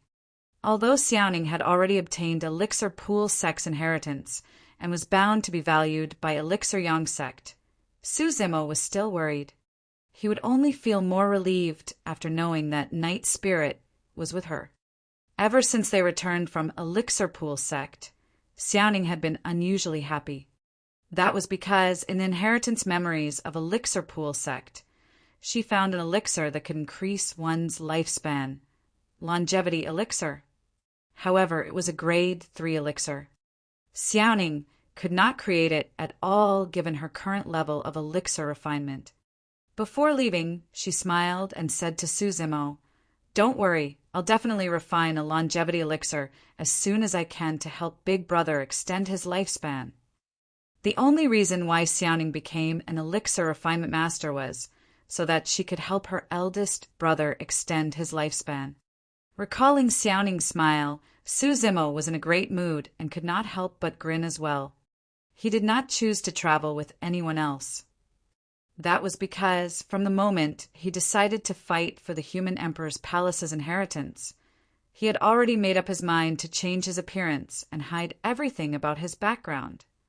With the descent of the human emperor's palace, Su Zimo would have to face almost all the super sects of Tianhuang mainland. If a massive battle were to break out, it would be difficult to resolve the situation. Furthermore, there was a burning desire within Su Zimo. He wanted to fight to his heart's content without having to conceal his demonic cultivation, to have a hearty battle with many paragons without having to hide anything. Since there was a chance that he had to take on his demon form, Su Zimo had to change his appearance. Even if all the super sects wanted to take revenge later on, they would not be able to seek him out. To ensure that nothing went wrong, Su Zimo would not use any means that would expose his identity. Speeding along the way, a series of crackling sounds came from within his body as his tendons and bones rang while his muscles expanded and his body turned taller. Even his facial features were changing. In the blink of an eye, the original Su Zimo disappeared entirely. In his place was a 2-meter tall, burly man, with rough facial features, thick eyebrows, large eyes, and a wide nose and mouth. There was nothing delicate about his appearance anymore. Su Zimo whipped out a spirit energy mirror and looked at his reflection, grinning in satisfaction. His green robes were no longer matching with his burly appearance. Rumbling through his storage bag, Su Zimo dug out a linen shirt and draped it casually over his body, exposing his chest. He looked carefree and unreserved. A nascent soul could deploy his spirit consciousness and check on Su Zimo. Other than that, no one could find any loopholes on Su Zimo's appearance with their naked eyes. This was the ancient battlefield, and there were only sealers at Golden Core Realm at most. In other words, the probability of Su Zimo being exposed was almost zero. Under the heavens, the human emperor's palace was still descending slowly, exuding boundless might. The closer it was to the human emperor's palace, the more evident the feeling became. Those that wanted to contend for the human emperor's palace's inheritance would have to enter the area enveloped by it. This was also where the final fight would take place. Su Zimo sprinted day and night without resting. 3 days later, his ears buzzed and caught wind of the sounds of fighting coming from the southwest. There were some angry shouts mixed with the sounds. Fights were extremely common in the ancient battlefield. People could get into fights even if they met by chance, let alone if they had disagreements. Because it was way too common, Su Zimo did not intend to bother about it at all. However, he did not advance far when his expression changed. Raising his brow, he came to a stop and listened intently with raised ears. He seemed to hear a familiar voice in that fight. After some hesitation, Su Zimo changed his direction and dashed towards the southwest. Poof! A large head was chopped off with blood flowing like a fountain. Filled with spirit energy, a 7 Meridian Foundation establishment cultivator was using a long saber and fighting against 4 other cultivators in an intense fight. Several corpses laid on the ground with warm blood still flowing. It was clear that they hadn't died long ago. On the side of the battlefield, a beautiful young girl stood. She wore a pink dress and had a veil over her face, clapping as she smiled brightly. "You're amazing, fellow Taoist. Another bad guy is dead. Miss, don't worry. I, Ding Hongxian, will definitely protect you. The Seven Meridian Foundation establishment cultivator who was fighting against 4 people turned and said to the girl in pink, Ding Hongxian, have you gone crazy? Opposite him, a man shouted, The person behind you is a demoness. Don't be bewitched by her, and lose yourself. Senior brother Ding, why are we fighting among ourselves? It's not too late if we capture this peerless beauty first before enjoying her later. Another cultivator defended against Ding Hongxuan's saber and remarked while panting, There's no need to say more. He's already bewitched by the demoness and has lost his mind completely. Don't hesitate and just kill him. An older cultivator among the 4 said in a deep voice. Upon hearing that, the 4 of them were extremely decisive and used their killing moves one after another, killing Ding Hongxian on the spot. The older cultivator turned around and walked towards the girl in pink without concealing the lust in his eyes. Demoness, don't worry. I'll definitely take good care of you once you're in my hands. Hee hee. The girl in pink did not retreat and stood there pitifully, sweeping her gentle gaze across the 4 of them. She said tearfully, But there's only 1 of me and there's 4 of you guys. Is that so? The older cultivator's gaze turned cold as he remarked icily, I'll kill them then. Just as he was about to turn around, a long sword protruded from his chest and fresh blood dripped. In an instant, blood faded from the older cultivator's face and his eyes regained their clarity. However, it was all too late. Senior brother Liu, you want to enjoy her all for yourself. Behind the older cultivator stood a young cultivator with his sword extended. His eyes were maniac as he shouted with a frenzied expression, That woman's mine! Don't fight with me for her. Crazy! All of you have gone crazy! Another cultivator declared coldly with widened eyes, How dare you forget about our relationship as sect mates just for a woman? Since that's the case, I'll punish you on behalf of the sect. Clang! Clang! Clang! Poof! Poof! The remaining 3 cultivators fought amongst one another, completely losing themselves. Before long, 2 of them were lying in a pool of blood. They only regained stupor right before dying, but it was all too late. The last person remaining was distraught and committed suicide. In the blink of an eye, the remaining 4 cultivators were all dead. As for the girl in pink, she did not move at all and was watching coldly from the sidelines, right from the beginning with a faint hint of mockery in her eyes. That was a true effortless victory. Amitabha. Not far away, a Buddhist proclamation sounded.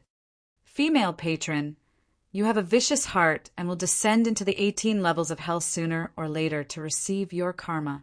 If you're willing to repent and turn to Buddha, there might still be a sliver of hope for you. Chapter 433, Hanging on a Thread. Chapter 433, Hanging on a Thread.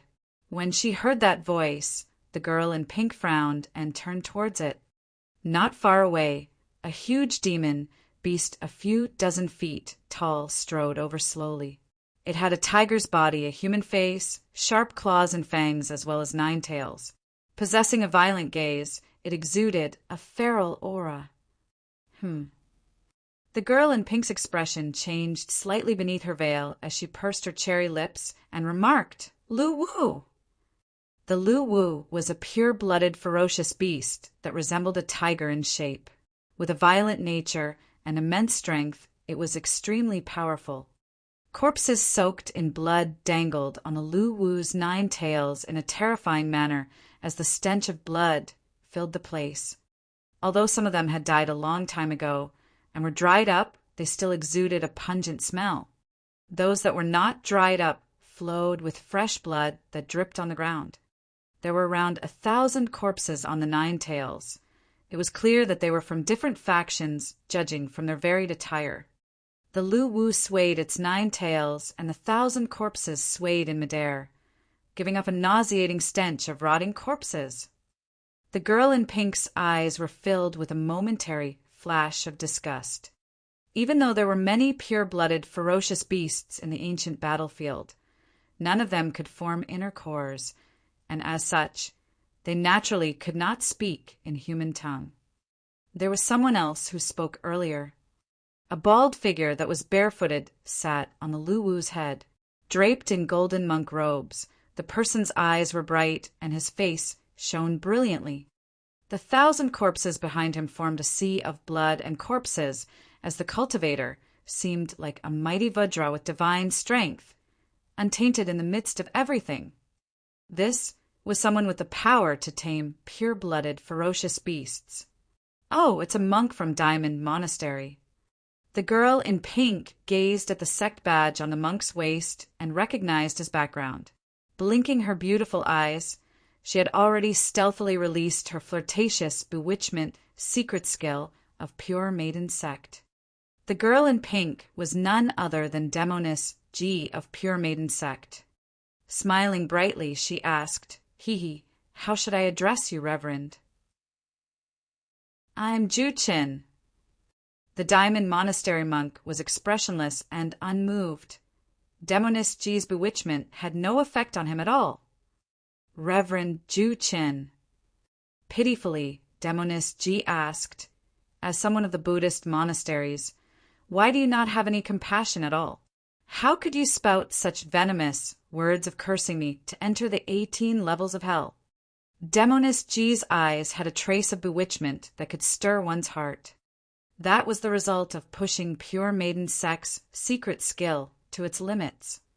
The bewitching eye. Earlier on, Demoness G did not even use this secret skill to bewitch the few cultivators. The magic of her movements and smiles were enough to mesmerize everyone else. The expression of monk Ju-Chin changed slightly as his thick brows were suddenly raised. Widening his eyes, his eyeballs bulged gently in a mighty and terrifying manner. 2 rays of golden light burst from monk Ju-Chen's eyes and clashed with Demoness G's bewitching eye. In the cultivation world, there were extremely few secret skills that required cultivation of the eye. Of the secret skills, those that were extremely strong were even rarer. The reason was simple: the eyes were simply way too fragile. If one cultivated them wrongly, it would be easy for them to injure their own eyes. The enraged diamond gaze of the Buddhist monasteries and the bewitching eye of Pure Maiden Sect were considered top-tier eye secret skills. Ordinary cultivators would lose their guts instantly upon meeting with the enraged diamond gaze. In fact, some of them might even be scared out of their wits right away.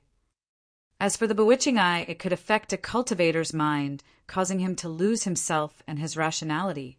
A person's heart is connected to their eyes.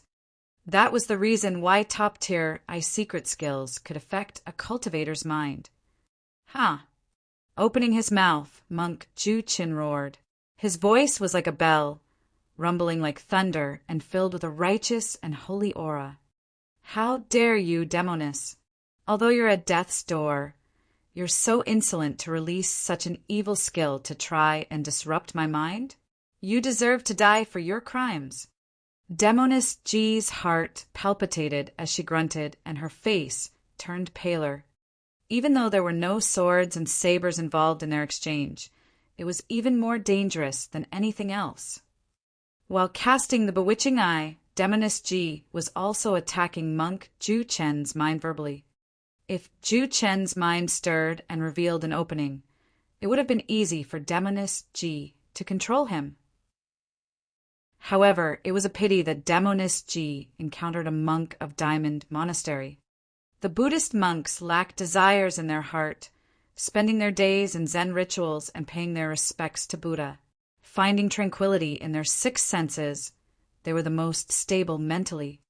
Furthermore, Diamond Monastery possessed the eye secret skill, enraged diamond gaze. In terms of power, it was the greatest nemesis of the bewitching eye.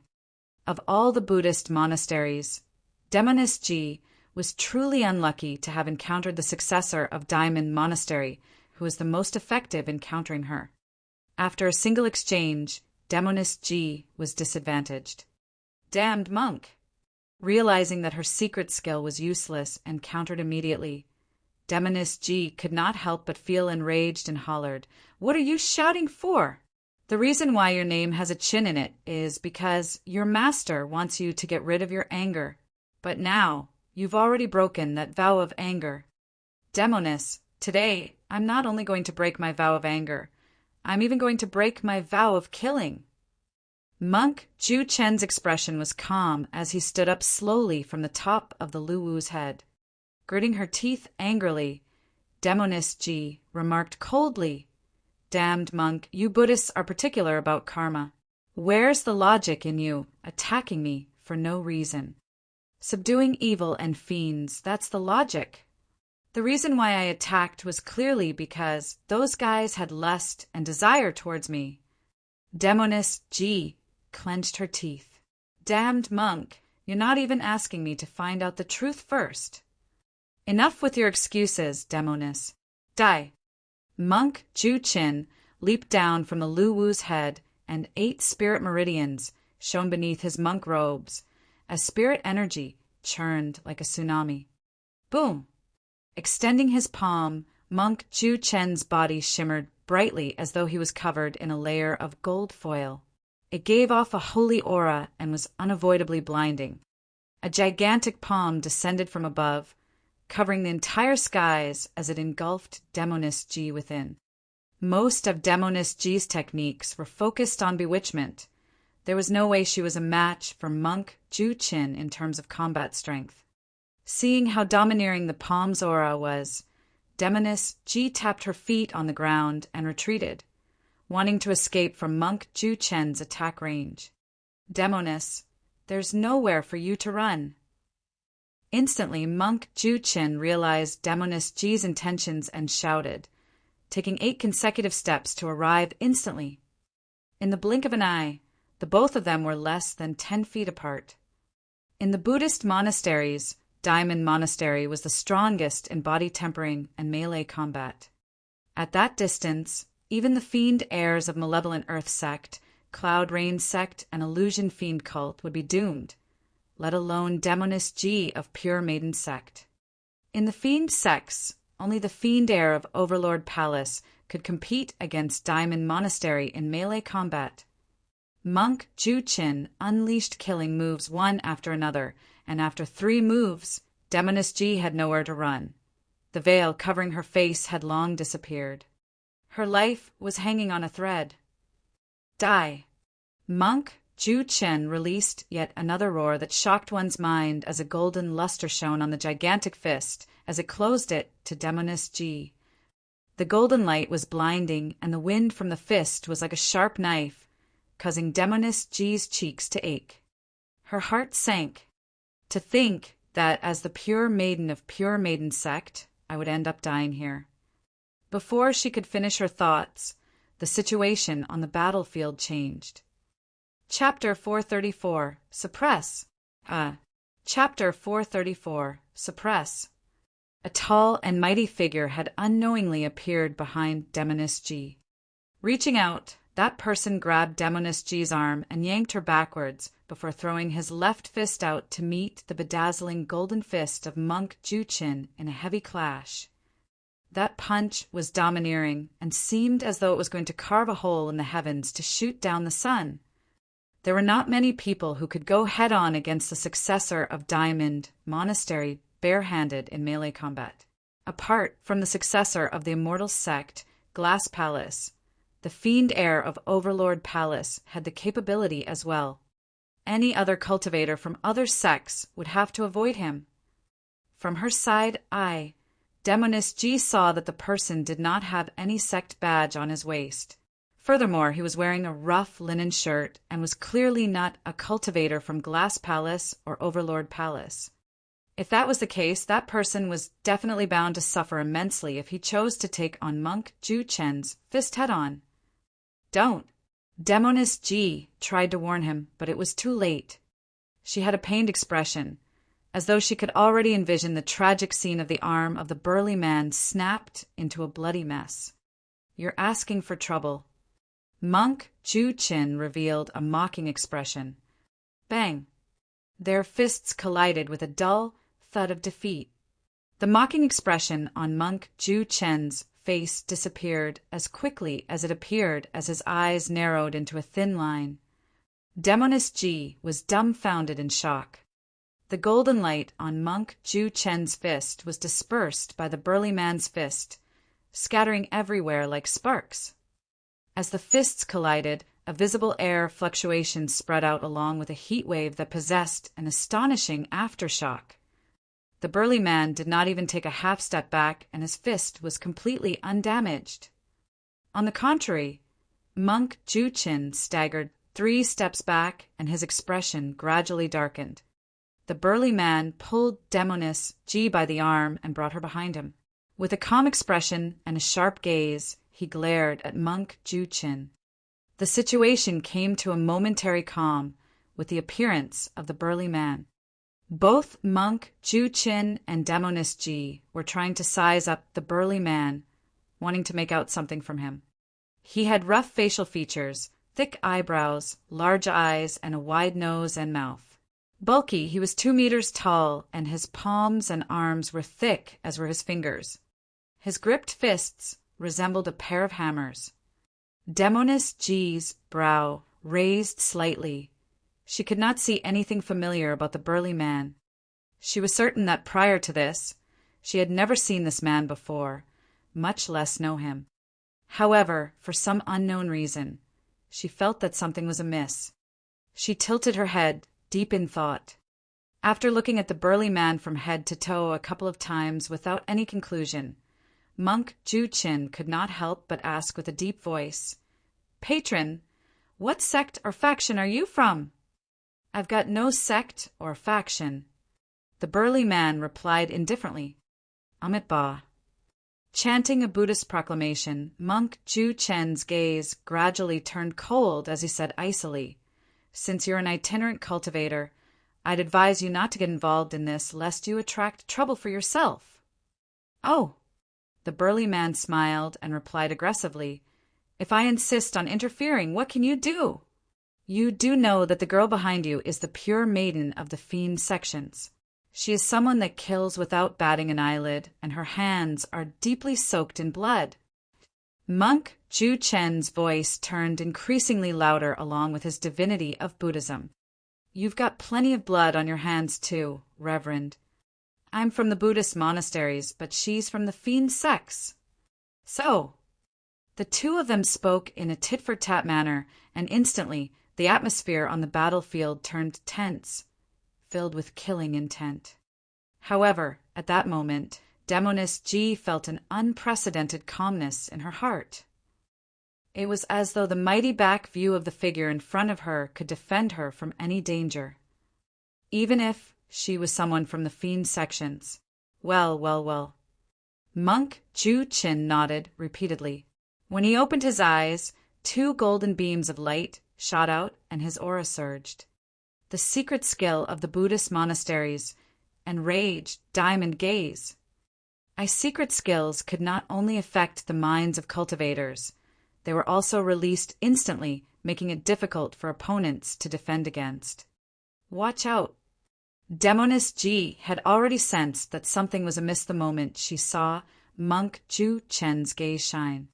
However, just as her warning came forth, her voice was drowned by Monk Ju Chen's sacred voice of the Buddhist monasteries. "Since you choose to protect that girl, you're choosing to be enemies with Diamond Monastery, the Buddhist monasteries, and all the righteous immortal sects." Monk Ju Chen berated, and every single word of his struck at one's mind like a heavy bell. That was a sound secret skill, unique to the Buddhist monasteries, the lion roar. These 2 skills were what Monk Ju Chen used earlier on to injure Demoness Ji instantly and seize the advantage. Under normal circumstances, ordinary cultivators would suffer blinding pain in their eyes and buzzing in their ears against these 2 instantaneous techniques. In a moment of panic, they would definitely reveal openings. However, the burly man's expression was unchanged, and a demonic glint shone in his eyes. The 2 incoming streaks of gold light disappeared in midair.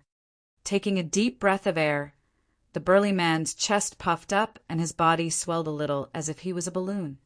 The next moment he opened his mouth and interrupted Monk Ju-Chen with an immensely powerful shout. "Fight!"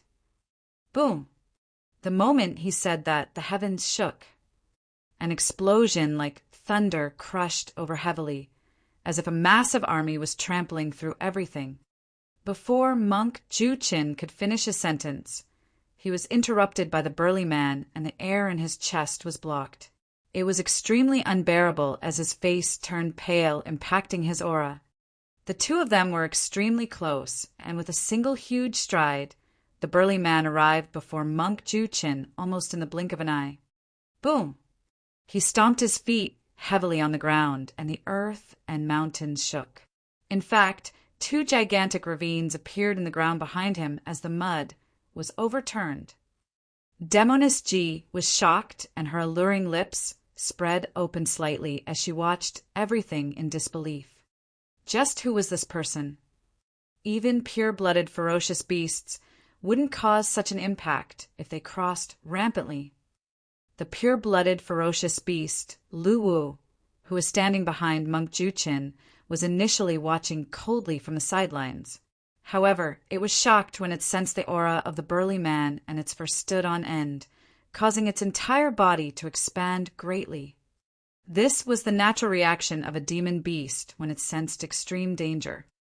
At that moment, in terms of aura, the burly man had already crushed Monk Ju-Chen completely. Swoosh! The burly man reached out with his palm and descended from above, slapping towards Monk Ju-Chen with an aura that threatened to engulf the vast lands. His fingers spread open, and his massive palm seemed like it was about to consume the heavens and suppress the 8 desolates. Now that he lost the initiative, Monk Ju-Chen was shocked. He did not have time to dig out his Buddhist spirit weapons from his storage bag and could only prop up his arms in defense against the colossal force. Bang! The burly man's palm crushed heavily against Monk Ju-Chen's arms. Instantly, Monk Ju-Chen seemed like he had turned shorter as his feet sank deep into the ground beyond his knees. At that moment, Demoness G felt like she was witnessing a great demon god that stood tall in the sky, looking down at the vast world as he crushed an ant with his gigantic palm. At this moment, the successor of Diamond Monastery had lost all his aura and was akin to an ant squashed in the mud. Crack! Crack! Crack! Both sides were still in a deadlock. However, the sound of bones shifting could be heard from within Monk Ju-Chen's body, as if his bones were about to fall apart, grinding endlessly in a jarring manner.